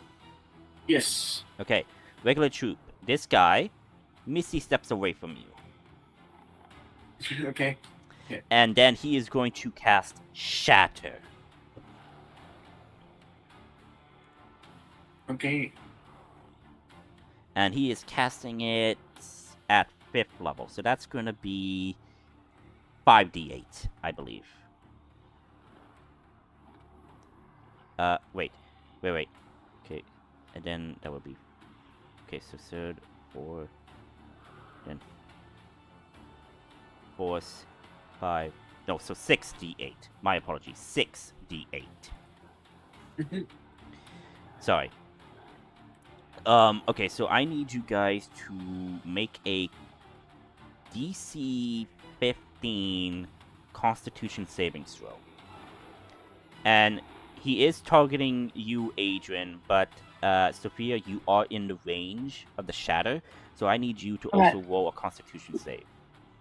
Actually, is her I want to magical items cast. Oh, I can't do guidance. Okay. Actually, is her magical items damaged? Okay, so she is not wearing her armor right now. Like all of her We have to find it. equipment. I mean the shackles. The shackles actually would be damaged. Yes. Yes. But she saved, so that means she only take half that damage. Oh, so I took damage. Okay. Yeah, but since you saved, you only take half of the damage. How much damage is it? So 30, total okay. is 30, 15. So 15 damage. So go to your HP pool, current HP, and subtract 15 from it. So Okay. you just hear a resounding thunderous boom, and you it hurts so much, but then you see your shackles break, and now you are freely to move your hands, but the collar around you is still intact. Okay. And then as a reaction, Adrian will cast absorb elements from his breastplate, as some of the thunder damage is absorbed into his breastplate, and now his sword is vibrating even faster now. Well, and he takes half of that, so he only takes 3 or what's half of 15? Depending. Or Maximum 7. would be 8. I was about to say maximum would be. Is it rounded down or rounded up? Round down. 7 Okay, is. so he takes 7 damage.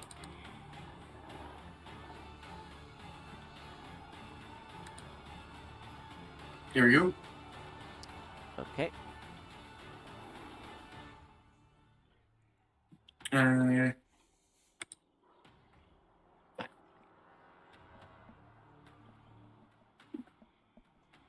So yeah. Okay, so that's that guy's turn. This guy will then shout to his other comrades, "Do not use magic missile.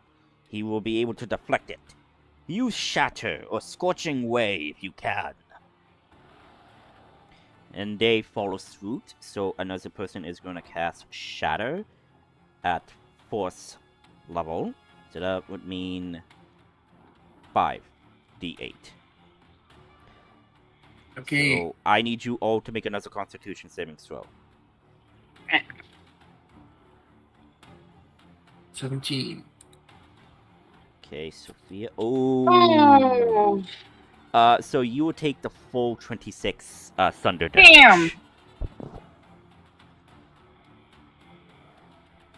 Yeah, I just get hit with that, and all I can do is just like take the brunt of it. Like I just feel the impact, and I go, ah.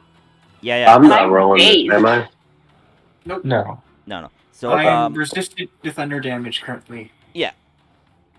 So that means you would take half that damage. And Half I of succeed on the that, saving half throw that. as well? Yeah.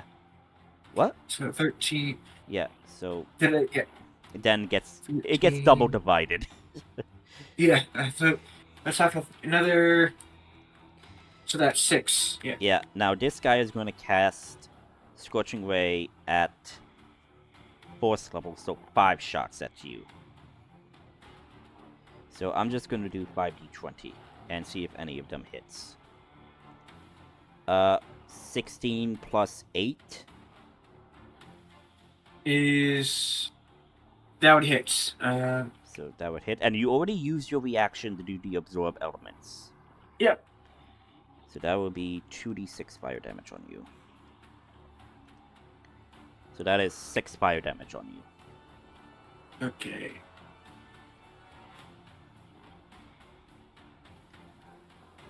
And now this guy, he is going to cast Magic Missile, first level on Grimma. So that was 3d4. I like how that guy like totally ignored his superior. Yeah. So you take 8 points of damage, Grimma.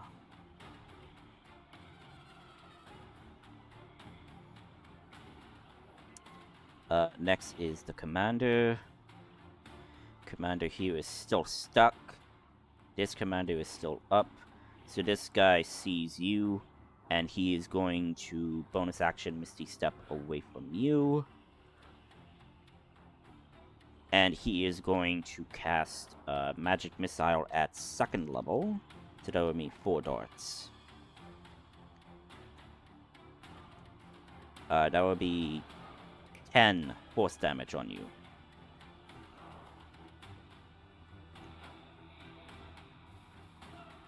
You're recording this, right, Python? Sorry, no. Say that again. Okay, so one guy hits you with Magic Missile level 1, another one hits you with Magic Missile level 2. So basically, totally, you take 18 force damage.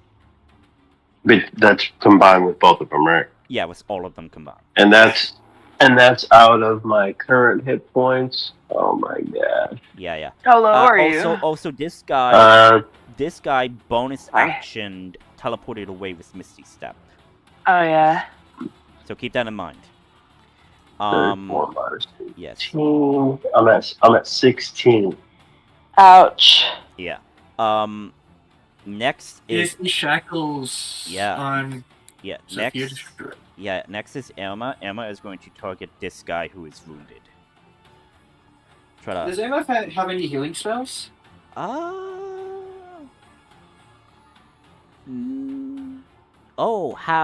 They have healing sprite. You call forth the nature spirit to soothe the wounded.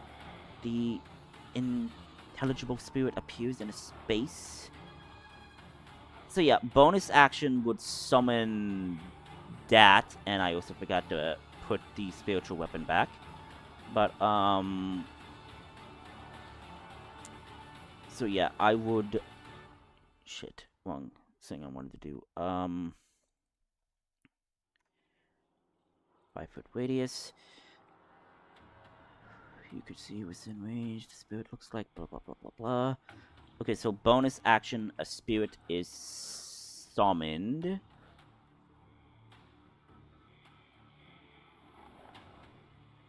Right next to... Can I get... No, okay, so I can't. But what she can do is cast that and then run to Oris and pour the healing potion into his mouth. True. Stroke his throat to try and make him swallow, but if he aspirates, he could die. I mean, in all essence, healing Well, yeah, we're actually seeing that...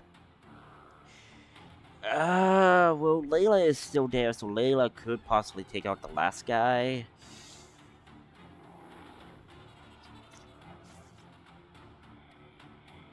Okay, no. So Okay, so bonus action, blah blah blah. The spirit can heal a number of times equal to 1 plus your spellcasting modifier. Okay, so spellcasting modifier is wisdom, so it's 1 plus wisdom, so that is 3. 3 times. So 1d6. Yes. So that is 4 times. So you are healed 6 points of damage, Grima. And Alright. Emma is going to longbow fire. That is going to miss. Come on. Yeah, that's going to hit. And just kills the last guy over here. This guy is now dead.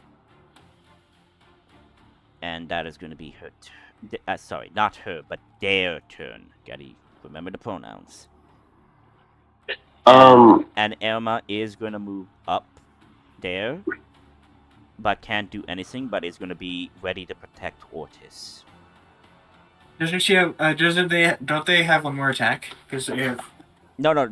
First attack missed. Second attack hit. But since they're a 10th level ranger, don't they have extra attack? No, I think they get their third attack at level 11 or 12, I think. I'm thinking 12 or 11. I need to research that. Okay. Let's see. Class. Yeah.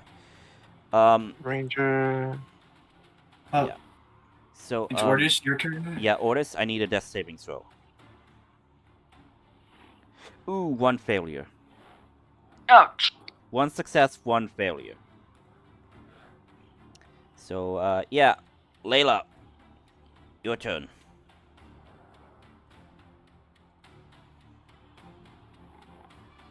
Layla? Okay. Yeah, I'm here. Was thinking what I was gonna do.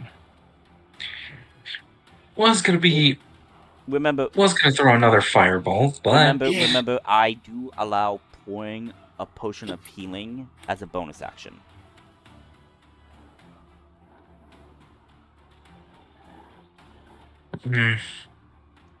I will allow that. That's fine. But I am gonna do something else other than fireball. Okay. I see you doing a radius. Yeah. Oh, that's me. I'm just looking. Oh. That's the correct radius, however.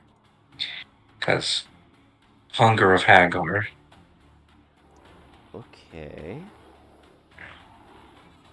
Okay. Yeah. You open a gateway to the dark between the stars. Okay, which is a 20-foot radius. So this will do right here. It's a sphere. It's a sphere. Oh, okay. Let me fix that.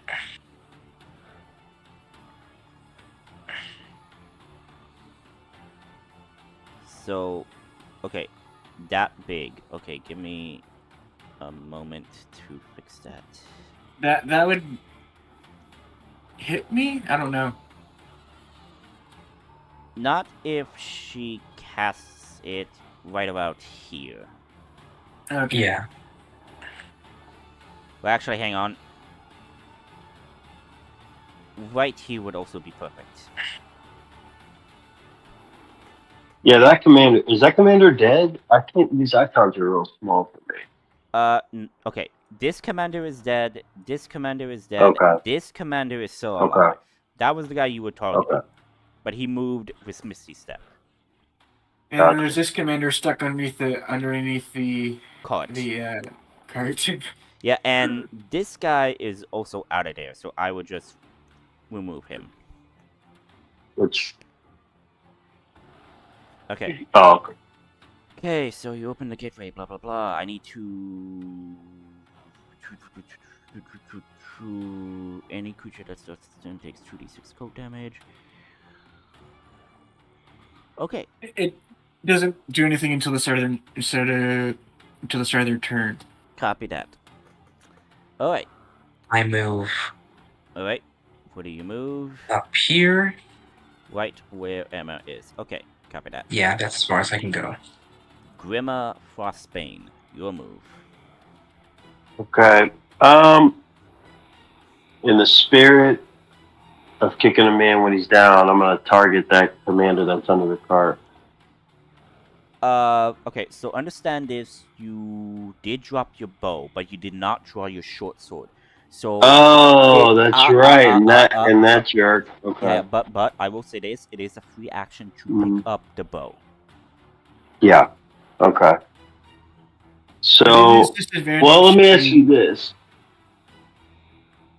Yeah, can I ask the party? Sorry, go ahead. Go ahead. No, go ahead. I'm sorry. I'll stop. I was just about to say that it is disadvantage to fire at a prone target.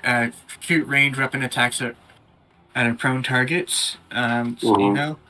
But And go ahead. the guy probably has cover being underneath an object. Yeah. Okay. Smart.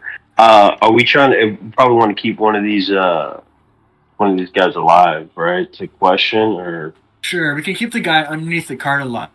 yeah, we'll keep that guy alive.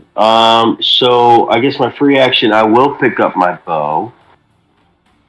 Prepare to And bow anyone who comes out of the darkness. I'm sorry? You want to prepare to use a bow attack for anyone who comes out of the sphere of darkness, since you can't fire into it. Okay. And they can't see out of it. Oh yeah. Oh, Okay. Nail. Thank God you're here. Okay, I want to ask. Since you made 7 potions of healings, can I assume that you gave each of the party member a potion of healing before they left? Sure. Okay, good. No, I'm just asking for context. Okay. Well, I mean, Yeah. So, Python, how this works is you can hold your action for a reaction. So basically, if someone were to say, as Nail said, that if they moved out of the darkness thing, and you see them as the reaction, you can make an attack on them. Okay. That's what Nail was insinuating. It is your choice, though. Yeah, that's what I'll do. Okay. All right.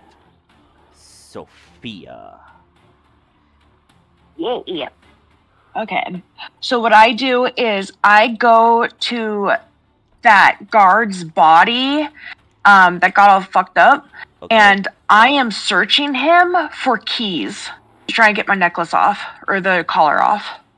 Roll an investigation check. Okay. Didn't it get destroyed from the shatter? The wrists got destroyed. The necklace did not. And it's the choker that's stopping her magic. Yeah, the collar is what's keeping her magic contained right now. Yeah. But her hands are totally free now. Yeah, especially crafted, only a certain object can remove the collar. And I assume I can't give myself guidance, can I? No, you cannot, because again, your magic is contained. So roll an investigation. Ouch. 10. Okay, as you're sifting through, the only thing you do manage to find is the dagger, but the dagger is also destroyed from the shatter. You do find what appears to be keys, but they are not shaped for the collar. You think that maybe one of the commanders might hold the key for your collar. Okay. For now, I take the key that I did find and I stuff it in my bra. Okay. Then I'm going to go ahead and exit this wagon. Oop, I can't move me. Oops, I moved the map. You gotta... God, I know how to do this. Oh, I forgot how to do this. Wait. Shit. Make sure select is selected. Wait. Okay, save. Now you have control. I forgot to do that control thing. Thank you. Okay, so I go ahead and exit, and I have 30 feet of movement. Is each one of these squares 5? Yes, but because of the portion things, just, forget about those. Oh, yeah, don't look at the squares that are on the map. They're not aligned to the actual grid that we're using. Yeah, actually, you should be able to see... Can I not, You should be able to. They're the same size, but you don't. No. There's a thin gray grid, and there's a black grid. Ignore the black grid. The gray grid is the actual grid we're using. I see what you're talking about. No. So it's the black grid we're using. I'm no, asking, it is the gray one. Oh, great. I'm sorry. I apologize. I see the gray one. Yeah. Sorry, I'm just trying. Like, can I not just remove the grid? I don't Nope. know. I don't know. You can. It just requires a lot of settings to get into. Oh, how annoying. Because there are some games that don't use grids at all. You could also shift it to hexagons instead of squares. Good to know. Good to know. But that requires you to go into the map settings in a lot of detail. Yeah. I will figure that stuff out later. But yeah, so Sophie, it's still your turn. Okay. So after I search, I go over to Adrian. Is it Adrian or Adrian? Adrian. Okay, Adrian. The keys are going to be on one of the commanders. Have you seen the commander? As soon as I get this necklace off. There's a guy right here that's dead. He points that way. I already. I thought. Hold on. Out of character. I thought there was only one body. There's two. Okay. You So can't see Oh, I this see body. it. yeah, you see them, and there Okay. is a commander that is stuck under the cart. By the way. Okay. So, Adrian, which body were you gesturing to? This one right here. Because you can't see this body. This body is in a sphere of darkness. Oh, okay. The purple area is darkness you can't see into. It is like a cloud of very dark darkness. And I think you hear horrible things coming from it. Pretty much. Demonic infernal like. Apparatus. Sounds coming. Okay. From it. Go away to the darkness between the star. I ask Adrian, can you find where the key lock is on this necklace? I mean, choker, maybe we could just break it. I turn to see if he can find where the connection is, and maybe there's a weakness in the connection. I also have some healing magic too. I should heal my companion first before He dies. he Do dies. you know that's safe? If you can Oh, he heal, did. then let's go. I'll go with you. Okay. Yeah, I mean, I can just do the spell magic. Okay, so now Sophia's going to follow Adrian. So you're And holding she- your movement or something like that? I'm what? You're holding your movement?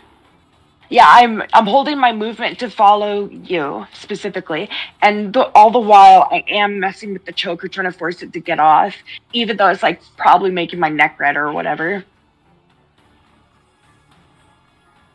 And that is it for my turn. Okay. Good to know. Okay. Adrian, it is your turn. Adrian will move to here. And So Sophia stay- will move as well. Yeah, and I follow. Oh, I have a throat. He will go to here actually, so that he can get some healing. But he will then cast Aid at 5th level. Okay. In 1 second. There we go. You mind- So myself, Ordis, and Grimaire, or was it Grimoire? Grimma. Grimaire gets 15 HP healed and 15 to their max HP. Nice. Is So Grimmar? that means, Ortis, you are up. Do you mind if I interject real quick? Is Grimmar laying on the ground? No, Grimmar is standing. Grimace, yeah. Who's the person that's knocked out? That was Ortis, but Ortis was just brought back up because of the aid. So 15 to current and 15 to max, right? Temporary. But Gotcha. yeah. Okay, thanks for letting me interject. Yeah, so if it was me, I just put plus 15. So that you recognize that it's not permanent. But isn't Yeah, for the next 8 hours. I was excited. Yeah. I was gonna have That'd be really Sophia. Yeah. I'm So sorry go for ahead. talking over you. Oh goodness. I was just gonna say I was gonna have Sophia like try and take care of Grimar and make sure that at least her neck isn't cricked. But if she's up and good, good. Well, And what were you saying? Ortis. You mean Ortis. okay. I mean Ortis. My God, I'll learn the names. It just might take me a little bit. Yeah, I'm bad at names too as well. Actually, it's 5th level and the 2nd level spell, so 3rd, 4th, 5th. 28 HP, actually, sorry. 20. I'll take it. Another 5.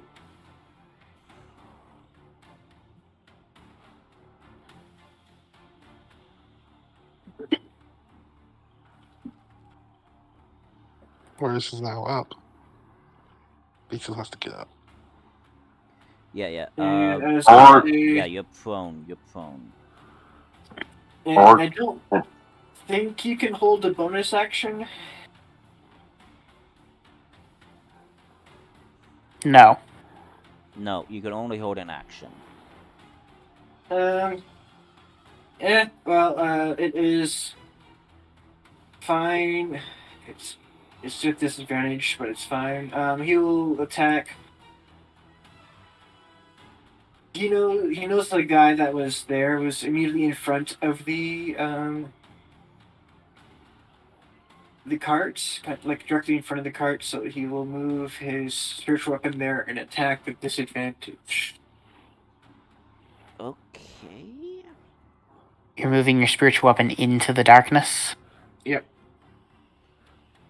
Make an attack roll with disadvantage. Spiritual weapon. Mm-hmm. 15. I already know that misses, so don't really have to roll again. Yeah, so that is a miss. Okay, that's his turn.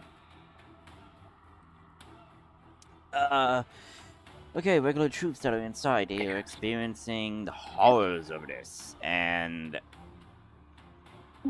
that will end its turn. Oh. Okay. So. Well, they're starting their guys- turn in there, are they? Yeah, and I'm just reading what the effect does.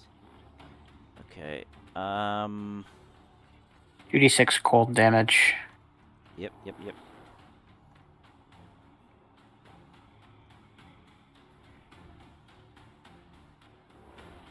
Gonna move 30 feet and manage to get out.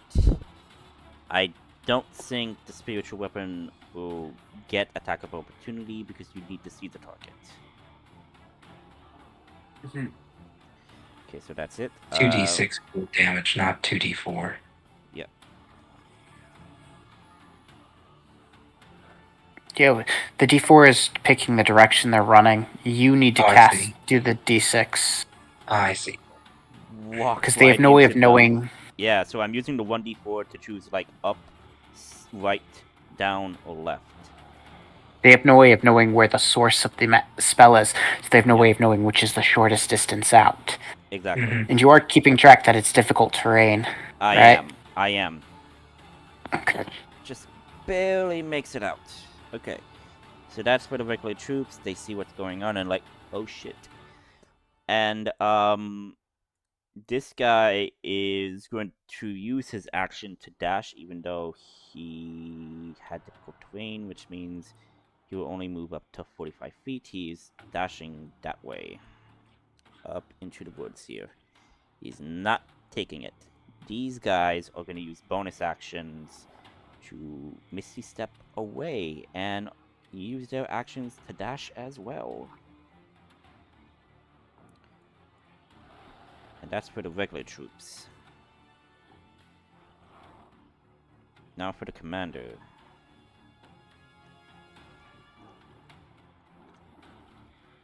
Okay.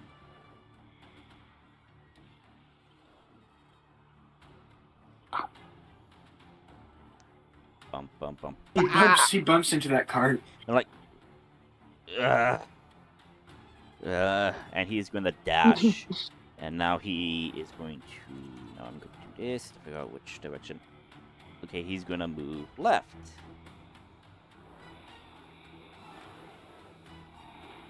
Into the bushes. As he is stepping through the bushes. It's Emma's turn. Emma is going to go to Ortis and is going to pour him a healing potion. Well, Ortis is fine now. He's up now. Okay, then do you want Emma to focus her attempts to get these Oh, guys these that two. are running? Yeah. Okay. Shoot them. Okay. Give me a moment. I want to figure something out here. Okay. Healing spirit. Okay, so this is a concentration. Okay. So they can do. Shoot both of them with a bow. Okay, wait. Give me a moment. They are going to use entangle, so they drop concentration on the healing thing, and they are going to do 20 foot.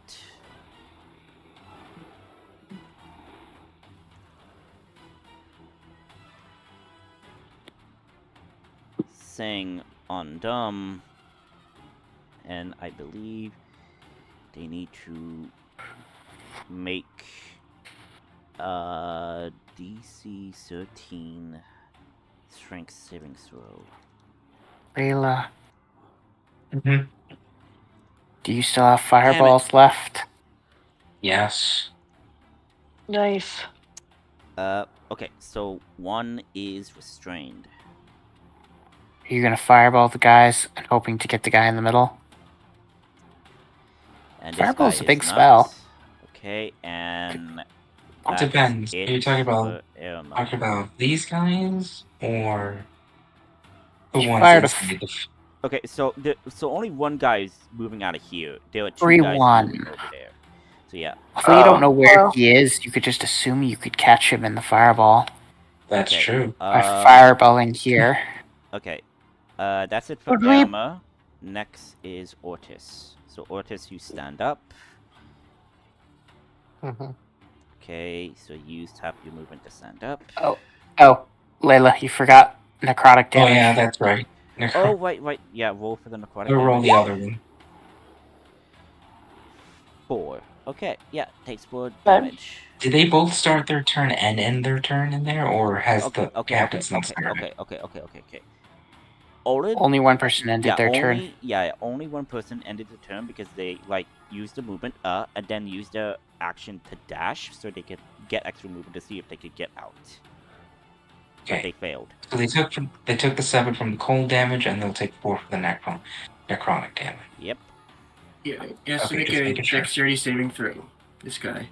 Why? Because he's ended his turn in the black tentacles. Hold on, let me check. Oh yeah, it is dexterity saving throw, or if he fails, he takes the necrotic damage. Yeah. Okay, so the necrotic damage Oops. is basically 4. Okay. DC He 16. can, Yeah, he fails. He takes the He can- damage. he can dexterously avoid the tentacles touching him. Hey, that's what it Or you says. can welcome a little tickle. Yeah. I mean, that's literally what it says. Otherworldly tentacles rub against you. That Oh, dear. Ask him to reminds me of reach. so many books. Yeah. I guess Oris go over here.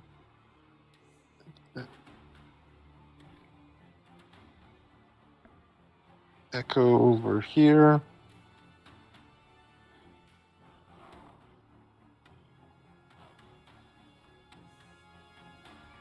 Over the tentacles. Those aren't It's- tentacles, those are those are vines. Vines. Vines. So you are stepping through it, but I think an And- ally don't have to make a save. Yeah. Well, you Well, just they don't overlap. affect it anyways. A creature. So yeah. So you Yeah, an you can attack echo's this prone. object. so you need to So make yeah, a strength saving throw of 13 or more. Nope, it isn't a creature. An echo is an object. It is not Okay. affected by entangle at all. Right. Good choice. I do recommend taking out the guy that is not restrained. Mm-hmm.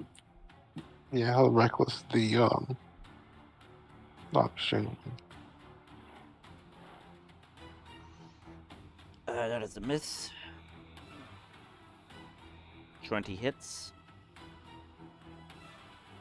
Okay. Alright. No, I'll ignore the rage damage. Yeah, so that would be I know because you're not raging. then these two. Incarnation. Yep. 24 hits.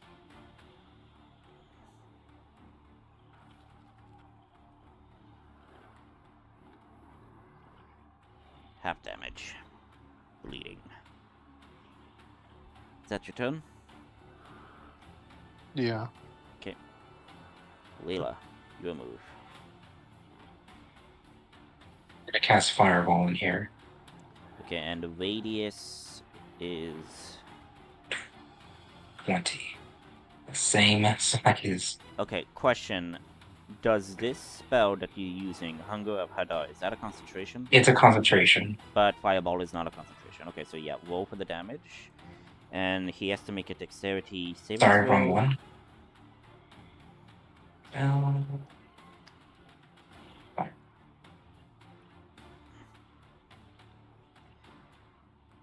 So basically, even in the entangle, they will also take damage as well, right? Well, no, that's where she's shooting it here. You sure about that? Yeah. That was where There. I was saying the best plot to fire it would be somewhere around here, just to see if you hit I thought anyone. that could also work too, because I forget that Otis is not there. That's the echo, but yeah, you could totally do that. Which is invulnerable to the fireball because it's not a creature, it's an object. So it will be at disadvantage, so I will just roll 2d20s. Yeah, fails. The commander fails. The idea would be the fact that you would just hit somewhere on the edge, hoping to catch anyone who's still in, while hitting these two guys. Okay, so the guy And the fact that you would. Okay, so the guy that is restrained automatically will have disadvantage, so he fails. And now for the other guy that is not restrained, they all fail. They take max damage. Damn. 29. 25. Nice. 29. Or 29. Or above it. Yeah, Before above it is casting at a higher level. Yep, remember that. 29. Whatever algorithm they use doesn't put it all in one box for some stupid reason. Boom. Yeah. So, guy that is tangled there is dead. This guy that is restrained as well as entangled. No, sorry, he is restrained by the entangle. He is now bloody, but the fireball does burn the entangle in the vines. So, no longer restrained, but he is bloody.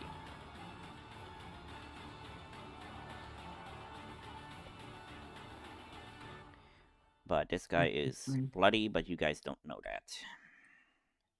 And this guy up here is still alive. So yeah. Which guy? Can you ping it? Hang on. Let me right click, focus ping.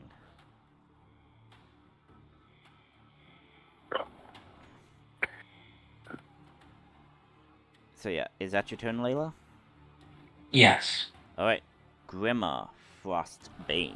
So, the guy that's up top, we can't see him because he's in the tree? No, he is dashing. He is running.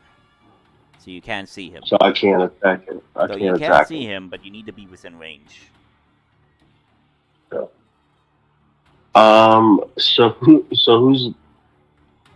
I mean, I don't know that I have the arsenal to attack anybody on the map. These guys over here next to his echo are dead, right? Or one's bloody? One is bloody. You can technically attack him. Yeah, I can stab him with attack a knife him? or something. Well, I mean, I'm still. Oh, he's a Yeah, I have ranger. a lot. Yeah, yeah. Sorry. And I'm Wolf in still, range. and I'm He's a still, ranger. and I'm still concentrating on fire arrows, right? Yeah. Yeah. Last we checked, Okay. sure. So I could attack either one of them then. Yeah. Or just You- okay. Where's your bow, though? Okay. Is it still at your feet? No. So I Oh, did he grabbed say, it. I yeah, picked, he Oh. I grabbed picked it up. You can also technically attack both of them. I can. You can't- Yeah, but only This- once. Let's As see. long as they're in your arrow range. This map isn't outside your range. Your range is 150 feet. 600 So is I the can- long That's a range. lot of feet. Corner to corner isn't even 150 feet. That's You more got- than, so, that's like, more than Ordis has. So long as there's not a tree or something in the way, you can hit like really far. Yeah, as long as So there's then- something not blocking your vision, you can attack anything you can see. So Yeah. the problem would be to attack this guy, you would have to move because the darkness bubble is obscuring your ability to see these people. Mm-hmm. And then, but aren't the trees obscuring my sight from the one up top? Not if you move Say. a bit closer, so you can move up to Or you could just move- your movement. To move like to about here, because the foliage is the puffy part. The tree trunk is a tiny thing in the middle. Indeed, and the So I puppy can part- move. And the puppy part is like 10 feet or so up the ground, so you could. Do I totally see. do I get a move and an attack, or Yeah, that is yeah. my Move- action? Is the Yeah. move? There's the movement action. So you Okay. can move up. So Everyone right gets here. a movement. And movement Okay. is separate from your one action. Mm-hmm. And you can fire a Okay. bow, move, then fire a bow, then move again. You can break up your movement as much as you want. Exactly. Okay. Well then, that's what I'll do then. I will move to here, Okay. and I will. I'm gonna special delivery an arrow right in this guy's face. Okay. And remember, Just you're for still you. concentrating on the fire arrows. I am. So that means you would do She's an been- 1d6. So So I need She's to roll like- what? I'm sorry. roll the longbow attack. Mm-hmm. That hits. Roll for the damage. 9. Now roll the 1d6.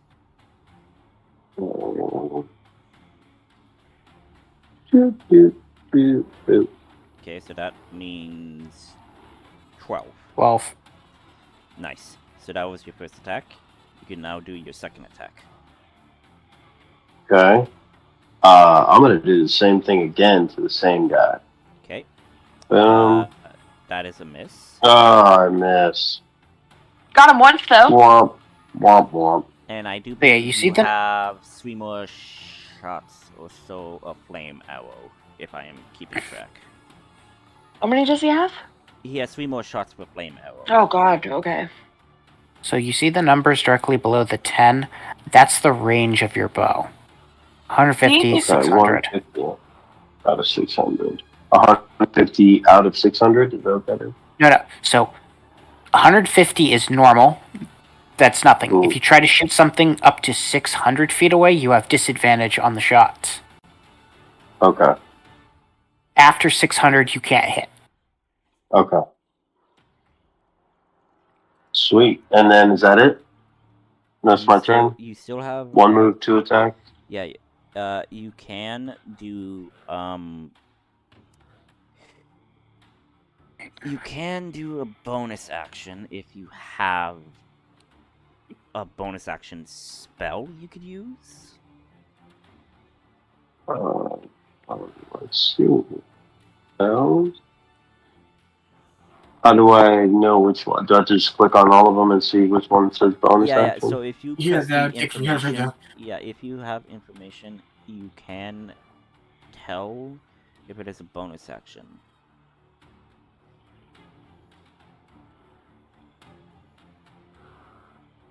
Chances are you don't have any bonus action spells. There aren't that many of them. I don't.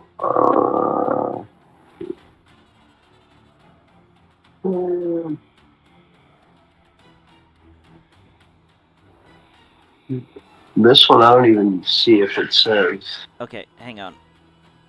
Hang on. I'll check. Okay. What class are you? Python? He is a Monster Hunter Ranger. Ah.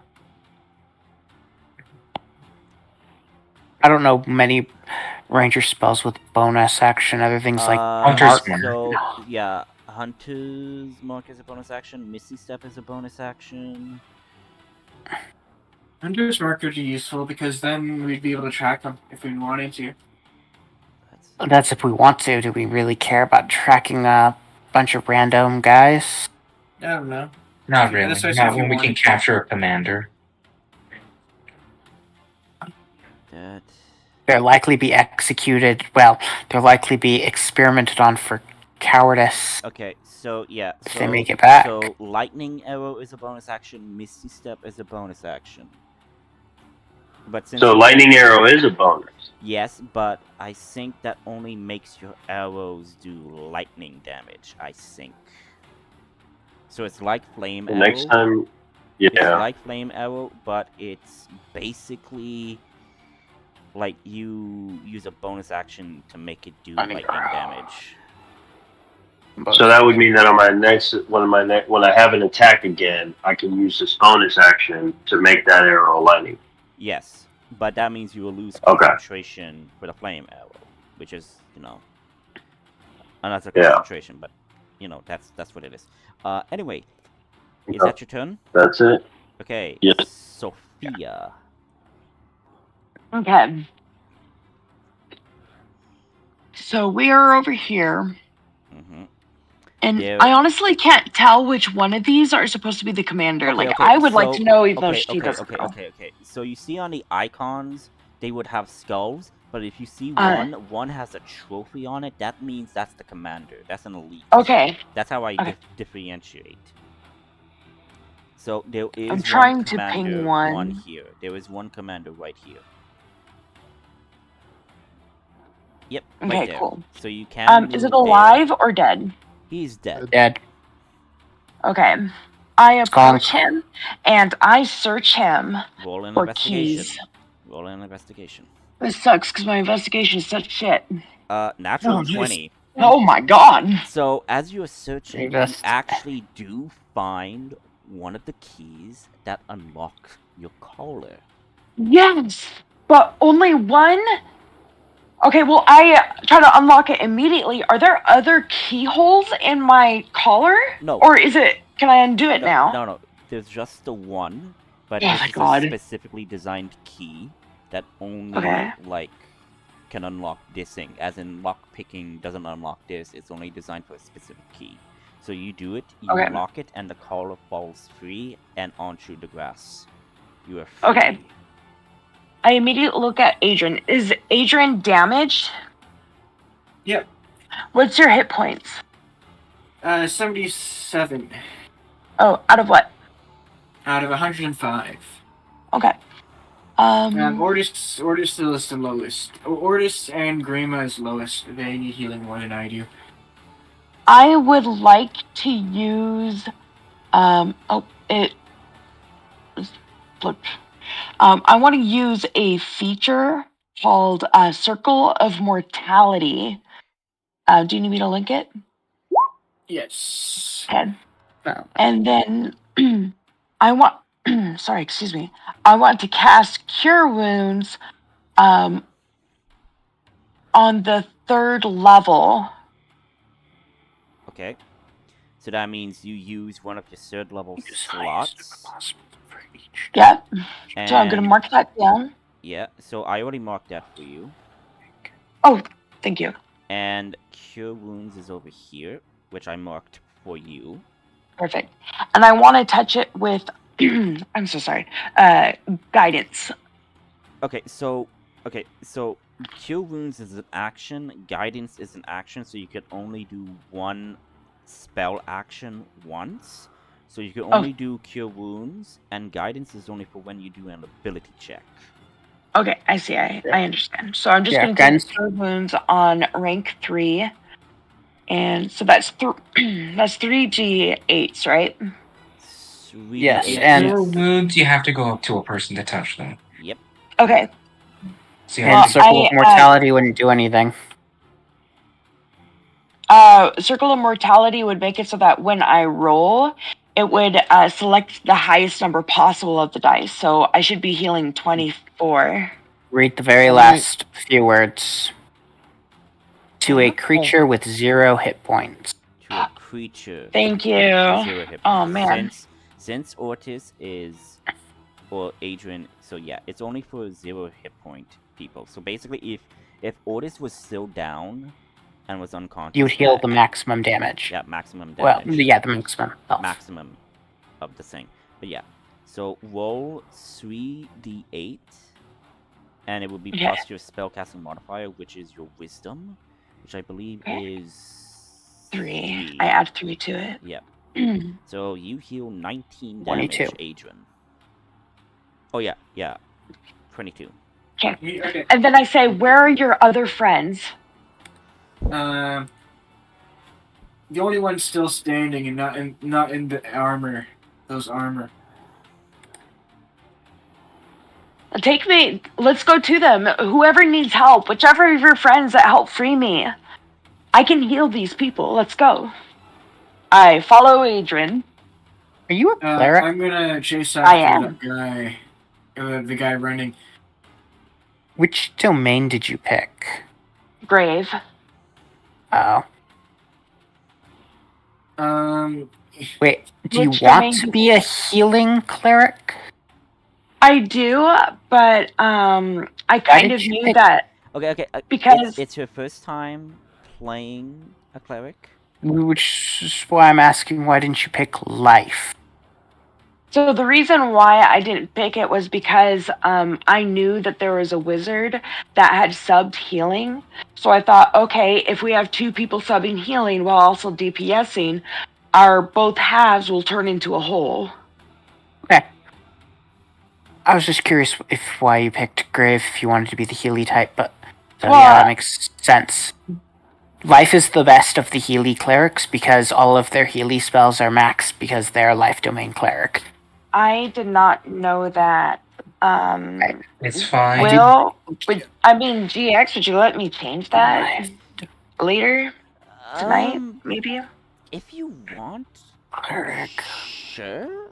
I'm gonna ask why somebody picked Puppet as their spell, because it's a horrible spell. Let's see, what is the life domain cleric's thing? Starting stuff on this. Healing energy.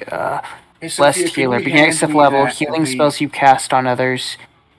Healing is you use when you cast a spell 1st level or higher that restored hit points to a creature other than you regain. Okay, well. We'll talk about this later. Let's go back to the game. Yeah. So anyway, Sophia, you did your turn. You're not going to do anything else? Actually, Adrian will ask, hey, Sophia, can you hand me the key and the shackle? Yeah, I hand over the key and the collar. Yeah, and I also dig out another key that I stuffed into my bra and I said, I don't know what this goes to, but I have this too. It's all sweaty. Ew. Yeah, boob sweat. Well, Adrian will also take it too, I guess. Okay, and I don't have any bonus actions, so you do. I do. Where? Yeah, because the calamity, no, not the calamity, but the circle of mortality. Mortality didn't take, but you can bonus action summon a spiritual weapon. Are there still enemies alive? Yeah, there is Okay. an enemy over here. Oh. And an enemy. Circle of Mortality isn't an ability, it's just a thing you have. Yeah, and there's an enemy over here as well. So there's 2 enemies. Okay. I'm going to go ahead and summon my spiritual weapon then. Okay. Where do you want it? Where do you want to summon it? Like, do you want to summon it to this guy or to the one that is up north? Okay. It has a range of 60 feet. So it looks like. You will be able to just Oh, you can cast reach it this right guy. there. Yeah, I'll go ahead. I'll go ahead and send my weapon after And that. since Yep. you bonus action, you could use it to attack immediately. Awesome. I wish I could give it guidance, but I can't. No. Okay. 1d8 plus No, my spellcasting ability. What? That's for the damage. Oh, First I have hit. to see if I hit first. I forgot. And Ooh. Oh, I mean, even if I guidance myself, it wouldn't work. But No. I'll guidance myself. no, guidance is only for ability checks. Remember that. I will need reminders a few times because I keep forgetting what an ability check is. That's when you roll perception. You roll. I suggest taking the Bless spell then, because Bless is a D4 to any ability check, saving throw, or attack roll. Yeah, but remember, I'm writing Bless, it down right now. But remember, Bless what is a concentration spell. Oh yeah. So remember that. Okay. But Yeah, I actually do want to be a really healy person. I just thought that I didn't. Yeah. Yeah, no, it's fine. We could switch from grave to life cleric. Thanks for working with me. But let's focus on the game. I'll do it later. Yeah. Yes, because grave is interesting if you just want to keep that. It is preventative healing, not healing. Basically, you're like a I also really liked how I could just like bring somebody back from the dead. Like I had multiple ways to do that. Yes. I like that. I'm gonna want to talk to the new two when we're done with this, because there are things I would like for us to talk about with the GM. Is what domain cleric grave cleric really needs to get into. Yeah. So make anyway, make them a build. To the turn is Adrian. Okay. You're gonna run to here, and then use this last spell slot to cast Phantasmal Force on the guy running. He has to make a Wisdom saving throw. Intelligence saving throw. Oh, intelligence. Intelligence is the least. DC 19. Done. He fails. Okay. So as that happens, he imagines the anti-magic collar appears around his neck, as well as magical chaining him to the ground, which are also on fire. Okay. So what? Okay, wait. What does Phantasmal do? So whatever I describe happens is what he thinks is happening to him. So it's an illusion. Yeah. Okay, makes sense. Okay, thank you. So he isn't. So he is imagining that the collar is around his neck, and that flaming chains is binding him. Yeah, binding him to the ground. Okay. So he trips and falls. So that he kind of just like falls. Okay. Prone. Okay. And then as a bonus action, I will enter Shiro form, I think it was. Shiro form. Okay, so you just remember for the forms, you do have to take damage to activate it. So spirit forms, you need to take Shiro form is rank 2. I need you to roll a 1d6, and you will take that much damage. 4. Alright, so you just like shing, and you activate the effect of Shiro form. Okay, and that's my turn. Regular troop. This guy. Okay, so he is convinced. So there's no save to see if he could. Okay, so he can use his action to examine the thing. Which check is succeeds. kind of weird because he thinks it's real. But Okay. Well, what this guy is doing down here, the one that Oh, is that bleeding. free is dead. Yeah, so he is going to try to do. He is going to try to leave. He's going to disengage and just run. isn't he restrained? No, not. I'm talking about. This one. This guy is Yeah, going he to was disengage. and he run. was restrained by entangle. Yeah, but since the fireball burnt the vines. Oh, okay, I forgot that. Oh, but yes. Yep. Or is the sense of them? Yeah. Yep. And he And did he's still under, He's disengaged, and he is going to run. Yep, but I still get to attack him. Yeah, you still get an attack of opportunity on him. Because of Yeah, sentinel. it's an advantage. Yep. Reckless. Because- You should reckless attack. Yep. Why I'm hating Ortis at times, but I love him. Yeah, 29 hits. God damn it. Roll for damage. If it's max damage, I'm gonna be really upset.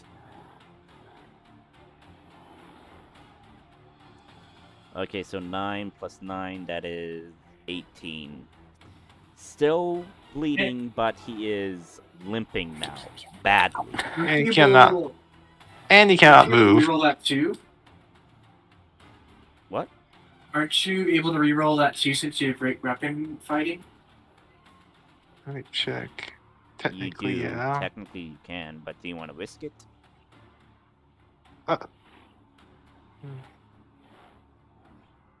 Well, if he rolls a 1, then he can roll. Well, roll we'll- again.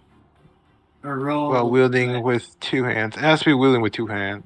Oh, actually, I am wielding with two hands. Mm-hmm. So yeah, we'll Alright. reroll. Yeah, we'll reroll it. Oh, there Five. we go. So Yeah, 5, so that is how much damage now? Is the reroll? 12. Looks like it. 12 plus 9, so 21.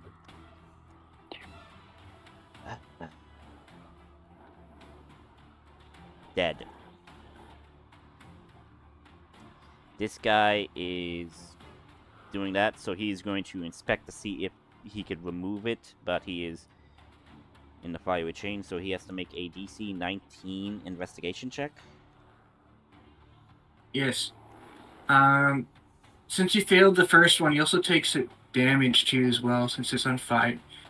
Psychic damage. Yeah, so yeah, I already calculated that, but yes, thank you. I roll a d6. Okay, so 16. He does not succeed in the investigation check. Okay, that's their turn. Next is the commander that is still within the darkness. Jesus. Louises. Okay, he's gonna move up. So he moves right here. He's then gonna move again. Yep, thank you for that.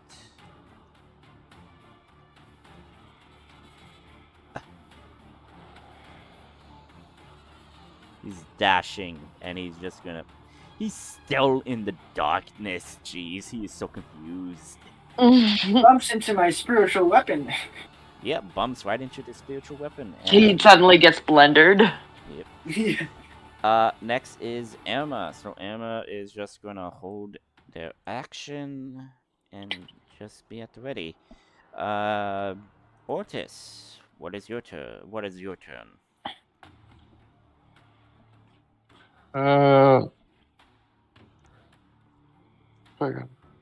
Over here. You can't see Okay, him. yeah. Remember, he's in perpetual darkness, but you can't see.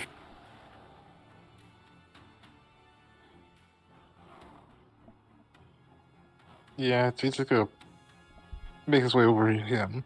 Oh. We're keeping him alive so we can question him, Ortis. Yeah. No, time to knock him out. His Yep. leg is broken at this point. Well, it'll be a blessing to get knocked out then. Yeah.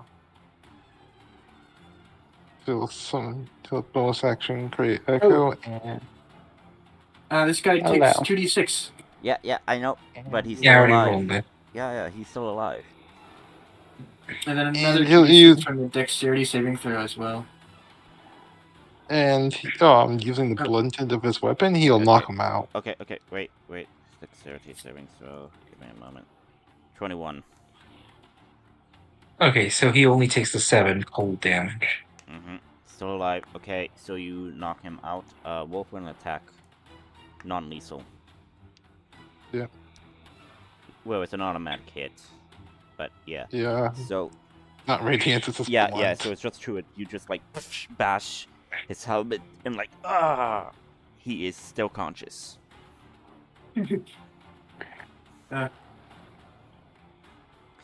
18 hits.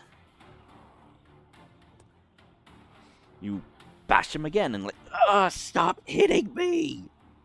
I surrender! By the gods, stop!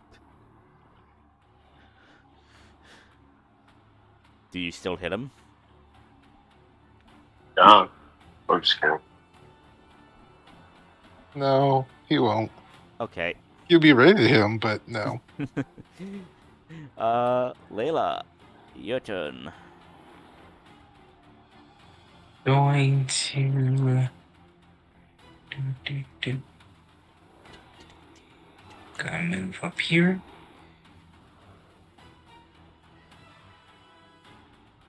This guy is prone.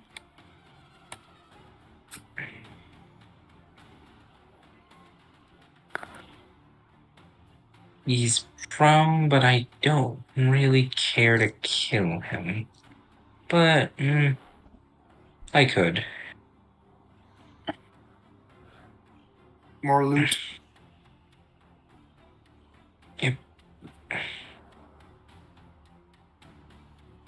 Firebolt. Okay. Shit. Ruthless! It was a 14 hit. No, he is wearing plate armor. Okay, it misses. I do bonus action exchange 7 of my sorcery points to give me another 5th level spell slot. Oh jeez. Nice. Okay. End of turn. Alright. Grimma. So All guy right. is prone. He is covered in fiery chains. He is Actually, no. freaking- It just looks like he's Oh. fallen on the ground to everybody. Oh, okay. So yeah, only he sees Wait, this. what? Right. Is this guy dead up here? This guy This is guy? not dead. So Adrian casted a type of illusion. So from his Oh, eyes, yeah, he so sees that's the that guy you're talking collar- about, yeah. he sees that the collar is on him, that his chains are restrained and Mm. whatnot. So yeah, in his eyes, he is like that. But you Can still I attack him. move But you can still attack to him. right here Okay. and then attack him with my short sword? Okay. Roll to You attack. have advantage. Yeah, you have advantage because he is prone. So I'm gonna go in here. I'm gonna go to. Do I click advantage? Yeah, you click advantage, and when you roll And short sword, it will roll 2 dice Yeah. automatically. 18 hits. And then Roll for the damage. put the damage. 6. So you just like stab at his back of the armor. Do you Mhm. stab at him again? Yeah. Okay. So do it again. Boom. 24, that hits. Nice. Boom. Oh, Is it 2. almost dead? Zing. And he She's is shot. now bleeding. Woohoo! He's getting Right. fucked up. Okay. Yeah. How do you pronounce your name again? Grimoire? Grimma. Just Grandma. Good Just job, Grimma. Grimma. Thanks. Now. Thanks, Elf. I don't know your name, right? Because I don't think we knew each Yeah, other. we don't know each other yet. Yep. Yeah. So. Okay. To me, you're just Sophia. female orc. Yes. Yeah, thanks, Elf. I have a request. Can I change my order to after Adrian? Because at this point, I am like an extension of him. I'm following him like nobody's fucking business. So can I Okay, go after him? So you Yes. can use your movement to go up to him, yes. Okay, well, No, she means move herself in the turn order. Yes, you can delay your turn to another position below yours. cool. Permanently. Yes, but I'm saying you could move your character up to him, so you could be right behind him. Okay. Let me measure how far that is. You'll be Ooh, able to make just it. barely. Yeah, you'll be able to make it. No issue. I'm like, hey, dude. Okay, so around me, I see this orc. Maybe instead of going to Adrian, I go right here instead to these Okay. people. Okay. Okay, and then I say, quickly, I say, your friend Adrian rescued me, and now I'm here to help you too. And I scan each one of them to try and determine which one is more hurt than the other. That would be Ortis. Okay. The orc. Okay. How many hit points is he missing? I guess a lot. Of 85, he now has 20. Okay. Okay.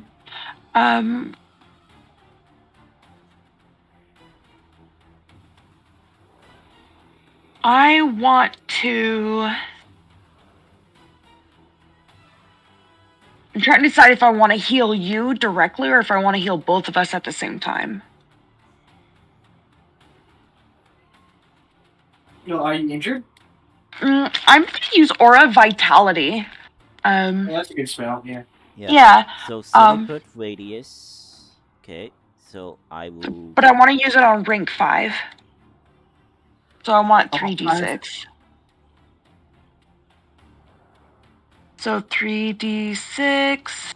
And then plus my wisdom modifier, which I think is just 3. Oh, what a bummer. Just 5? Yeah. What geez, the fuck? Yeah. Okay, well, I'm healing us for 8. We both get 8 hit points. I know it's not much, but I'll just stay with you, and it'll tick up and up. And then I look over to the woman, and I tell her, I won't forget you either. Okay. Let me just rectify that mistake. Because I'm calculating here. So, or Vitality have an upcast? What's that? I don't think so. I don't think so. Or Vitality can't be upcasted. So no, you can't upcast. To include more. No, I can't roll. Yeah, it's only 2 people, but I can change who it goes to. I could pick me and someone, or me and someone else. Yeah, I'm saying you can't increase the health to 3d6. It can only be to 2d6. Oh. And it can only be at its level. Okay. Put my hit points back, and we're going to go ahead and do 2d6. I'm just going to let us tick up. Okay, so it's 6. I know it's not a lot, but it'll tick up. You rolled the exact same amount. I know, it's that shit. Yeah, so it's painful. Yep. It also only heals one person at a time. The includes you means you are a target for the spell. Yeah. Not that you get healed every time along with someone else. Oh, okay, then yourself. Okay, I don't use that spell then. I completely misunderstood that spell. Yeah, it's kind of worded confusing. Yeah. I would like to instead go back to Cure Wounds and use it on rank 5. So that's 5d8. And then plus 3, so 20. Yeah, you could totally do that. Thanks for you guys helping me. Yeah, no problem. I also introduced myself as I'm healing Ortiz. It's Ortiz, right? Yeah. Okay. Well, Sophia's healing Ortiz, and like this white cleric magic is, coming out of my hands. I introduce myself and I say, "My name's Sophia, by the way. What's your guys' names?" And I look at between the 2 of them. My name is Ortis. Layla. It's great to meet you guys. Let's finish this up and get out of here before more come. I'm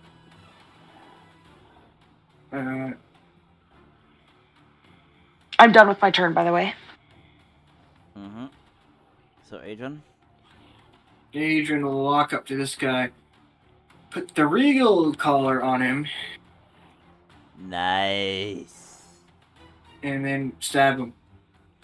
Oh, stab. God. I stab Ruthless. at thee. He's gonna two-hand it because he doesn't need to defend himself very much anymore. Okay. Whoa, for the attack. Yeah, that automatically see if I critical hits. hits. Yeah, it hits automatically. So yeah. 22 Put the damage. collar. You stab at him and like, still holding on, but he's bleeding very badly. And then another one. 20 hits. Yep. And 19. How do you finish him? So I stab at him first with that first attack, and then to finish him off, I mercifully just behead him with a thunderous bang. If Sophia saw that, she would so approve of just getting it over with. Yeah. So you cut him down. He is dead. The collar still around his neck. Yeah, and then I think so. He already used this reaction to put it on. So can you use his bonus action to take it off? Combat is over. You could. Oh wait. Shit. Oh no, there's still this guy. Yeah. But I would say that he will just keep walking around. So you guys basically finished almost everybody. So I could say like you just drop it, and you just could take him prisoner, or you could just kill him off. It's entirely up to you. Well, we've got the guy under the cart too, right? 2 heads are better. We than could one. raise the cards. Yeah, Sorry? 2 heads are better than 1. Yeah, I might have different information, so yeah, I guess we could take both of them. Okay, so yeah. I guess I'll we'll know say- who's gonna be back. Yeah. So I would say combat is over. You guys captured them. They are both surrendering. So with that, combat is over. Okay. He'll remove the collar and pocket the key in the collar. I go to my knees and I start praying and thanking Hades. Okay. I brush myself off and start making my way to the group. Hey, I'm glad to see you guys safe. I'm sorry for the sudden flight that I made you guys do. He says to you both, Sophia and Grandma. I stand up and I say to him, and I approach him as well, like, I approach you and I say, thank you so much for saving me. Where are you guys going? Maybe I could come and help you guys. I apologize. First of all, why were you guys captured by these headhunters? I look over to Grima and say, do you want to explain your story first? No. Okay. Well, for me, I look down at my body and like I just gesture at the fact that I'm pretty much wearing a bikini, but my bottoms are made of metal. And I say, well, they wanted to give me as a political gift. At least that's what I understood. I mean, they didn't talk directly to me on what was going on, but sometimes I heard them speaking. And I can only assume I was going to someone important because none of them touched me, even though I'm dressed like this. I'm hoping that all my equipment is in the other carriage. Because I'm actually a strong healer. You know, if you guys are Yeah. adventurers, I have nowhere to go, and the road is lonely. Oh yeah, well, we were protecting a town nearby from these headhunters, and we were scouting out to see if there's any more nearby. Luckily, we found you guys Thank before they Hades. took you guys away.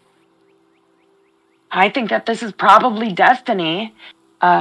Hades has always been good to me. I look at Grima, and I say, "What's your plan?" I came here because I heard people were being taken as slaves, and I wanted to investigate and help them if I could. And then these scoundrels caught me. Thought they could get information from me. Yeah, it's not best to travel alone. You guys can travel with us. If the rest of us agrees, he turns to the group. I also turn to the group. What are your guys? I mean, what's your mission? What's your purpose? What's your group? What's your party doing? I'm trying to say this area near here is one of their facilities where they have a bunch of orc slaves. My clans, the double arms, are captured. I want them free. Well, my goal is mainly just end war on this island, and then hopefully, and once that's over, I plan to head to another and do the same. Well, it seems for now our paths are aligned. So you see what happened when I traveled alone. I'd like to travel with a party. I look to Ortis and oh god, I forgot. Liliana? Layla. Layla. Okay. I turn to Ortiz and Layla and I say, would you be okay if we joined your company? Well, the town could use more healers, so That's great because I could use some people who can, you know, damage and protect me while I'm healing. In fact, why don't I finish healing you, Leah? Is it Leah? I'm fine. Oh, you don't want to be healed? I haven't taken any damage. Oh, okay. Well then, I take the time to cast Cure Wounds on myself on 5th level. I believe you only have one 5th level. I just took it away. I had 2 5 levels. I used 1, so I only had 1 left, and now I'm planning to use it now. So now it's at 0. Copy that. And remember, All right. After every long rest, you regain your spell slots. Yes, I plan to use Trance to get my spell slots in 4 hours instead of 8. And you can redo every spell you have. Yeah, you can swap out and change your spell list whenever you take a long rest, which is the cool thing about clerics. Except for your domain spells. You have those. And those don't count against the spells you can have. Okay. So everybody either gets one or the other aspect of it. Okay. I'm collecting trophies. Oh god. Anybody got a thing for feet? I look at you quizzically. No. I'm like, what are you talking about? I am the one who created this monster when he said, "Oh, you want to cut off his feet? Okay, sure, you cut off his feet." I'm the one who created this, not you, Nail. No. Or it's just taking all the armor and supplies and stuff. Okay. Yeah. Those for a lot of gold. Just a question: are they both unconscious? No, they are pretty sure we both knocked these conscious. guys up. They are both conscious but restrained. Adrian will look to find if they have any more collars. Okay, so you already know that this is just a singular cage cart. There are no supplies. So you can investigate the other carts. Mm-hmm. So he'll look around. Okay, so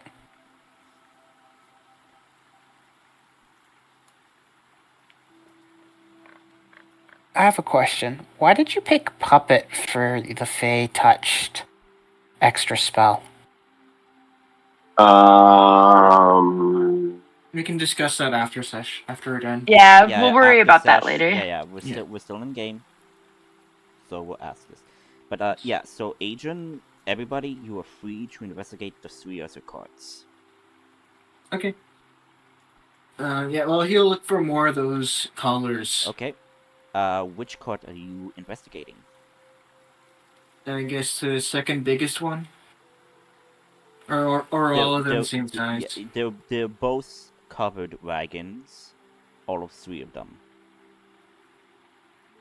I guess he'll look through the closest one. Okay, are you using perception or investigation? You'll use perception. Okay. 18. Okay, you are searching through the contents of this cart. You do not find any of the collars, but you do find what appears to be a trident, a shield, and what appears to be strange-looking scale mail made of scales you've never seen before. Sea serpent armor. But you'll pick up all those. And I think he has a bag. Yeah, I think he has a bag of holding. Indeed. Yeah, put it in his bag of holding. But you also Oh. see like fine clothes, what appears to be a signet ring and whatnot, along with the armor, shield, and trident. You also see a crossbow with bolts. Okay. You also do see some jewelry, like a necklace and a brooch. Oh, actually, I just realized. I just realized the trident could have been Sophia's. Before he puts it in his bag, so he would call out to Sophia. Were you wielding a trident and some strange-looking scale mail? Yes, did you find my gear? I start Yeah. speed walking towards him. Oops, Yeah, it's in this cart over here. Oh my god, thank you. I can't wait to get out of this crap. Okay, I start thank you. I appreciate that. So you I go inside yeah, of you the go thing. inside, you close the cover to the wagon, so you have some privacy. Mm. And while she's doing that, I'll look in the other carts. Yep. So you go down and you search this cart. Yep. Okay. Well, perception or investigation. Perception. 17. You are searching around and you do notice 2 crates have about 20 or so of these collars and keys. Okay, so he will jog over to the captains and put a collar around each of their necks. The collars Just like lock in place and like and one of them say, "This is just shameful." Well, just in case. You did the same thing to that woman over there. It's only fair. Well, not me specifically. I mean, it was the guy that, you know, he kind of looks over to Ortis. He was the guy that had his throat torn out. Well, who were you planning to sell her to? Well, He said she's a Baron? unique specimen, is how the master would say. Question. Do they recognize Layla? Or no? They look at you. one of them like just looks up and then like slightly looks away, but you notice it. And it's the guy that is pinned under the cart, by the way. He's so pained. I thought we took him out. He's just suffering. Yeah. I thought we lifted it up or something and got him out. Did but- you do that? No, you didn't say anything I in that didn't. regard. I didn't. That's too much labor for me. Come on. He's just Right. Yeah, I think Oris would get. I think Oris would grab him. Okay, thank you. So Yeah, he cart just is lifted, lifts the use cart like it's string. practically nothing at this point. Yeah. But yeah, we do tie him up too. Well, he can't run really because his legs are broken, right? Well, who else is hurt in the party? Because I would like to heal them. I still have heals to give out, and some people got really damaged. Yes, please. Grandma over here. Real okay, great. So after How you many hit change- points? So after you change. Oh yeah, after I change, I come out and I just stride towards everybody. I'm still a little damaged, but it's not that bad. And I say, okay, who still needs healing? I know you guys just really fought really hard, and I want to give my part that I can. So who can I heal and how? How much do you need? I walk up trying to act tough. You can see that I'm holding my side. I'm hurt. Yeah. I need help. Okay, I can help you. Don't worry. I take you over to like a stump. Where am I? I was over here. Where's Grim? Grim's down here. Okay. There's no still stumps coming. nearby, so instead, there's no stumps by. So instead, what I'm gonna do is I'm going to like hover my hands over where the spot is damaged, and I look up into her eyes and I say, "Can I touch you?" Yes. Okay. I go ahead and cast Cure Wounds rank 4. So At that's a this D4. At this point, so Sophia, as you are healing the wounds are healing, but you notice that the blood, it's a strange color. It is not red, it's more of a darkened color of red. Interesting. Okay, so I healed Grima for 14, and I noticed the blood, and I allow myself to just swipe up a dribbling part of it after I heal, and then I feel the texture of it, and then I smell it, and I look up into Grima's eyes questioningly. What's this? I ask. Thank you. And I walk away. Okay, I go ahead and wipe the blood away, and I'm confused, but, I still turn to everybody else, and I say, is there somebody else that I can help as well? Or just almost you died. You then see a raised hand. Oh, yeah. You then see a raised hand, and like my leg is broken. Yeah, As I'll you get see- you after I heal him. Yeah, as you see, it is the one of the headhunter guards. God damn you. But you'll have to wait. And you'll get what you get. I sharply turn towards Ortiz. And I tell you, I'm sorry that I didn't stick around to heal you again. I don't know what I was thinking. I can't do two actions. The man just lowers his head shamefully that he understands your anger. Well, Adrian will look at them scornfully and say, "We'll break more than just your legs, unless you tell us everything you know." And you'll you roll for do notice, intimidate. that the armor, when you were fighting them, you do notice that Adrian, it is the same, like, symbol, a staff, and on top of the staff is an arcane eye. Interesting. Okay. And he'll try to intimidate him as he says that. Roll intimidation. 23. just like Another look, look. another low roll. Yeah. And the guy with the broken leg says, look, we were on patrol. We were just scouting. He kind of like looks away from Sophia. Look, we just found her. Like her kind are very rare, and we thought her kind was, just a legend.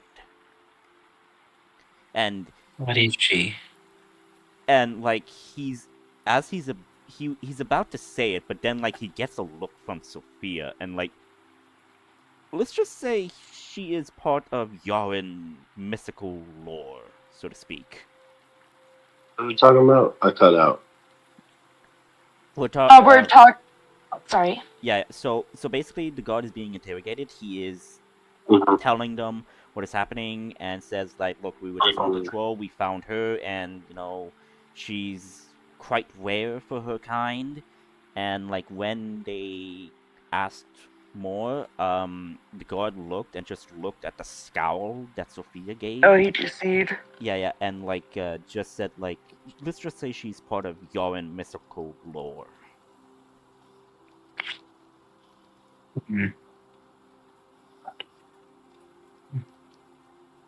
I'm open to hearing the myths. What is she?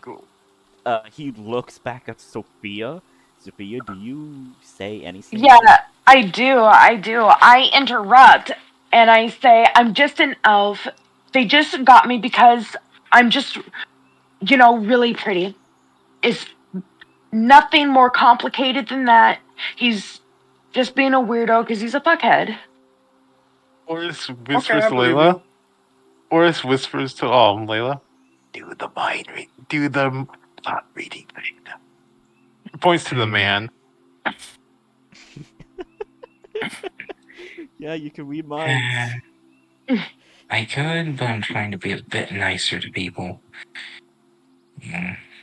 And he says, yeah, I mean, like, I won't lie, I am a bit of a fuckhead at times. I will admit that. Look, I want to save Well, the interrogation for next time. Yeah, we have too much to worry about right now than, my elfness.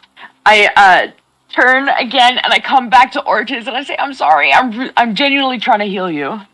Is it okay if I take a turn to heal him real quick, or should I leave more room for other people? No, you can just roll to see what you get.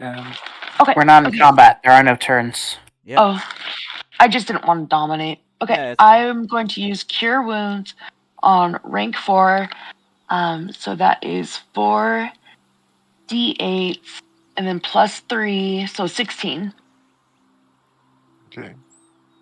And Adrian will ask the captains again. Are there any more patrols in this area? No, as far as I'm concerned, we were just sent, to patrol the area to see if there were any scouts. And that's when we found, as he gestures to Grimoire, that's when we found her.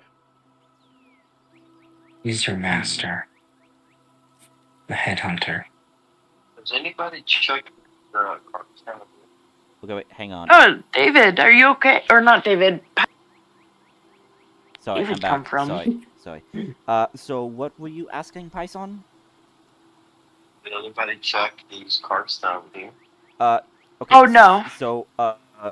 Adrian checked that card, which he found the collars, but he did not check the other cards. Mm-hmm. Go down here and check this card. Also, you do sound far away, by the way, Python. Yeah. Is that better? No. Worse. I'll be right back. Okay.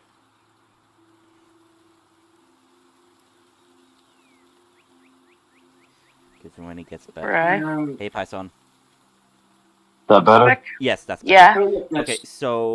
Okay, so things are happening. So Python, you could roll a perception or investigation check to see what you find in the card, and then. Oh, right. I'd love to do that.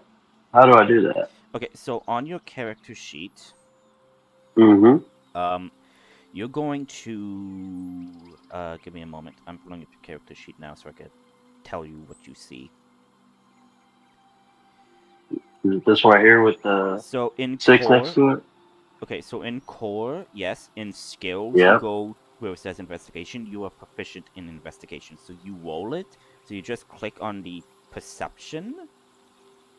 No, not Perception? not Or perception. investigation? Yes, you just click on the investigation and it will roll the investigation. 21, and I don't know why you rolled with advantage, so I will click it back to normal for you. It's Oh, because I didn't unclick. Yeah. Should I do it again? No, it's fine. It's fine. So a 21 investigation. As you're looking, because of your background in your investigatory skills, you look through, you thumb through the crates and materials. You find what appears to be documents, maps of the region that you are currently in, of the territory. And you notice what appears to be forts, like little castle markings on the map, and you notice that there are 2, and then there's one big one that is right near the mountain of Mount Rich. Okay. Got yourself a map. What are you gonna do with it? Do I have I don't have a bag or anything, do Yeah, I? you still have your equipment, you still Yeah. have your satchel and whatnot. Oh, okay, then I'm gonna put all that in my satchel. Okay. And to answer the question that Layla asked, who is your master? Who is the headhunter? And the men kind of like look at each other and says, we can't answer that. why? He tries to say something, but his throat gets strained and like, we just can't. He must be cursed. Arcana? Can I do detect magic or? Okay, so many things are going on. So Layla, you could do an Arcana check, and Grimma, you can do a detect magic if you want. Man. Okay, so Layla, you don't know, but you think something might be restraining him from giving this information. You think it is magical. Okay. So Magic to Grimma, counter magic, so so Grimma, if you want to do a detect magic, you could do a detect magic. Mm-hmm. You just need to activate the spell. So yeah. So you sense Like this? Yeah. So for the duration, you sense the presence of magic within 30 feet of you. If you sense magic in this way, you can use your action to see a faint aura around any visible creature or object in the area that bears magic, and you learn its school of magic. The spell can penetrate most barriers, but it's blocked by 1 foot of stone. Okay, so you detect magic, and you detect magic from Sophia and her equipment. You detect magic from Ortis, from Layla, from Elma, from Adrian. Powerful magic from Adrian was his sword, mind you, unless he put the sword away. Oh yeah, he put his sword back in his pocket dimension, in that portal pocket dimension. Yeah. And he's wearing his shield on his head. Yeah. That's a hat. Yeah, like a whole Japanese style hat, but yeah, like that. But you do detect strong, primordial, ancient magic from Layla. And you do detect magic from the 2 guards, but what you could tell from the aura of the magic, it seems that they are cursed with something. You could tell that it's a type of curse, but you can't tell what type of curse it is. Okay. Hey, these 2 are cursed.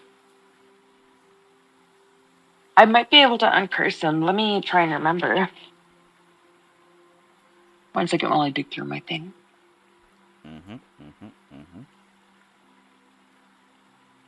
Oops, wrong one. I meant to read it. Okay. Believe it or shit, not. I don't have any slot for it.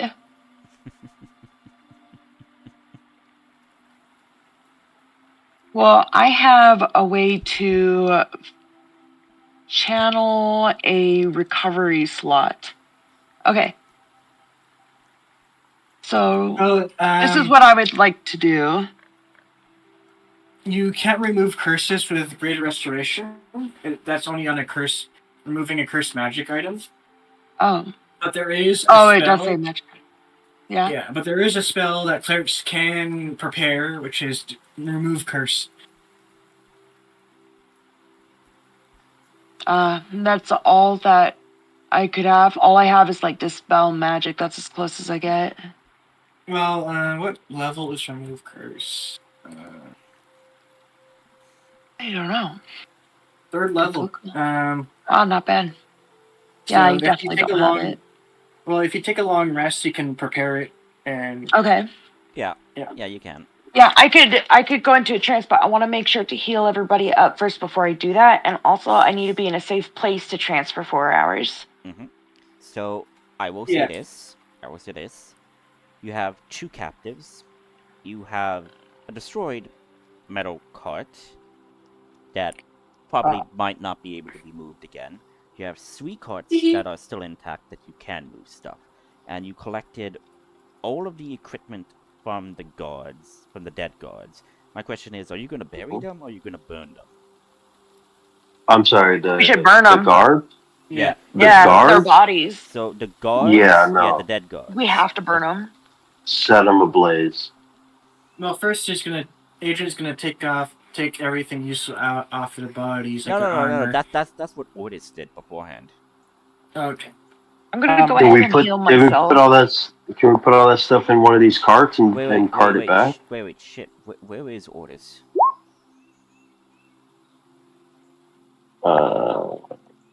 He lost connection. Right. Oh yeah, somebody was bouncing in and out. So yeah, I just like at him right now. Adrian will. I'm sorry. Go ahead. Greater Restoration can remove curses. But I but it does say magic it's only item. on magic items. Not on No. people. 1 curse, including the target's attunement to a cursed magic item. Oh, okay. Yes. Okay, I'm good. Let's. You know what? Why But don't we? You have no way of casting the spell. You've already used all your 5th level spells, I know. so you need rest anyways. Yeah, I'm saying, are there horses to these carts? Because why don't we just pack up what we need, throw the guards in the cart, go find a safe place to camp or wherever you think we should go, because I don't know this freaking area. And then I can rest for 4 hours and then decurse them, and then you can interrogate them the way you want to. That, or I can do detect thought. Sure. That sounds a lot easier. Okay. So you do detect thoughts. They don't exactly resist. I mean, so my question is, you were trying to search for the identity of the headhunter. Are you searching for anything else in his thoughts?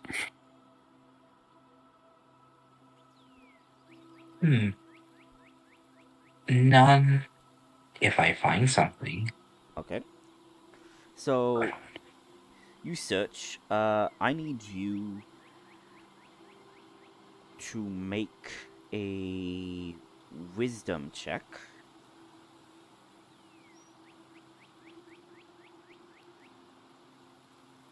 Seven. Okay. As you're delving deep into his mind, trying to figure stuff out, you feel something is there, a type of static. But as you try to delve deeper to see what you can find, the static becomes so loud, and it I'll go back. Sorry. Pushes you out of his mind. Hey, Otis. Hey. What happened? I'll come back. Yeah. Is your internet shit? So yeah, my internet. Yeah. So at this point, the dead guards are stripped.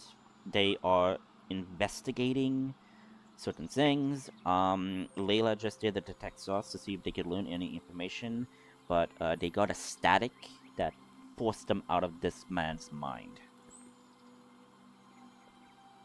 curse seems strong enough. It seems to protect their minds Ah, from me But, entering. Oris immediately grabs them and starts stripping them down to see if there's any items on them that are like protecting him, or any like strange symbols on them.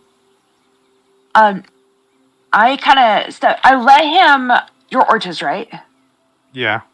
I let Ortiz do what he's doing, but I also kind of noticed, like, these guys must be really terrified and stuff like that, and they're hurting.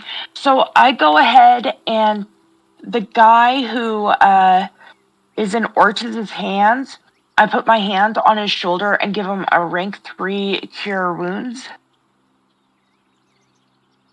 I think that's too So he much. heals 18. Right. Do you think so? I'm gonna be taking a rest soon. Okay, It's- okay, It's up to you, then. okay. You're healing Ortiz, or you're healing the man that Ortiz has in his hand? Well, how high is Ortiz? Because, I mean, does he still look damaged? Like, do you still have, like, open cuts and stuff? He's healed, but he's just drained.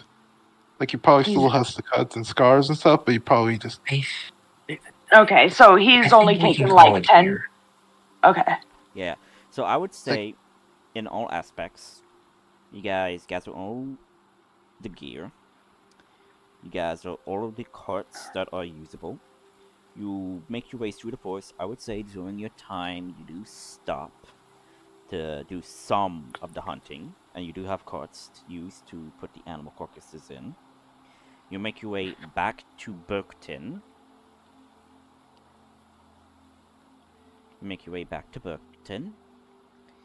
And also on the way. On the way. Oris will update Nail Yeah. using the pad. Yeah. So now you are informed about the situation. While we travel, am I able to look for herbs that just might be conveniently along the way?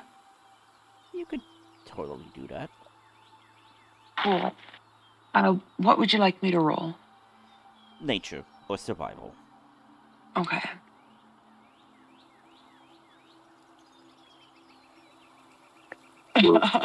I'm gonna guidance myself. You find nothing. You find nothing. It's just. I wanted to talk to the trees. Oh, you want to speak with plants?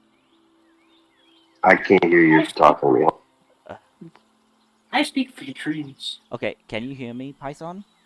I can hear you now. Yeah. So you want to do speak with plants? Yep. Go ahead. You do that, and now you're able to speak with plants. What do you ask?